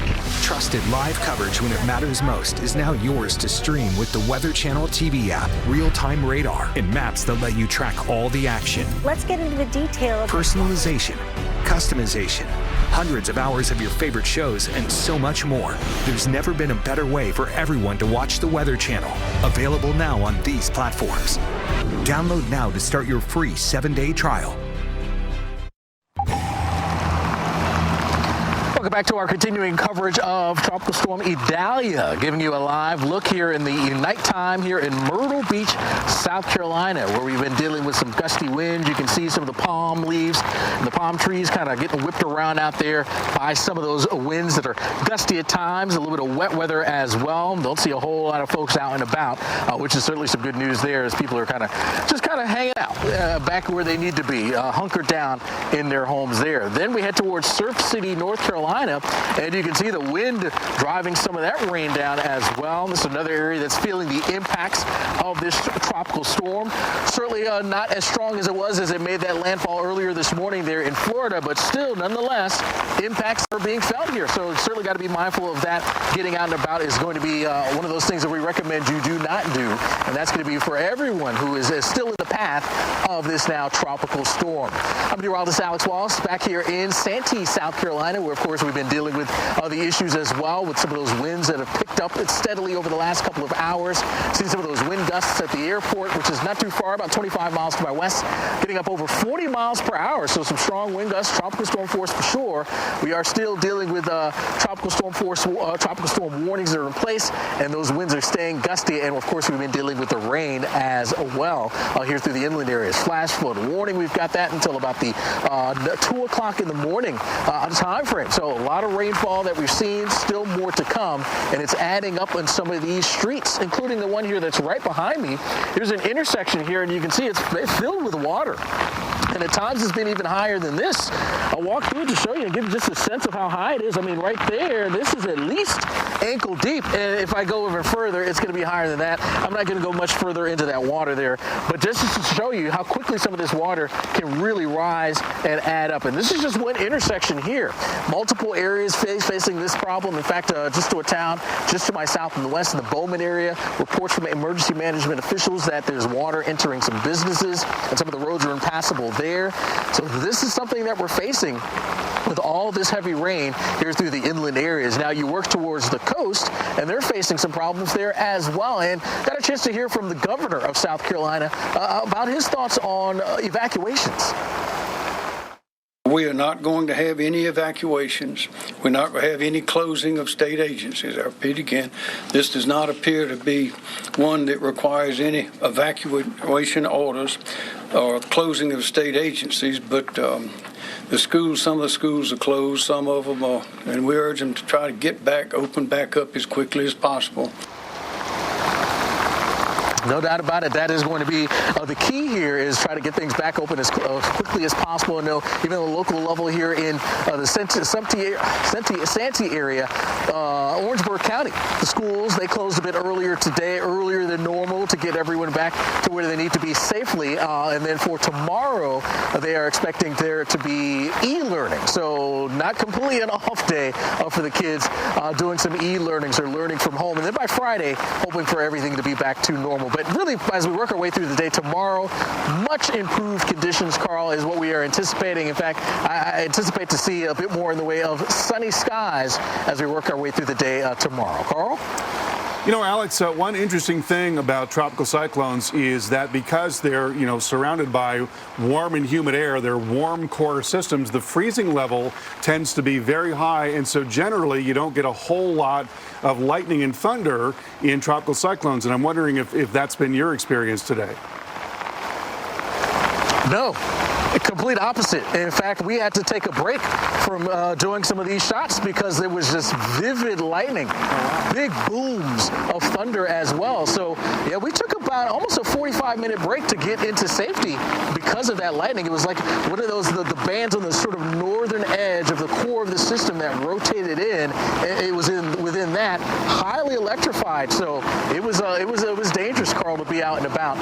Fortunately, that lightning has calmed down. We haven't seen many lightning flashes here in the last hour, but it was tough about 2 hours ago. Yeah, I mean, you certainly, that would make you want to run for cover when you're surrounded by water like that and you've got lightning at the same time.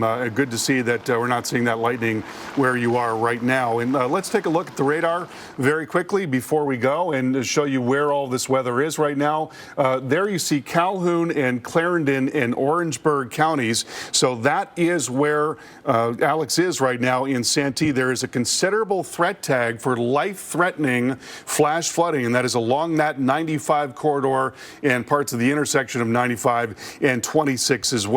Also, another warning here farther north. This one up into Clarendon, Lee, and Sumter counties. That going until 10:30, and then another flash flood warning here more towards Myrtle Beach, Georgetown, Horry, Marion counties under warning until 11 p.m. Flash flooding is going to be a huge threat through tonight.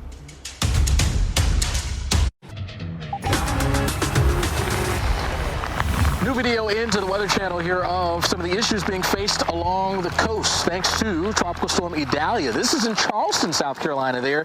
And you can see off in the distance there some of that water that is lapping up over that sort of seawall there. This is at the Battery area.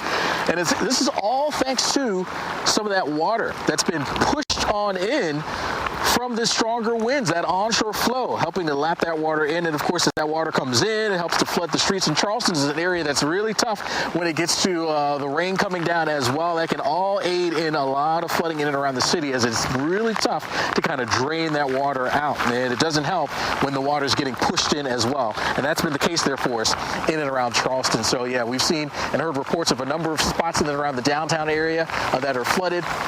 all thanks to this tropical cyclone. Well, here I am back a little bit farther off to the west, inland there from Charleston. We actually were in Charleston yesterday, getting a sense of how they were preparing for the system, making our way farther to the west, inland, closer to the core of the system now here in Santee, South Carolina, which is about an hour's drive from Charleston. And I have to tell you, the drive from Charleston wasn't the easiest.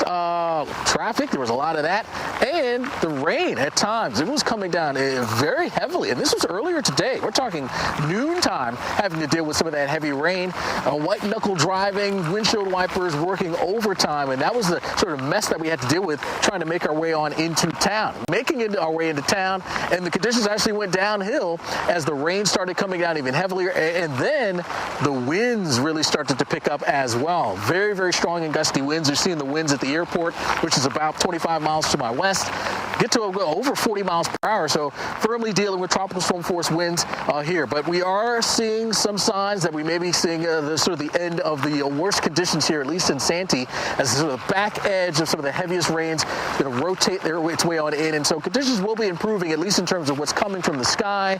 The winds will also start to slacken down as well. But we still have a number of areas that are under flash flood warnings, and so it takes some time when you get a lot of heavy rain very quickly, and that's what we've seen. We've got a flash flood warning here in Santee, including a good chunk of Orangeburg County, back over towards Holly Hills, which is just to my south, the Bowman area just to my west as well. We have reports of businesses now taking in on water there, roads being impassable.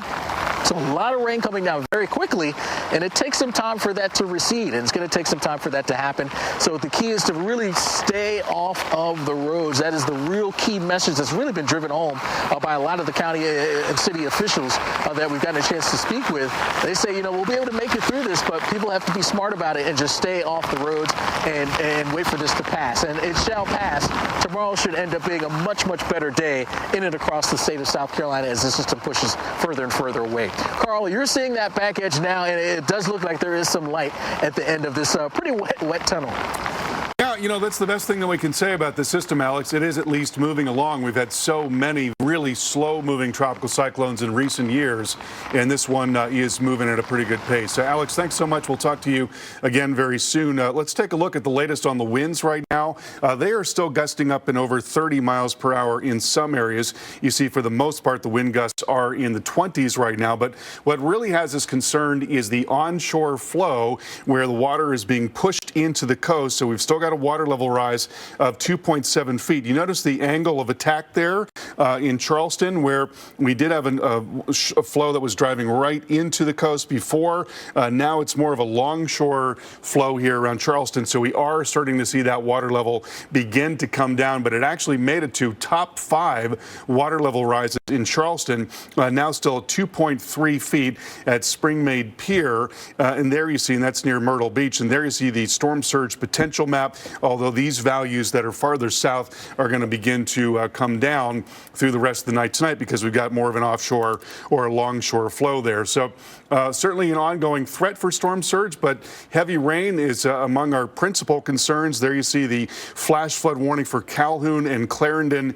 and also Orangeburg counties. Considerable threat tag. That is where Alex is right now. Another flash flood warning downstream of that in that up that 95 corridor for Clarendon, Lee, and Sumter counties. Yet another one into the area near Florence. That is just south and east of 95 for the most part. Florence, Marion, and Williamsburg counties. And then another flash flood warning to the east of that, and that is for Georgetown, Horry, and Marion counties going until 11 p.m. And another thing I want you to notice, if you look at these cells that are sitting right offshore, right in there, they've all got sort of that shape to them. Those are rotating supercells. And so they could be capable of producing tornadoes as they come into the coast. There is a tornado watch in effect, and we'll talk much more about all this coming up in a few minutes. Watch the Weather Channel for ongoing coverage of Idalia. Get trusted updates on the storm only on the Weather Channel.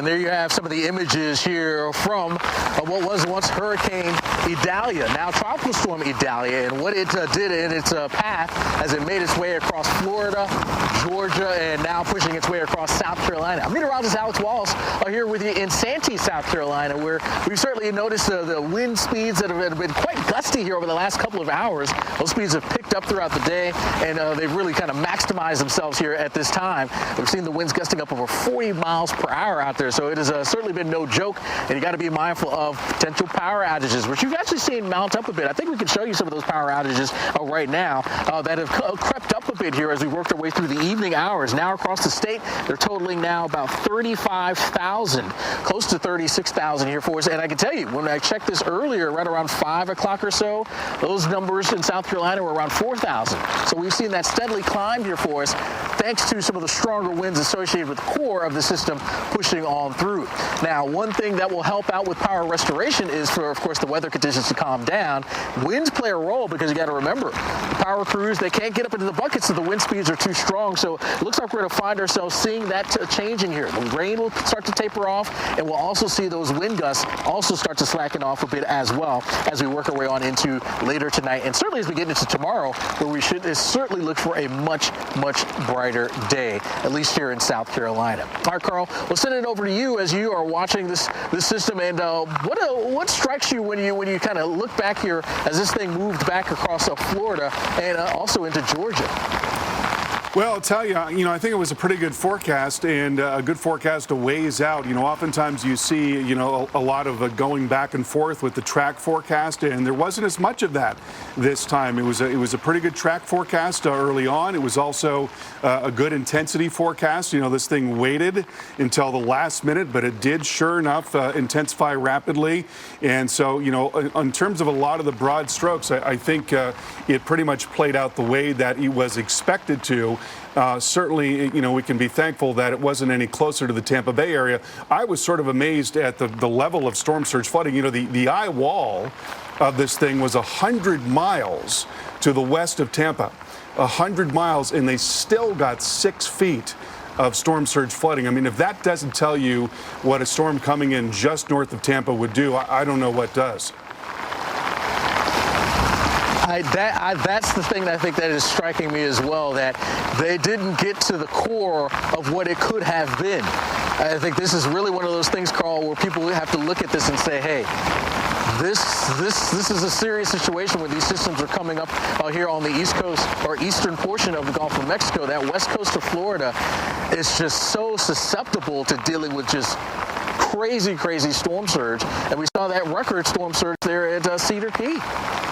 Yeah, we did. And, I can definitely understand why it is that they're so susceptible. I've been into the Reddington area, and you go to the beach there and you can walk out forever.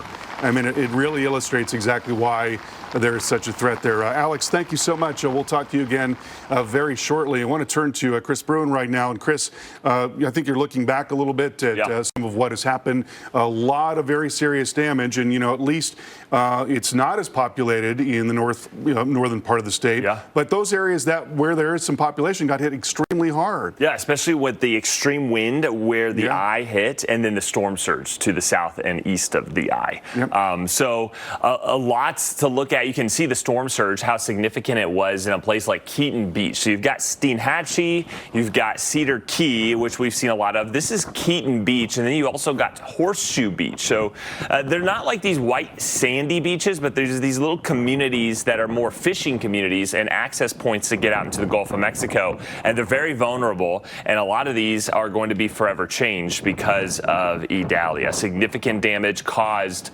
by the storm surge. Record-breaking, in fact, in Cedar Key, upwards of 7 feet of storm surge. Okay, so as far as power outages go, here's where we stand right now. Florida at about 163,500. So that really shows you this was probably one of the least populated spots in the state, because that number would have been a lot higher. Even though we've got quite a bit of counties involved, they're some of the least populated. But in Taylor County, 99% of the entire county still in the dark, and it's going to be quite some time because we've got extensive tree damage and power line grid failure. In Georgia, we actually have higher power outages, and that includes some of the coastal areas, including Savannah, some of the high winds we saw around Valdosta. Valdosta, boy, did we get hit hard with this hurricane as well. You can see it made landfall in Keaton Beach, Florida. We were showing you the video there earlier. Winds at 125 miles per hour. But on land, the storm weakened just before landfall, which really helped us out. And even though the winds were extreme in places like Perry, it was a very local, isolated core. Power of the Weather Channel, now available to everyone. This is epic!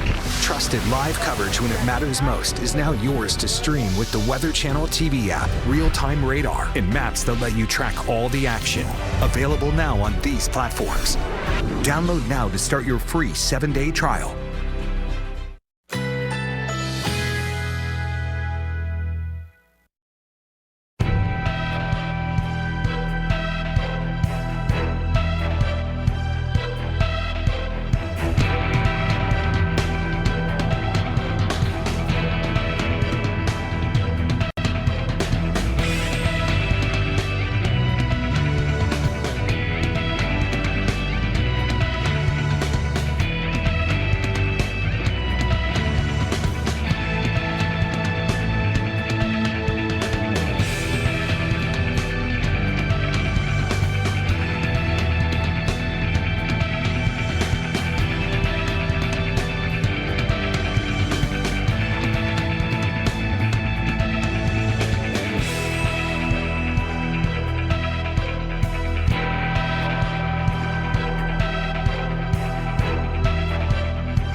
Welcome back to our continuing live coverage tracking Idalia, and this is what it looked like this morning in Cedar Key in Florida. Just after it made landfall, we saw a significant storm surge here, well up above door level in many, many homes on Cedar Key. And while most of those who live on Cedar Key evacuated, a few actually stayed behind to ride the storm out. Our storm tracker Jim Cantori caught up with one man who stayed behind and got a first-hand look at the damage the storm left behind.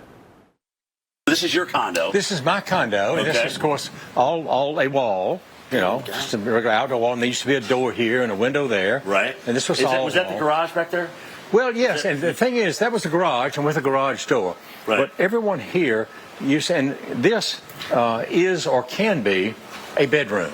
All right, there's a window unit there, and the full bath here with a shower and everything. But mostly, everyone here uses it for storage. We don't even put our golf carts in. So, yeah, it's a laundry room. Always use it as a laundry room and storage. And so as it just, obviously, I mean, break out walls. It's a breakout wall. Yeah, it's a breakout wall, and they work. That's. So, but did you guys? You moved your cars to higher ground, right? I moved my. I was going to say, just kind of take us through this a little bit. You knew it was coming in. I knew it was coming in, so I took my car and my golf cart to higher ground. I've lived here for 24 years, so I've been through a lot of these. I've only lived in this particular place for like 4 years. But the other place I lived in was a house directly on the Gulf also, up on stilts. So I'm used to it. You're no stranger to this stuff. No stranger. No, I've been through it. It's just, you know, what did you first think, though, when you kind of walked outside? You could probably hear it, right? Yeah, you were here. Before I walked outside, what happened is the power went off at 5:25, so woke me up. For us, and so I couldn't see much of anything. So I really, until about 7 or 7:30, my bedroom was on the back, so I walked over here, and it was pretty amazing. I mean, it was. Well, yeah, you're right on the Gulf. This is where it was coming from, and you could see it coming up with waves on top. Yeah, waves. I mean, it was big waves. The weather was much stronger than I thought. Frank, how high is that deck, if you don't mind me asking? That's from where we're standing to here is 10 feet. All right, so we had a forecast storm surge of 12 to 16 feet. Right. Did you know that? I knew that, yeah, sure. But that's above sea level. So I've got a couple of foot variance. And I know it's 10 feet because I measured it last night. To say, okay, so what's 10 and then so 12. You're looking at the Yeah. So still, though. Yeah, still, that it's 16 possible. number make you a little It's possible. nervous? Yeah, it was possible to get up there where I live. I mean, I don't Right, you could live go up to the down- higher floor. I could do that. I've got You're 2 more saying. Okay. floors up there, so I wasn't afraid of that. I mean, I told somebody, I said, you know, I'm not afraid that I'm going to get hurt or my life or anything. Right. It's just going to all get torn up. So my question is, do I want to be here and see it getting torn up, or do I want to go somewhere else? Now, of course, you typically, or I do, say, well, you know, maybe I see here, maybe I can help something. But if I'd gone somewhere else, I'd be clean and shaven and air conditioned and all that stuff. And like You'd we rather aren't. stay here and help. I'd rather other- stay here other folks thinking and your that, neighbors and things like yeah, that. and then that's right. I mean, see what's going on. And so I did. I've always stayed here, and but although I'm not one of these, oh, I'm staying. No, I just haven't. You just feel it out and you do your own. I feel it out and do my own thing. I pay attention to what y'all say, right. But then I think about it some, and I think, okay, like this one. It's going, of the whole time, I felt this thing is going up close to Apalachicola. So the storm itself is no big deal for us. Yeah, so the last day we weren't in the cone. We knew the track wasn't going to be here. But the surge. Exactly. You're always going to have the storm surge here. Yeah, and I knew that. On the West Coast so I knew that was coming. And, of course, it was worse the further north it goes, the further. Right. And so I knew that, and that's why I came out and measured and thought, well, you know. All right. Hey, you know what, Frank? Fair enough. I mean, honestly, I just wanted to get your train of thought. I want to share that with our viewers, you know, how you went through the process. But admit it, though, when you're looking out off this deck, even in the morning, and you're seeing that coming in. When the daylight came up, because it was so cloudy, around 7 or 7:30, and I'm standing right there, we can almost touch it, and we know now the water was up to here. Right. And it was, I don't know, 42 knots. I don't know how that is. We had one gust of 77. Okay. I think that's our highest. But it was at least at the time I looked 42 knots, which is 45, close to 50 miles an hour. Yeah, we had a lot of gusts in the tropical storm. And it was pretty scary. Boy, that's just an amazing story, Chris. You know, I'm really surprised, actually, that he stayed there at Cedar Key knowing that there was that level of threat. I mean, I guess if you've got some sort of plan to evacuate vertically or whatever it is, but wow, when you're talking about a 10-foot surge, I wouldn't want to be anywhere near that. Well, and it could have been higher had the storm shifted east maybe 50 miles. Right. We could have been almost double that in Cedar Key. Right, absolutely. And we're going to have much more on the storm coming up here in just a few minutes. That's what it looked like early this morning as it was moving in. We've got complete coverage right ahead. Stay tuned.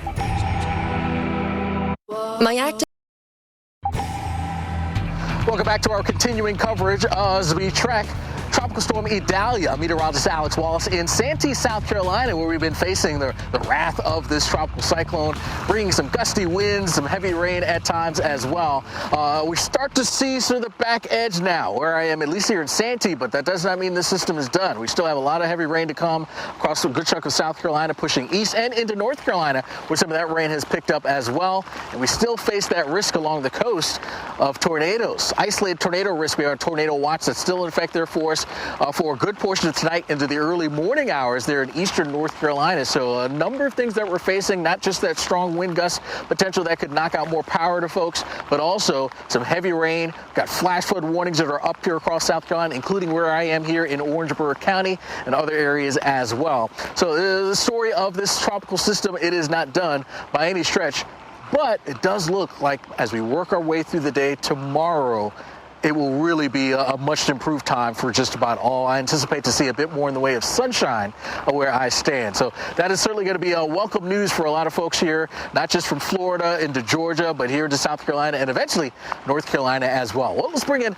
our storm specialist, Carl Parker, to get an update on the very latest of this tropical storm. Is it still a tropical storm at this point? Carl, I haven't got a chance to check in on the latest update. It is indeed, Alex, a 65-mile-per-hour tropical storm, and it's moving northeast at 21 miles per hour. That forward speed, very important. There's an inverse relationship between the amount of rain and the speed. And so when you've got a slower system, you have more rainfall. And in this case, because it is moving, that will help us out a little bit with the total rainfall amounts. Tropical storm warning still up in parts of Georgia, South Carolina, and North Carolina. It's expected to continue to be a sort of mid-grade tropical storm going forward.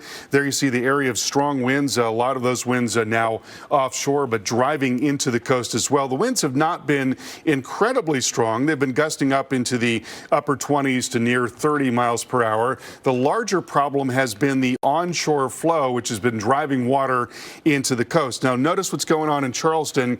Water level down now to 2.1 feet. It was actually up to 3.5 feet. That is the fifth largest water level rise on record in Charleston. We've gotten reports of widespread street flooding in downtown Charleston. But now that the winds are not driving into the coast, but rather kind of along the coast, we're beginning to see that water starting to come down. Also 1.6 feet Spring-Made Pier near Myrtle Beach. And we expect there will be water level rises farther up the coast as well. Ongoing storm surge warning here, parts of South Carolina in particular. And there you see the storm surge potential, though these values are going to begin to come down. We can certainly expect to see a change with the new forecast package from the National Hurricane Center, and that's going to be coming out in about an hour or so.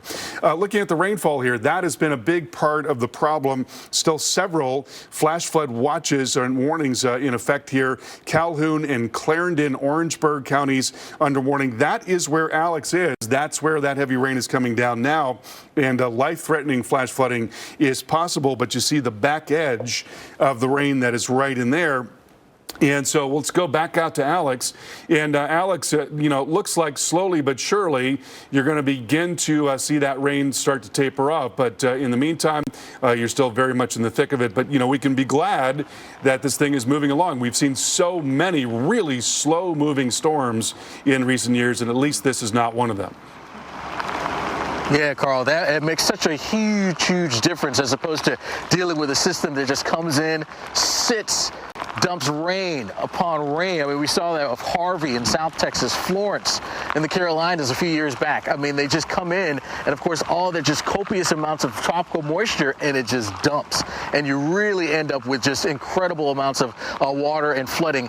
Fortunately, again, this has been moving, and despite that, we still have had some issues. So, yeah, it just goes to show you the speed of these systems. It absolutely matters out there. Here I am again in Santee, South Carolina, where we've been dealing with some of the stronger wind gusts here over the last couple of hours. The rain, we're starting to see that tapering off. Carl just talked about sort of that back edge coming into the Santee area. So the rainfall coming from the skies going to start to lighten up a little bit here. There could certainly be some stronger bursts here and there, but overall, that steady driving rain, we may be seeing that really starting to taper off, which is good news for this intersection here, which really fills up with water very quickly. You can still see some of that water that's filled up there, but it was even more than that not too long ago, half an hour ago or so. I couldn't stand here without being in almost ankle-deep water.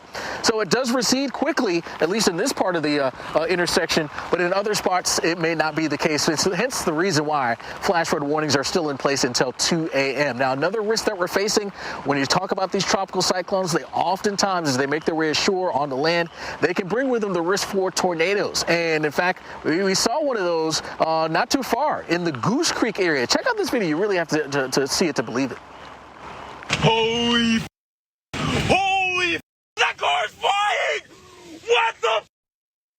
What the? Wow, I mean, just unbelievable footage here. This was a driver on the interstate there, and it caught this car that was sitting there harmless, right? Just there on the road, and then all of a sudden, whoosh, just like that, gets picked up by some of those swirling winds. And that is what can happen with these tropical systems. They can come in and they bring that threat for isolated tornadoes. Now, they don't tend to be the ones that, when they end up being rated the EF3s, the EF4s, 5. No, they tend to be on the weaker end of the scale. I hate to use the word weak, but on the sort of lower end of the scale, your EF0s, the EF1s, and they spin up like that, and they spin down like that as well. So before you know it, it's on top of you, and it's almost too late. So those warnings come out as fast as they can, but the tornado basically moves through as fast as it can as well. So you don't have a whole lot of lead time or warning time when it comes to these tropical cyclone tornadoes. And we certainly saw one of those there in the Goose Creek area in South Carolina. Still facing that risk, particularly across eastern North Carolina, and now several counties that are under a tornado watch until about 4 o'clock in the morning. So certainly heed any warnings and get into that safe zone immediately. All right, Carl, we'll send it back to you there in the studio. Are you seeing any areas where you're concerned with that risk for some of those spin-ups right now? Yeah, you know, it's mostly offshore right now. There are several storms that are showing some rotation just offshore and south of, say, the Myrtle Beach area, and then a little farther north into Wilmington. And we'll show you that here in just a moment. So, you know, that would be the area of concern here. Going through a few more of these flash flood warnings. Clarendon, Lee, and Sumter County under warning until 10:30. Got another warning here in the Florence area and farther south. Marion, Williamsburg County also warned there. And then another warning, Georgetown, Horry, and Marion counties. You notice that this line of storms as it's coming through, some of those cells showing just a little bit of an appendage on the southwest side there, and so or a little bit of structure there. By the way, a terrific amount of rain has come down already. But what I wanted to jump back to are these cells that are now really east of Wilmington. Those are rotating supercells. It's not a surprise that they're rotating because there is a lot of low-level wind shear in place here, and there is in fact a tornado watch right along the coast in parts of North Carolina, and that is going until 4 o'clock in the morning, right up into the Sounds and parts of the Outer Banks as well. Chris, over to you. All right, now we want to head to Perry, Florida in Taylor County, where still tonight 99% of the customers there are without power after Idalia moved through. You can see some of the damage that we've seen, just a glimpse of how damaging this storm was. Really hard hit there in Perry. Well, our storm tracker Charles Peak is live tonight in Gainesville after spending much of the day in Perry earlier today and then kind of meandering around the area, is surveying the damage. And, you know, talk to us about what you went through in Perry and how difficult it was to get from Perry to Gainesville. How many roadblocks were there due to either flooding, down trees or power lines, or any other obstacles? Yeah, it's about an hour and a half from Gainesville to Perry, and I got there about 5:30 this morning, and it was just offshore at that point in time. It had just gone to a Cat 4. But fortunately, this was a little different. It actually weakened a little as it came on shore, which was a good thing. But boy, about 6 o'clock there, the winds just started, they were ripping. I had a video of a flag that was just bent over sideways there, and the rain was getting relentless. And I was working my way around this building so that I could have the building block the winds for me and shield me a little. And then I think it came on shore down at Keaton Beach about 7:45 this morning, and just a little after that, we were in that western eye wall, and it was just a pounding there, and I think some gusts well over 100 miles an hour, even though sustained winds weren't that strong there. But you had roofs being ripped off, trees coming down. I had this one tree, big old live oak, I believe it was, and it was just getting shredded by the winds and the rain, and you'd see pieces of awnings go flying by and other things. And it was just a very dangerous situation. And then when it calmed down a little and I was able to safely start moving around the town, you just had power lines down, trees down all over. And I tried 3 different ways. One of them had this huge tree going north to try to get up to Madison, and I just couldn't get that way. And so moving out east of town, but having to go in the bar ditches some to get around. Fortunately, I have a 4-wheel drive with some good tires on it and was able to maneuver my way out. And then, Chris, I worked my way down towards the coast where the surge came up there and did a lot of damage. Unfortunately, as I got there, they just shut that off because the first responders were getting there at that time. You know, how long did it take for the water to really recede in some of these heavily, surge-prone areas that saw the 6-7 foot storm surge? Yeah, it was a period of time for sure. Needless to say, I can't specifically say because I couldn't get back in there to see all of that water. But, it comes up fast, but then, it moves out pretty quickly. I know Jim, I was with y'all last night in Cedar Key, and as it was starting to come in, and then just a few hours after I left there last night, Jim was reporting. You saw how quickly that surge came up. But then by this afternoon, Jim was reporting, and that water had already pulled back out. You know, you were in Perry, and people may not realize it's not right on the water. It's similar to like Tallahassee is, where it's 20, 30 miles from the shore. Did you notice a lot, not saltwater flooding, but a lot of flash flooding at all in Perry, or was it strictly just a really extreme wind event for them? You had flash flood warnings in place, and there were spots. It was, as happens a lot of time in a flash flood situation, you know, it was isolated in where that was. In none of those areas right around Perry did, you know, it get to be where the flood became an issue for homes or anything. But it was mainly the power situation, trees down. I talked to one couple and was standing out by the road, and I checked to make sure they were okay. They had a big tree on top of their car. And they were there during that event, and needless to say, it was scary for them. But being inland, they weren't quite, because everybody was worried about the surge, and so it was interesting that a lot of the people just didn't seem to be as worried about it. But I tell you, talking to them afterwards, they understood that it came in with a vengeance. All right, appreciate the update. Storm Checker Charles Peak in Gainesville, Florida tonight after spending a very eventful day here in the eye wall of Hurricane Idalia. Want to get over to storm specialist Carl Parker right now, where we've got a brand new tornado warning not far from Myrtle Beach. Yes, that's right. This is Brunswick and Horry counties under warning until 10:45, and that's right along the state line there between South Carolina and North Carolina. Closer look here, looking at the velocity data, we are seeing a very tight little couplet. You see that little bit of a pinpoint right there? That is almost certainly a waterspout that is coming onshore, and that's going to be moving into Little River here in the next couple of minutes, about 10:17, moving off to the northwest or north-northwest at 30 miles per hour. Little River at 10:17, Brooksville at 10:23, and Wortham's Ferry at 10:26. So it's certainly a heads up there for a possible tornado waterspout coming onshore. And, it's not surprising that we're seeing this. There's a lot of wind shear in the atmosphere. You see the winds are coming out of the east and southeast at the surface, and they're coming out of the south at about 5,000 feet up. And so when winds turn like that over the lowest 5,000 feet of the atmosphere, that puts a lot of spin in the atmosphere, and that's why there is concern about tornadoes. So tornado watch in effect going until 4 o'clock in the morning, and that is along the North Carolina coast up into the Sounds and including the Outer Banks as well. Want to get up to our meteorologist Alex Wallace. He's been reporting on the storm live for us in South Carolina. Alex, looks like the rain is really starting to thin out there. Yes, thinning rain, which is certainly good news here because you don't want too much to continue to fall. We've already been dealing with some issues here in the Santee area, Orangeburg County here in South Carolina, where we still have a flash flood warning that is in effect. The thing about flooding and flash flooding, right, you get that heavy rain to come down very quickly.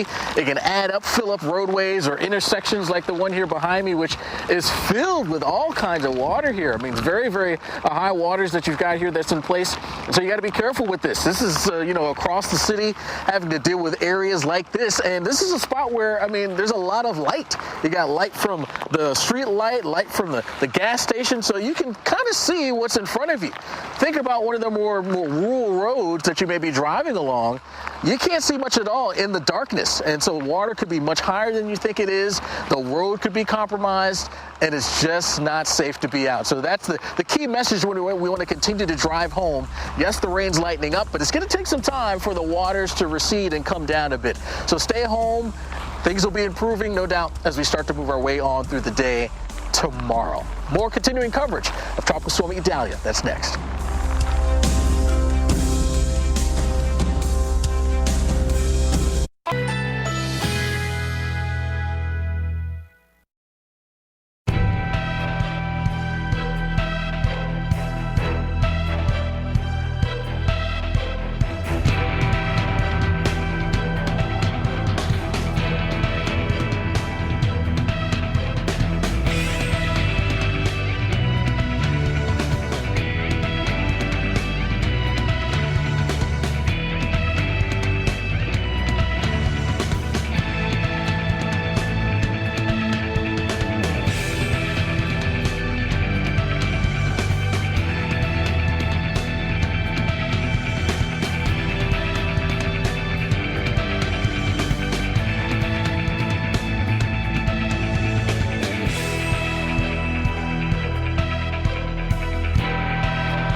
You can't stop a force of nature. This hurricane season, rely on one of your own.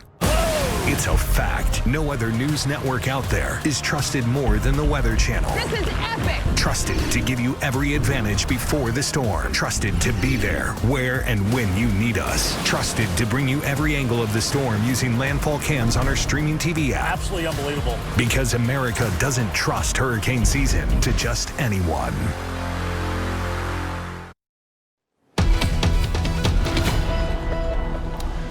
Welcome back to our ongoing coverage of severe weather and our tropical cyclone now coming up through parts of the Carolinas. And there is now a tornado warning to tell you about associated with Idalia. This is Horry County under warning until 10:45. And we'll zoom on in here. We're seeing a little appendage that is near Little River right now and moving off to the northwest. Not quite as well formed as it was just moments ago. There is still something showing up here near Little River right in there.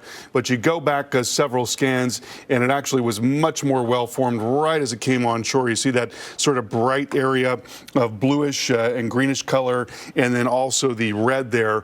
It was most likely a waterspout coming on shore at that time, and again, it's not quite as well-defined in this most recent scan here. There's a brand new scan that has just come in. There's still some rotation showing up, no question about that. There's still something there, and so let's take that off to the northwest, and that'll be coming towards Wortham's Ferry, also moving towards Longs and coming into Littletown as well. In all of those areas, possible tornado coming your way, and that is going to be an ongoing threat through the night tonight. Tornado watch in effect here for parts of eastern North Carolina, and that is going through the overnight hours into 4 o'clock in the morning. We'll have more on that coming up in a few minutes, but we want to get out to our Alex Wallace.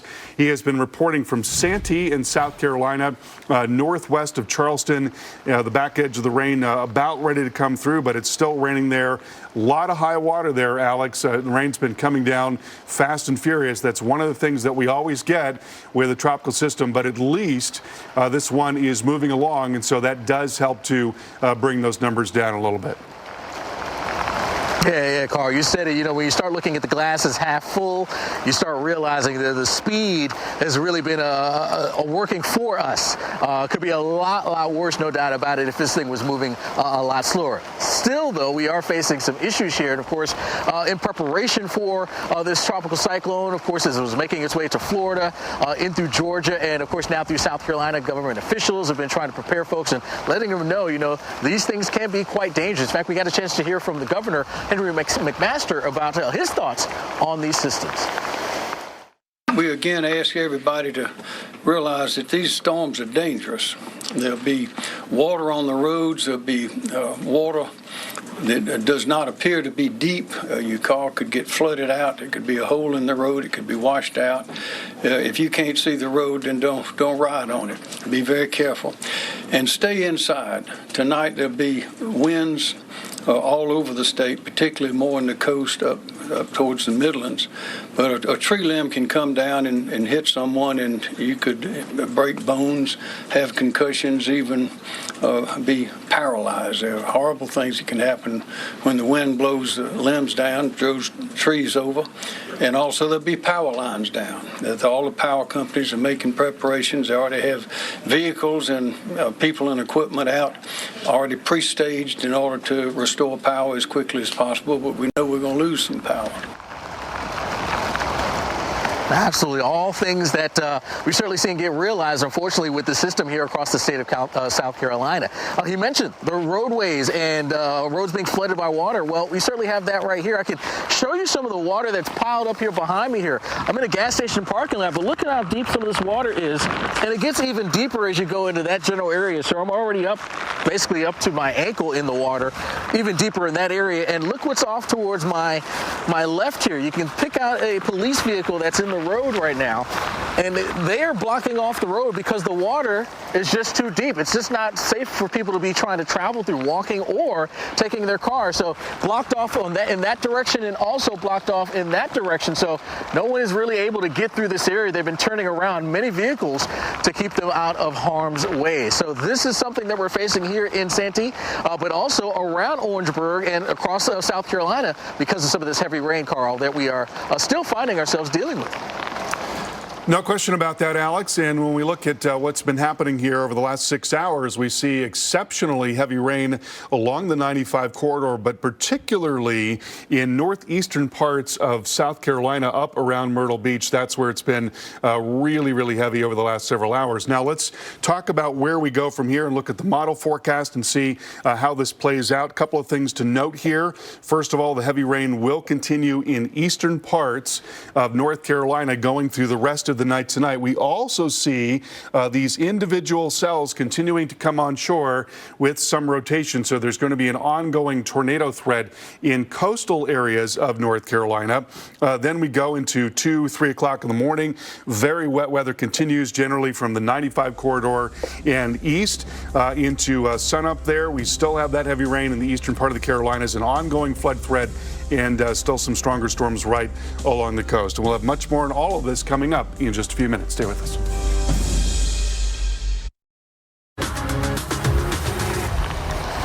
Welcome back to our continuing coverage of Tropical Storm Idalia. Here's a look at what the storm is doing earlier today in the wake of the day here in Isle of Palm, South Carolina. And you can see how angry the waters are looking there, all getting churned up. Thanks to Idalia here, those stronger winds whipping things up and making things pretty frothy out there in those waters. Certainly waters that you do not want to be getting out into, that is for sure, there in the Isle of Palm. So yeah, just one of the many areas that have dealt with some of the impacts from this tropical system. Well, I'm meteorologist Alex Wallace here with you in Santee, South Carolina here. So more of the interior zones here. We've made our way from Charleston, South Carolina, where we were yesterday, now about an hour west of Charleston in Santee, where we've been dealing with the rain and those winds that have been quite gusty as well. In fact, just before we came on live, big gusts just hit. We thought, okay, we might be done with the gusty winds, but that was probably one of the stronger wind gusts that we've faced here for us. And some of those winds have no doubt led to some issues here. We got some palm tree leaves that have come down here. You can see that's kind of laying there in the water. And speaking of laying in the water, there's a lot of water showing up here for us. That's just sitting here on this parking lot, at least ankle deep to where I'm standing here, and I haven't even ventured out into what may be the deeper stuff. And I say it maybe because it's hard to tell, right? Us humans, when we start looking at water on roads, it's hard to tell just how deep it is. You look back there and you say, is it really deep? Is it not really deep? Who knows? I can't tell, and I'm standing right in front of it. I'm not in a vehicle with windshield wipers going all over the place. So this is one of the reasons why we always tell folks to not try to drive through some of those flooded roadways. It's just not a safe thing to do, and officials here are almost forcing you to do that. Look in this direction here. We've got this police vehicle. You can see some of the flashing lights that are ongoing there. They are blocking off access to come through this street because the water is just a bit too high. They just don't want anyone getting into trouble there. So blocked off in that direction, and then also in that direction where they're not really allowing many folks to come on through. We've seen a number of folks getting turned around to avoid getting into those deeper waters. So that's the key message we're to continue to drive home as we head through the rest of the night. We still have flash flood warnings in place, including here in Orangeburg County. That flash flood warning is out until 2 o'clock. 2 a.m. We've already had reports coming in out of the Bowen area, which is just to my south and the west, of water entering businesses and water covering roads, making it just impassable there. Also in the Holly Hills area, which is to my south, water about 6 inches deep that have covered the roads there. That's been reported by emergency officials. So this is the concern for the rest of the night. Yes, things will be improving in terms of the sky conditions, the rain coming down heavily at times, and some of those gustier winds.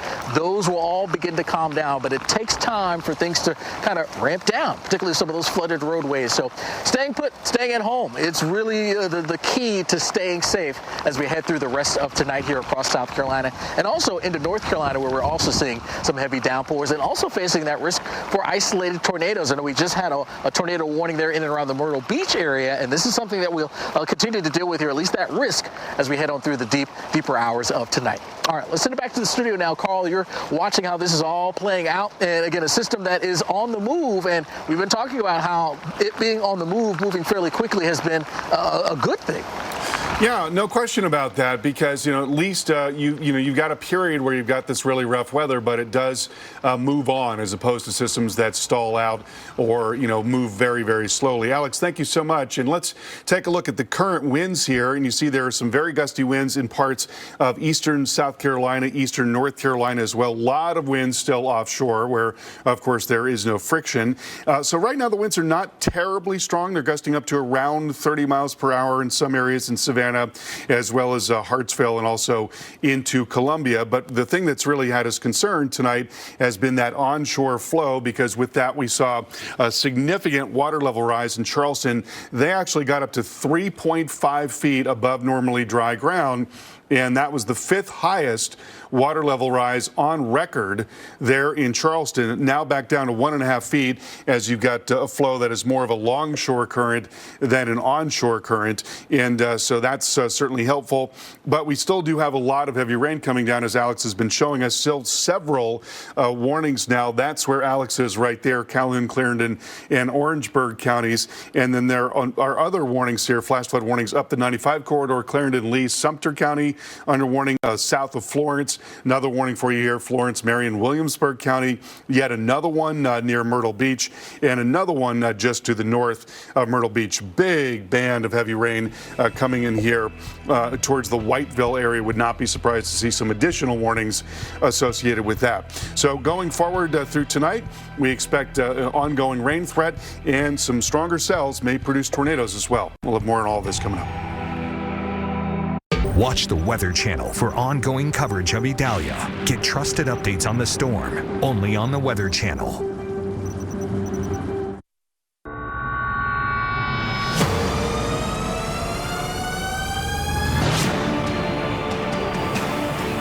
I'm actually seeing huge waves now crashing on shore. Look at this. Look at this. Just rushing in here. All right, guys, look out.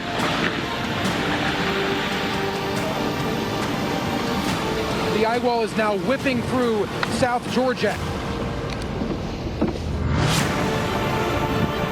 6.9 feet. Record surge.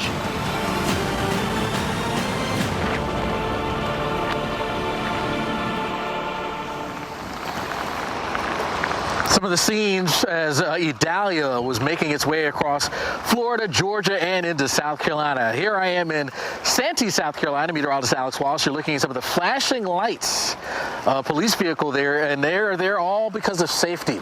Water that's been piling up and adding up because some of the heavier rains have been coming on down, and they're blocking people. Occasionally you'll see some headlights coming towards that police vehicle, but then getting turned either around or forced to make a left turn onto another street. They're trying not to allow people to come down this particular street because the water is running a little high. In fact, you can see some of the water here just behind me here in this parking lot of this gas station. I mean, it's running pretty high just where I stand right here, basically ankle deep, and no doubt about it, even deeper as you work your way back behind me there. So they don't want folks coming down this road, and this is something that we're facing across this region here in Orangeburg County, and we'll be dealing with throughout the rest of the night.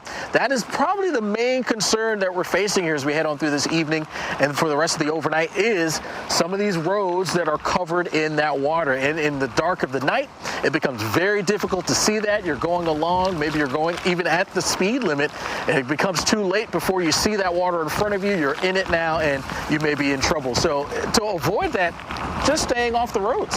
That is really the message that we want to continue to drive home. That's the way to be the safest as we head on through the night. All right, Carl, we're kind of seeing that back edge of things here in Santee, almost seeing some stronger wind gusts here, at least on the back side of this thing. Yeah, there's certainly still some wind out there, and you can see it kind of wrapping around the backside of the system as we look at the winds there. There's the latest on the storm, a 65-mile-per-hour storm, officially moving northeast at 21 miles per hour. So that forward speed is certainly helpful in terms of with the total amounts of rainfall. You get a lot more rain when you have a very slow-moving storm. And also the surge values coming down in some of these areas that have been hit very hard tonight. In Charleston, we had a water level rise of 3.5 feet feet above normally dry ground. That is down considerably now, and so things should be improving there. We got reports of numerous roads closed in Charleston because of that water level rise. Still several flash flood warnings in effect across parts of South Carolina. There's been a terrific amount of rain over the last 6 hours. There is also now a tornado and waterspout threat.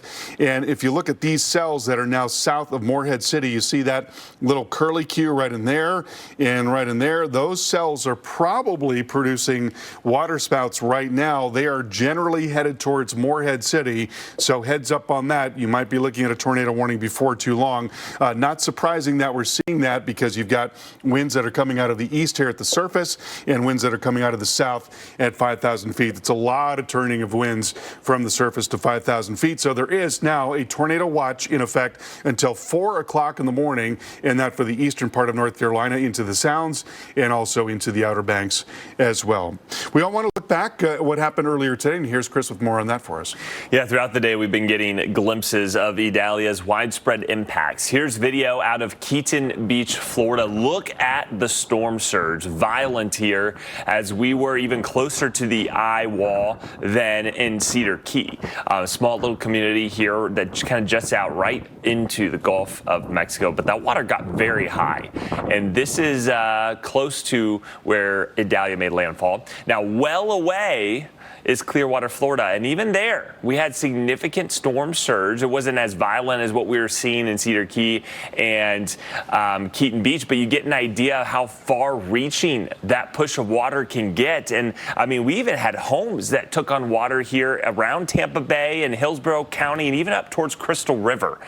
And this was with the center being over 100 miles offshore. Imagine if it had been much closer and how extensive the damage would have been in a much more heavily populated area. Well, landfall officially occurred at Keaton Beach, Florida. Winds at 125 miles per hour at Cat 3 at landfall. It did strengthen to Cat 4 just before landfall, but then was in a cycle that actually caused it to weaken a little bit as it was moving ashore. We want to walk you through the lifespan here of Idalia. Very interesting how this all evolved in the Western Caribbean.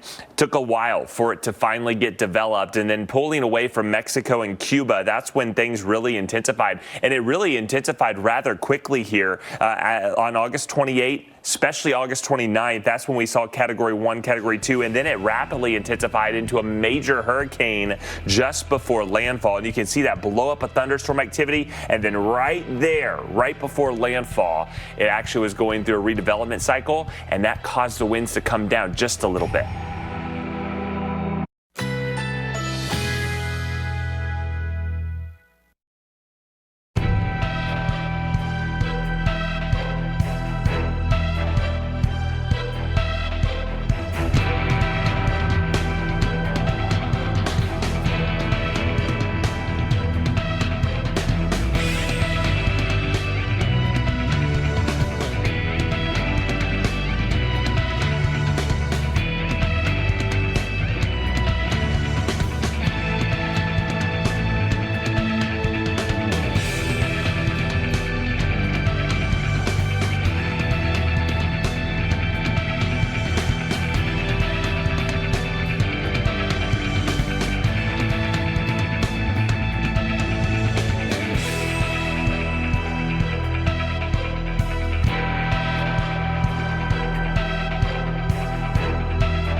Welcome back to our continuing live coverage tracking Idalia, and this is what it looked like this morning in Cedar Key, Florida. This is just after Idalia made landfall, and we saw significant surge here, 9 feet of surge.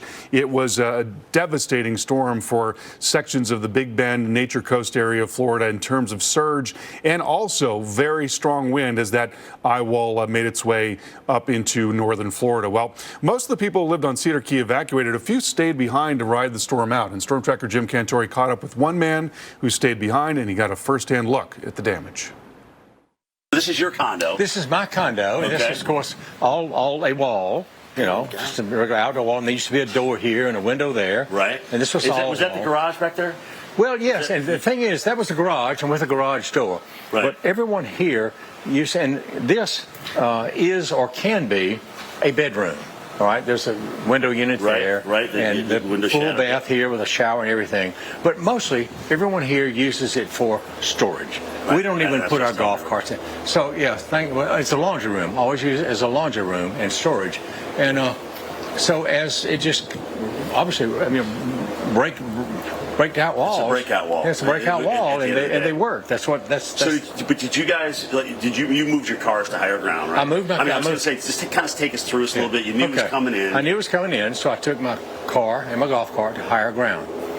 I've lived here for 24 years, so I've been through a lot of these. I've only lived in this particular place for like 4 years. But the other place I lived in was a house directly on the Gulf, also up on stilts. So I'm used to it. You're no stranger to this. Yeah, no stranger. No, I've been through it. It's just what did you first think though when you kind of walked outside? You could probably hear it, right? Yeah, because you were here. Before I walked outside, what happened is the power went off at 5:25 or so, woke me up. For us, and so I couldn't see much of anything. So I really, until about 7 or 7:30. My bedroom was on the back, so I walked over here, and it was pretty amazing. I mean, it was.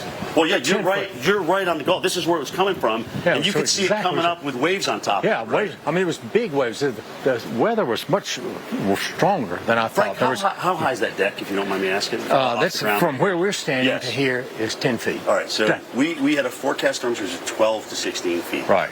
Did you know that? I knew that, yeah, sure. But that's above sea level. So I've got a couple of foot variance. And I know it's 10 feet because I measured it last night.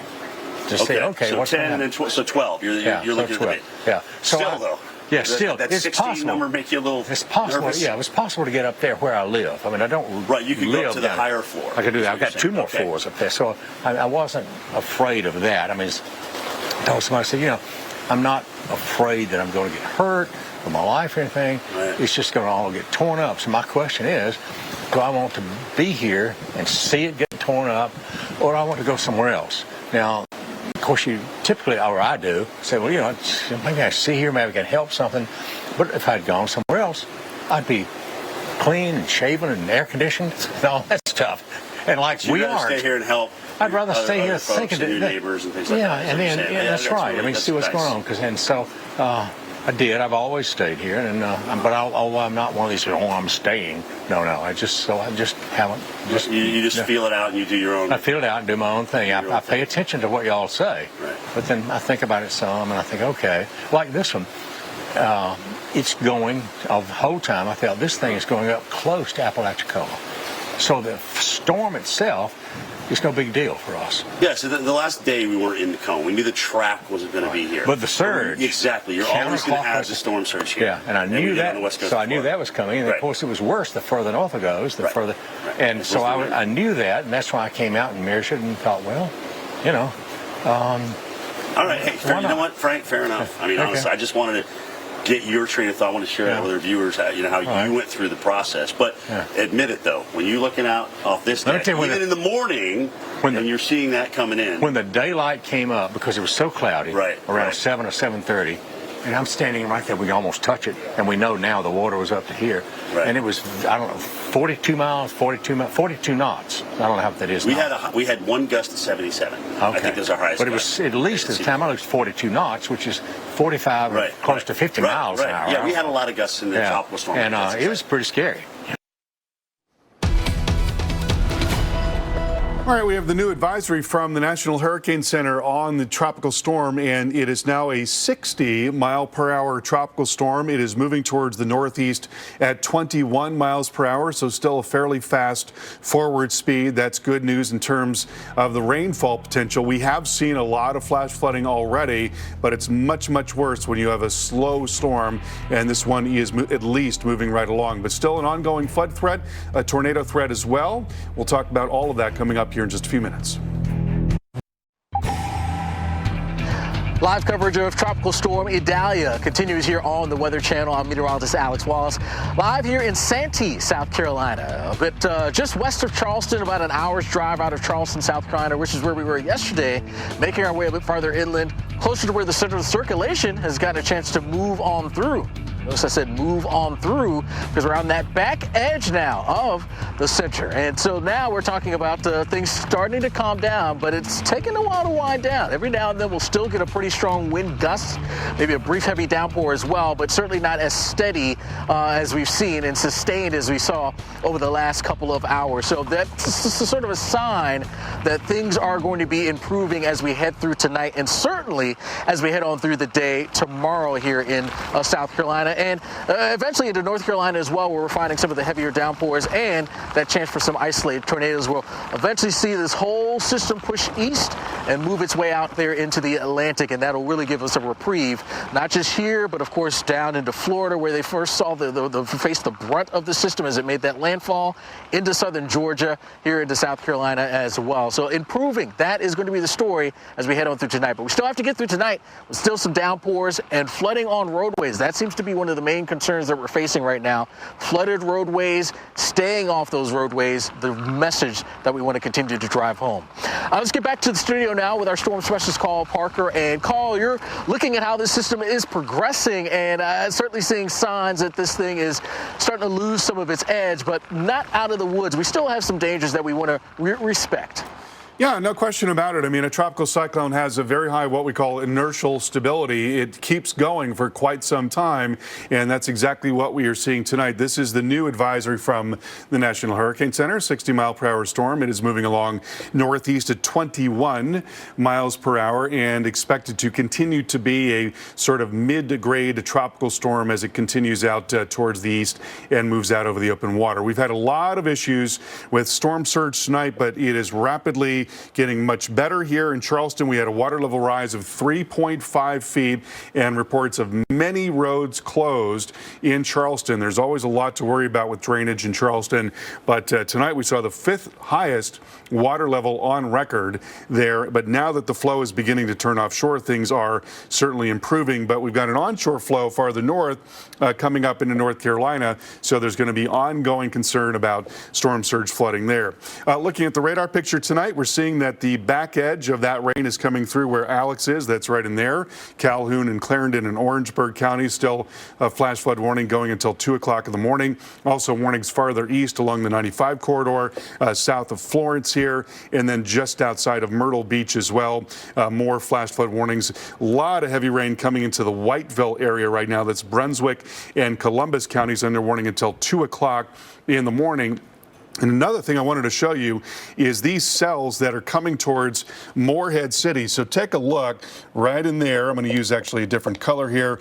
Right there, we've got circulation. Right there, we've got circulation. Right there, we've got a circulation. You could make the case that there are a couple of other areas as well. And in fact, when we look at the velocity data right in there, that is spin, and that is spin, and that is spin, and that is spin. So all of these cells are now rotating as they're coming towards Morehead City in areas east of North Topsail Beach. So just be aware of that. It's not surprising that we've got a lot of rotating storms. There's quite a bit of wind shear out here. Winds are coming up out of the south, and then they're turning and coming out of the east at the surface. That's the surface wind right there.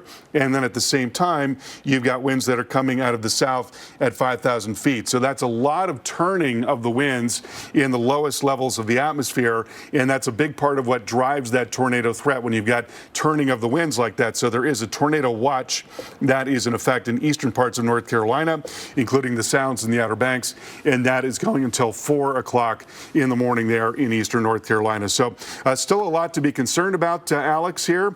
We've got a long way to go, and at least now where you are, the rain is beginning to taper off, and things are, I'm sure, really improving in Charleston. The surge is way down, and the rain has tapered off, but they really got hit hard through this evening in Charleston. Yeah, and Carl, it's not necessarily because of the heavy rainfall coming from the skies, but it's been that push of water because of that onshore flow. We always talk about the dangers of that onshore push, and that certainly has been realized there in Charleston, South Carolina. Here I am back about an hour's drive west out of Charleston here in Santee, South Carolina, where we've been dealing with some of the rain and some of the gusty winds as well. Every now and then we'll get still a strong push of wind gusts, even on sort of the back edge here of this system moving on through. In fact, the winds got gusty enough to kind of knock this sign down, and this sign was actually put up earlier today before a lot of the rain really started to come down, and on the sign it actually says water on road. So it was kind of warning folks that there's water on the roads because this is an area that tends to kind of get a little bit flooded with the water here, and behind me that has certainly been the case. You can kind of see how that water is still landing and it's on the ground here for us, and it's been kind of spreading out at times. It's been rising up. I mean, there were points where I'm standing right now I would have been in ankle deep water, but it's kind of come down a little bit thanks to the fact that we've seen the rainfall really taper off a bit, but still some dangers out there. You can actually see, I think there you can see right just across from me, across the street, you can see some of the flashing police lights. Well, they've blocked off sort of access to this road because of the water that is still on that roadway. That direction, and then also in that direction, there's another vehicle, a police vehicle, that is cutting off access. They just don't want folks running through those roadways. The other thing, power outages, which have been kind of sporadic in and across this area here. We kind of just noticed here behind us, there's a bit of a motel or a hotel back there. The lights were off, and well, they're now back. So the power was out for a brief period of time, now back. We didn't even realize there's a gas station just across the street there. It was completely dark, and we thought, well, maybe it was dark because they just kind of shut down things here with the storm that was coming in play. They shut things down. No, the power actually went out, and then when it came on, it just got so bright. So we realized that the power was out there. We actually saw some flashes here. We heard some transformers that were actually blown. So there have been some sporadic outages here in and around the Santee area. Just talked to one of the police officials here, police officers, saying, along parts of 95, there are some sporadic issues when it comes to power outages. So that's something that we'll continue to face and have to deal with here in and across the county, as well as the state itself. Right now, the power outages are sitting right around 36,000 here in South Carolina. We've seen that kind of oscillate a bit at times, getting up over 40,000 or so, but not as bad as what we've got still in the state of Georgia. About 151,000 right now still without power, and those are customers. Remember, when we talk customers, one customer, that's one household, maybe one business. So there are way more people that are facing some of those power outages. And then, of course, down into Florida, right now we're still talking about 151,000 customers without power there. So that's another thing that we're facing. As far as some of the other water that's around here for us, there are a couple of assisted living facilities here in and around Santee. And the good news there, they're monitoring them, but there no water has been moving into those areas. So that's some good news. But they are certainly keeping an eye on things. You can hear some of the police vehicles going behind me now, again, trying to make sure people don't go through some of these waters. Now, earlier today, we were dealing with the isolated tornado risk, which actually still continues even at this hour there in eastern portions of North Carolina. We have a tornado watch, but earlier here in South Carolina, in the Goose Creek area, we had a spin up, and you have to see this video to believe it. Holy,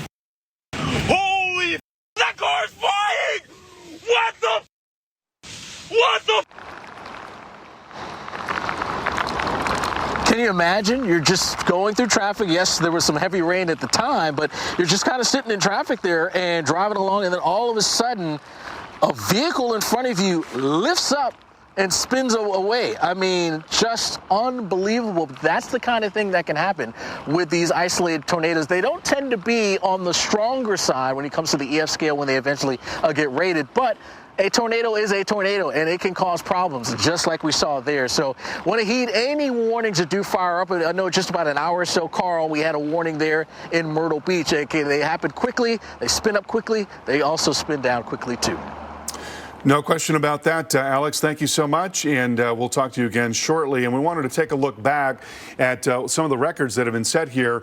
Look at this. So in Old Port Tampa, Florida, we had a storm surge of 4.18 feet. That is the new record for that location. What is remarkable about that is the fact that the center of the storm actually passed 100 miles to the west of Tampa. This is where it was at 5 o'clock in the morning, and so it was well west west. That eye wall was well west of Tampa. Imagine if the storm had come in something more like that, how much different that story would have been in Tampa. And we were concerned that that would be a possibility earlier in this event. Now here you see as the storm moved in around 7:45, made landfall there. Very strong winds in northern Florida, coming up into South Georgia, into Valdosta. A lot of trees in those parts of Florida and Georgia. And so we got widespread tree damage and power line damage as well. Then we take it farther here into 11 o'clock in the morning, and you see that core coming up through southeast Georgia and then towards Savannah as well. Very strong onshore flow, and that brought us some serious surge flooding in Charleston, 5th highest surge on record there in Charleston. But now we are turning to more of an offshore flow, and the result is that things are improving there in Charleston at this hour. But Chris, quite a storm, and one for the books in a lot of different ways. Yeah, absolutely. I want to take you now to Perry, Florida. That's in Taylor County, where still about 99% of the customers there without power after Idalia moved through. High winds. This is where we had extreme wind warnings for a substantial period of time and really getting rocked here. Our storm tracker Charles Peak is in Gainesville tonight after spending the day surveying some of the damage in North Florida and in Perry. Covering Hurricane Idalia as it came ashore this morning. I was in Perry, Florida, and the eye wall came through there about 6 o'clock in the morning. You had before it got there, the outer bands were just, having the winds start to pick up and conditions deteriorated rapidly. It was, landfall took place in Keaton Beach about 7:45 local time, and about that time we were in the western eye wall of that storm, and the winds were just a ripping. You had trees coming down, trees being shredded, buildings coming apart. Metal flying in front of me. I was using a building as a protection to not have the debris hit me, but you could at times almost couldn't even see very far in front of you because of this blinding sideways rain. And it was just at times just crazy, the scene that was there. But as I got out and got around, you could see in town widespread power lines down, transformers down, trees down all over the place, blocking roads. You couldn't get around. And it was just, it was a tough situation for that little community. It's about 7,000 people in Taylor County. And but they're dealing with it right now. They had good spirits as I was talking with them. They were a little surprised by some of it, but it's going to be a situation. It's going to take a little bit for them to clean it up. But I did see as I was leaving all the way from Pennsylvania Task Force 1, Urban Search and Rescue. They had their big trucks. They were coming into town, and they had already pre-positioned down here to help the state of Florida with the recovery efforts. In Gainesville, Florida, I'm Charles Peak, the Weather Channel. We want to show you some of the worst damage that we've seen from Idalia right now. Check out this massive tree smash on top of this home in Perry, Florida. You also see huge limbs from other trees that came crashing down. And trees that large have survived some serious storms, but when they are tested at about 125 miles per hour, it really is a testament. And a lot of times the live oaks will kind of cause the winds to die down a little bit. They almost act like a protective barrier. You'll get the limbs to come down, but if you get these large live oaks to come down, the wind had to been high up on the ranks. And it wasn't just there. Even into South Georgia, crews in Valdosta, Georgia, spending the day removing a lot of fallen trees and limbs, significant power outages too in Lowndes County and here in Valdosta, Georgia. I want to show you some of the storm reports, and it's interesting depending upon where you were in relation to the storm. So obviously storm surge was mainly along the nature coast of Florida, the Big Bend area, south and east of the eye, and down the Gulf Coast. We had storm surge concerns and flooding, even getting into people's homes all the way down to Crystal River, parts of Tampa Bay, Madeira Beach, Treasure Island, St. Pete Beach, Clearwater Beach, Sarasota, dealing with some high water, numerous roads closed in many of these spots too. And that storm storm surge really got down. And the northern part, it was the flash flooding that really hit us hard in Georgia and also now into South Carolina. St. George Island, we had that offshore wind, but that still caused Bayside storm surge here, impacting roads like Austin Street. Horseshoe Beach, obviously one of the hardest hit communities when it came to storm surge, along with Cedar Key and Keaton Beach. But we had storm surge all the way down towards southwest Florida, like here in Naples. And then you go to Georgia, Moody Air Force Base near Valdosta, over 7 inches of rain. And another spot that was hit hard with rainfall is South Carolina. I want to check back in with meteorologist Alex Wallace standing by in Santee, South Carolina tonight. Man, I bet you've got to be ready to get dried off. Alex, has been raining there for hours on end. It's late tonight. It looks like the rain's slowly subsiding, but still wet. It is slowly subsiding. It's interesting because the rain, in terms of the rainfall intensity, that's really has come down, but because it's still pretty gusty, it makes it kind of feel like the rain is still pretty heavy. It's a weird thing, but you said it. It is wet. I've got the wrinkly fingers, you know, when you're in the pool too long or in the tub too long. Yeah, I've got that going on right now, but we are tapering things off, and it looks like the rainfall amounts, we're not expecting to see too much more in addition to what we've already dealt with, which has led to, unfortunately, some flash flooding in and across Orangeburg County. Back in a bit.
The Weather Channel, now available to everyone. This is epic! Trusted live coverage when it matters most is now yours to stream with the Weather Channel TV app, real-time radar, and maps that let you track all the action. Let's get into the detail. Personalization, customization, hundreds of hours of your favorite shows, and so much more. There's never been a better way for everyone to watch the Weather Channel. Available now on these platforms. Download now to start your free 7-day trial. Welcome back to our continuing coverage as we track Tropical Storm Idalia. Here we are looking in on Surf City, North Carolina, and you can see that rain that is coming down, and look at the camera. Yeah, it's not an earthquake. It is the wind that is kind of making that camera shake up and down, left and right there. So some strong winds being felt there in Surf City, North Carolina. So yet another state that is feeling the impacts of this system. First, of course, we had to deal with it there in Florida, South Georgia dealing with it, and then moving through South Carolina and into North Carolina now. Now, we'll eventually see all these areas improving, and that is what is anticipated as we work our way on into tomorrow. Should be a much brighter day, improving conditions. The wind speeds will start to come down, and the skies should open up with a little bit more in the way of some sunshine out there. So that is certainly the hope that we are looking for after a tough day across portions of the southeast. That is no doubt been the issue. Although we talked to getting a chance to hear from the governor of South Carolina, Henry McMaster, and here's his thoughts on this storm, which was a hurricane, now a tropical storm.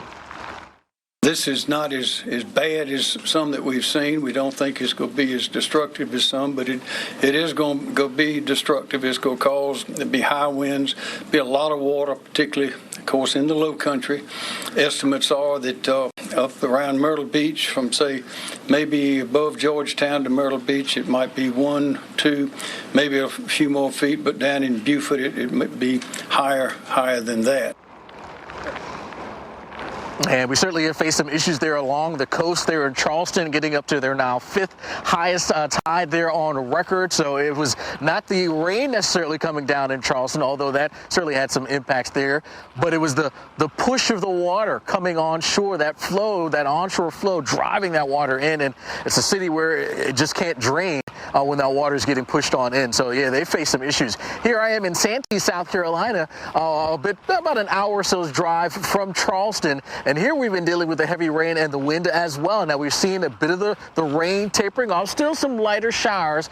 Feeling like it's a little heavier than it really is, thanks to the fact that we still have some gusty winds. But even those winds have kind of slackened off of it from where they were maybe say an hour and a half ago, where we had some of those winds gusting up over 40 miles per hour. But the heavy rain has gotten a chance to add up. In fact, this intersection here where I stand, we've seen the water really pile up here for us. And what we've seen is cars coming down this road, and some have made the decision smartly to come through, and they notice, yeah, there's some water on this road. I probably don't want to go through it because it's really hard to see just how really deep it is. I mean, you start to get into it maybe around my toe, but then now we're getting closer and closer to ankle deep.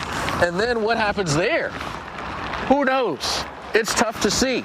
So we've seen a few cars come through this intersection, and some of them say, I'm going to turn around, find another route to take.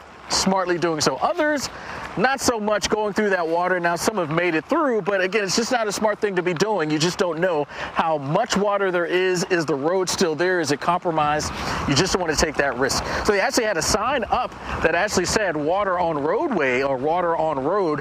That sign was posted well in advance of some of this heavy rain coming on through. You can kind of see it here if I turn around here and show you. The sign unfortunately came down because of some of the gusty winds.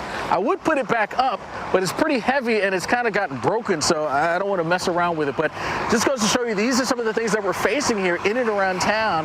Water on the roads is going to be one of the bigger concerns that we face for the rest of tonight. So one of the big driving messages is to just stay home, stay put. It's just not safe to try to get out here on these roadways, not just here in South Carolina, but also pushing into North Carolina as well. Carl, you're watching how all of this is progressing, still finding some gusty winds here on the back edge of this system. Yeah, we are, and we have that, as you mentioned, the ongoing flood threat, and we wanted to take a look at how much rain has fallen already here. Look at that terrific amount of wet weather, especially east of 95 and south of 95 from Florence to Myrtle Beach and towards Wilmington, really coming down there. And in addition to that, we've got now a severe weather threat. We're looking at these cells that are coming towards Morehead City right now, and you notice that a lot of these cells have this kind of a shape to them. That's because they have some level of rotation. And in fact, when we look at the velocity data, we're seeing spins right in there, that area blue and then the red. All of those areas are rotating. And so there is definitely concern about rotating storms coming onshore, and especially here near Morehead City. So just heads up on that. We could be looking at some tornado warnings as those cells approach. There is a tornado watch that goes until 4 o'clock in the morning, that for eastern parts of North Carolina into the Sounds and also into the Outer Banks. So we'll continue to see those cells driving into the coast over the next several hours here. More heavy rain on the way from the 95 corridor and eastward in North Carolina. And that's going to continue all night long and into tomorrow morning as well. We'll have more on all of this coming up. Some new video into the Weather Channel here of Tropical Storm Idalia. Now, this was from earlier in Isle of Palms, South Carolina. And you can see as the camera pans from left to right, water covering these roads. Yeah, really, all different sides that you can see, the water is there, and I can promise you that water should not be there. Those are streets. Cars should be on those streets, being able to travel along them, but that can't happen because the water has taken over. Again, this was in Isle of Palms, South Carolina, all thanks to this tropical system, which continues to have an impact on the state of South Carolina. I'm in Santee, South Carolina. Meteorologist Alex Wallace here with you. Here, about an hour's drive west out of Charleston, South Carolina, which of course they're along the coast. The Idalia is still bringing some gusty winds and some of the showers. Heavier rains have now pushed on off towards the east, but it has no doubt led to, well, we're still finding some flooding issues out there. You can see just behind me, you got this intersection still dealing with some water, although it has improved, because where I'm standing, I would have been up into almost ankle deep water about a half an hour or an hour or so ago. So we have definitely seen an improvement there, including what we've dealt with here in terms of even some police presence here, trying to keeping people from going through some flooded roadways.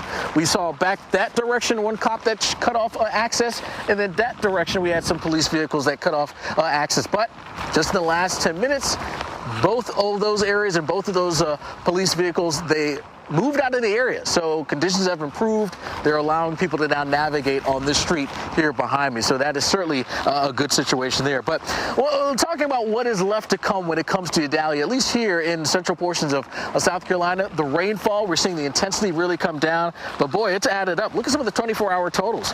Lots of rain, and that's why we've dealt with some of these flash flood warnings, which in some cases last through the overnight period.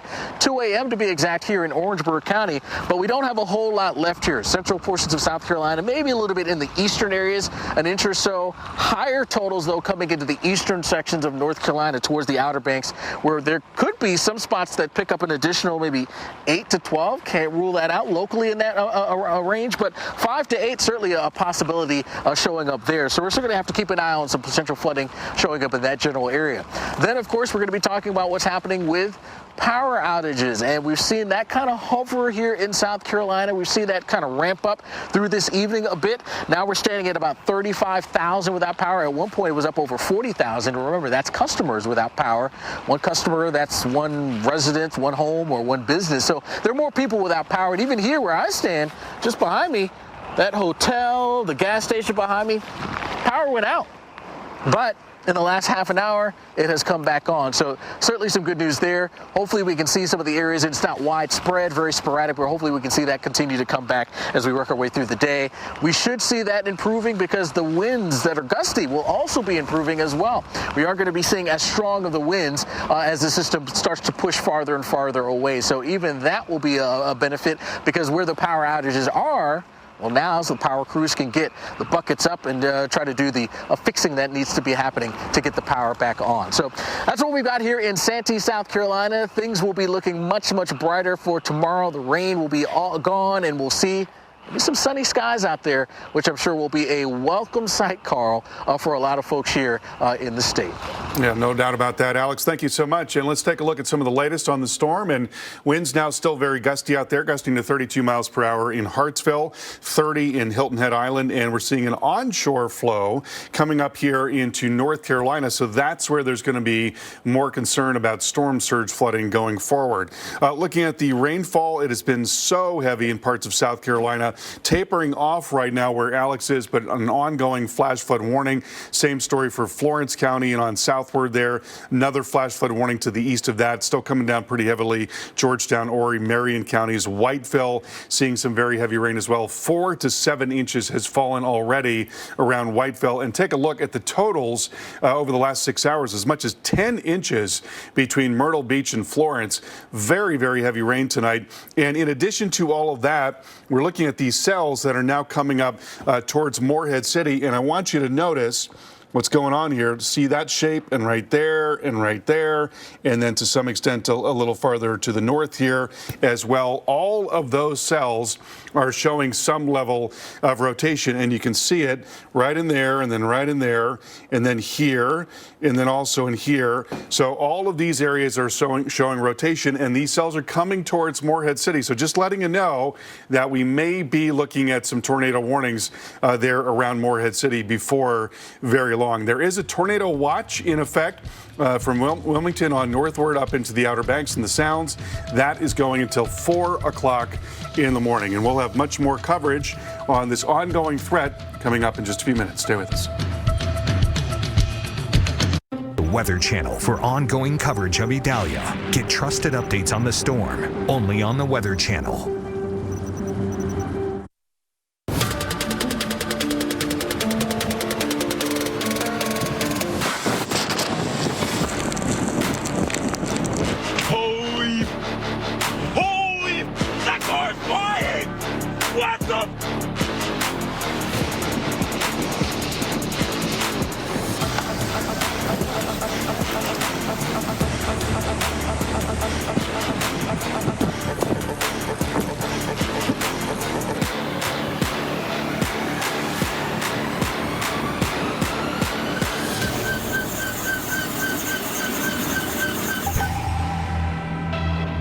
witnessing some of the incredible scenes in the aftermath of Hurricane Idalia, now Tropical Storm Idalia, but it certainly has made its presence felt across parts of the southeast. First making that landfall there in Florida, there in the Sunshine State, marching into Georgia, here into South Carolina, where I am here in Santee, South Carolina, which is about an hour's drive west out of Charleston, where we've seen some issues there. So it's been inland, the coast, you name it. We've felt the problems out there, whether it be from the rain coming down from the sky or from that water being pushed onshore with the flow around the system. It has been quite a bit of a mess.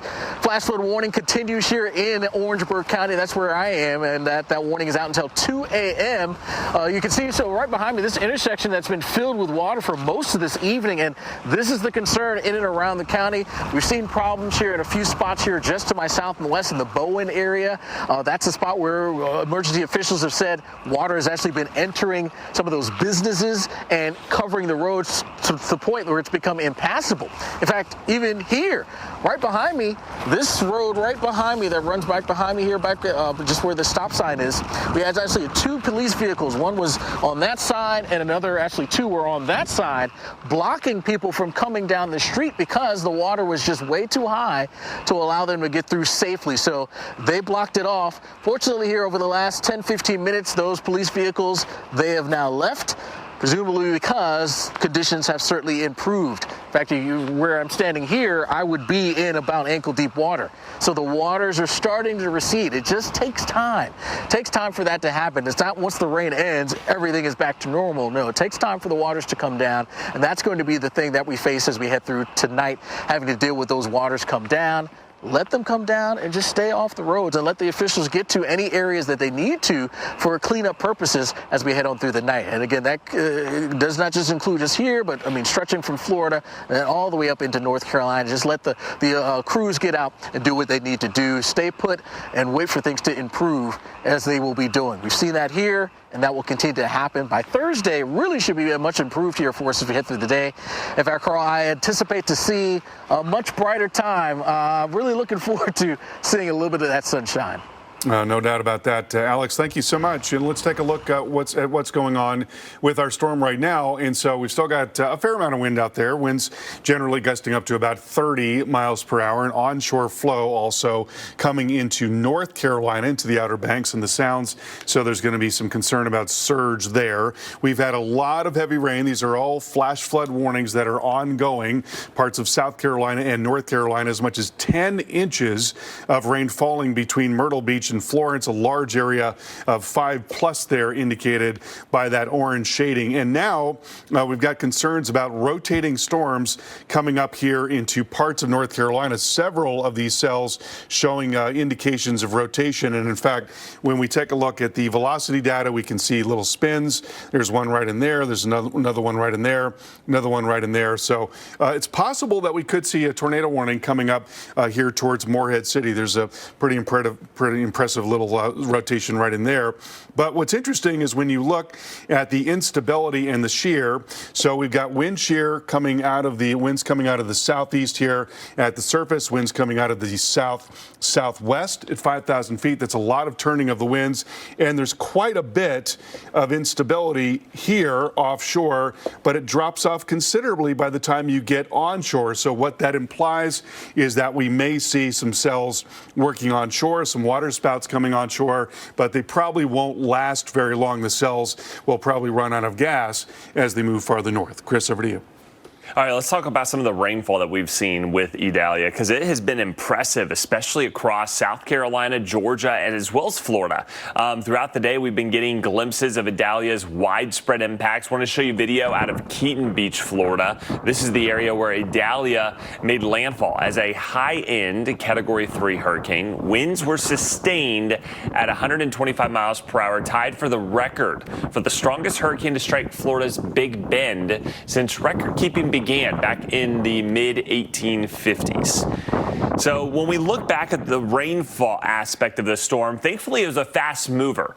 Even so, it was still able to put down double-digit rainfall totals. At least is what we're seeing. Some of the worst rainfall now has been just to the west of Myrtle Beach there in the Grand Strand, away from the beaches near the North Carolina, South Carolina border. But we've got several areas of between 5 and 8 inches of rain. That was the case in Valdosta, where we saw over a half foot of rainfall. And it was also very wet on the tail end, where that training band overnight last night and early this morning really pummeled Central and Southwest Florida. Certainly going to help put a dent in the drought. Power of the Weather Channel, now available to everyone. This is epic! Trusted live coverage when it matters most is now yours to stream with the Weather Channel TV app, real-time radar, and maps that let you track all the action. Available now on these platforms. Download now to start your free 7-day trial.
Welcome back to our continuing live coverage tracking Idalia, and this is what it looked like this morning in Cedar Key, Florida, just after Idalia made landfall. We saw a storm surge of 7 feet, even more than that in some spots along the northwest of Florida coastline, that Big Bend area that is so susceptible to storm surge flooding. Just a devastating flood and wind event earlier today. And while most of the people who live on Cedar Key evacuated, a few stayed behind to ride out the storm, and storm tracker Jim Cantori caught up with one man who did just that. This is your condo. This is my condo, and this is, of course, all a wall. You know, just a regular outdoor wall, and there used to be a door here and a window there. Right. And this was Was that the garage back there? Well, yes, and the thing is, that was the garage, and with a garage door. Right. But everyone here, and this is or can be a bedroom. All right, there's a window unit there, and the full bath here with a shower and everything. But mostly, everyone here uses it for storage. Right. We don't even put our golf carts in. So, yeah, it's a laundry room. Always use it as a laundry room and storage.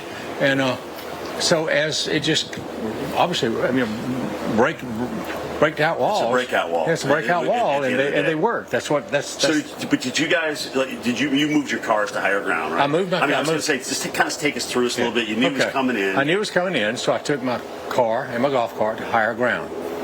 I lived here for 24 years, so I've been through a lot of these. I've only lived in this particular place for like 4 years. But the other place I lived in was a house directly on the Gulf, also up on stilts. So I'm used to it. No stranger to this. Yeah, no stranger. No, I've been through. It's just you know. What did you first think though when you kind of walked outside? You could probably hear it, right? Yeah. You were here. Before I walked outside, what happened is the power went off at 5:25. Right. So woke me up. For us, and so I couldn't see much of anything. So I really, until about 7 or 7:30. My bedroom was on the back, so I walked over here, and it was pretty amazing. I mean, it was. Well, yeah, you're right on the Gulf. This is where it was coming from, and you could see it coming up with waves on top. Yeah, waves. I mean, it was big waves. The weather was much stronger than I thought. Frank, how high is that deck, if you don't mind me asking? That's from where we're standing to here is 10 feet. All right, so we had a forecast storm surge of 12 to 16 feet. Right. Did you know that? I knew that, yeah, sure. But that's above sea level. So I've got a couple of foot variance. And I know it's 10 feet because I measured it last night. To say, so what's 10 and so 12. You're looking at 12. Yeah. So still, though. Yeah, still. That it's 16 possible. number make you a little It's possible. nervous? Yeah, it was possible to get up there where I live. I mean, I don't Right, you could live go up to the higher floor. I could do that. I've got 2 more floors up there. So I wasn't afraid of that. I mean, I told somebody, I said, I'm not afraid that I'm going to get hurt or my life or anything. Right. It's just going to all get torn up. So my question is, do I want to be here and see it getting torn up, or do I want to go somewhere else? Now, of course, you typically, or I do, say, well, maybe I see here, maybe I can help something. But if I'd gone somewhere else, I'd be clean and shaven and air conditioned and all that stuff. And like so we aren't. Stay here and help. I'd rather stay here thinking thinking that neighbors and things like that. And then that's right. Really, I mean, see what's going on. I did. I've always stayed here, and but I'm not one of these. Oh, I'm staying. No. I just haven't. You just feel it out and you do your own. I feel it out and do my own thing. I pay attention to what y'all say, right. But then I think about it some, and I think, okay, like this one. It's going of the whole time. I felt this thing is going up close to Apalachicola, so the storm itself is no big deal for us. Yeah, so the last day we weren't in the cone. We knew the track wasn't going to be here. But the surge. Exactly. You're always going to have the storm surge here. Yeah, and I knew that. So I knew that was coming. And of course, it was worse the further north it goes, the further. Right. And so I knew that, and that's why I came out and measured and thought, well, all right, hey, you know what, Frank? Fair enough. I mean, honestly, I just wanted to get your train of thought. I want to share that with our viewers, how you went through the process. But admit it, though, when you're looking out off this deck, even in the morning, when you're seeing that coming in. When the daylight came up, because it was so cloudy, around 7 or 7:30, and I'm standing right there, we can almost touch it, and we know now the water was up to here. Right. And it was, 42 knots. I don't know how that is now. We had one gust of 77. Okay. I think that's our highest But it was at least at the time I looked 42 knots, which is 45 close to 50 miles an hour. Yeah, we had a lot of gusts in the tropical storm. And it was pretty scary. Wow. So he went outside and he measured, I guess, to figure out, what a 6 or 10 foot storm surge would do. Yeah. And then he decided, okay, well, I can live with that. I mean, that's brave. I guess is one way to put it. Sure. Yeah, it's something else. It could have been a lot worse too in Cedar Key had the storm shifted to the east. Way worse in Cedar Key. We haven't even seen the extent of the devastation in places like Horseshoe Beach and Keaton Beach, where they had even higher winds and possibly even higher surge. Yep.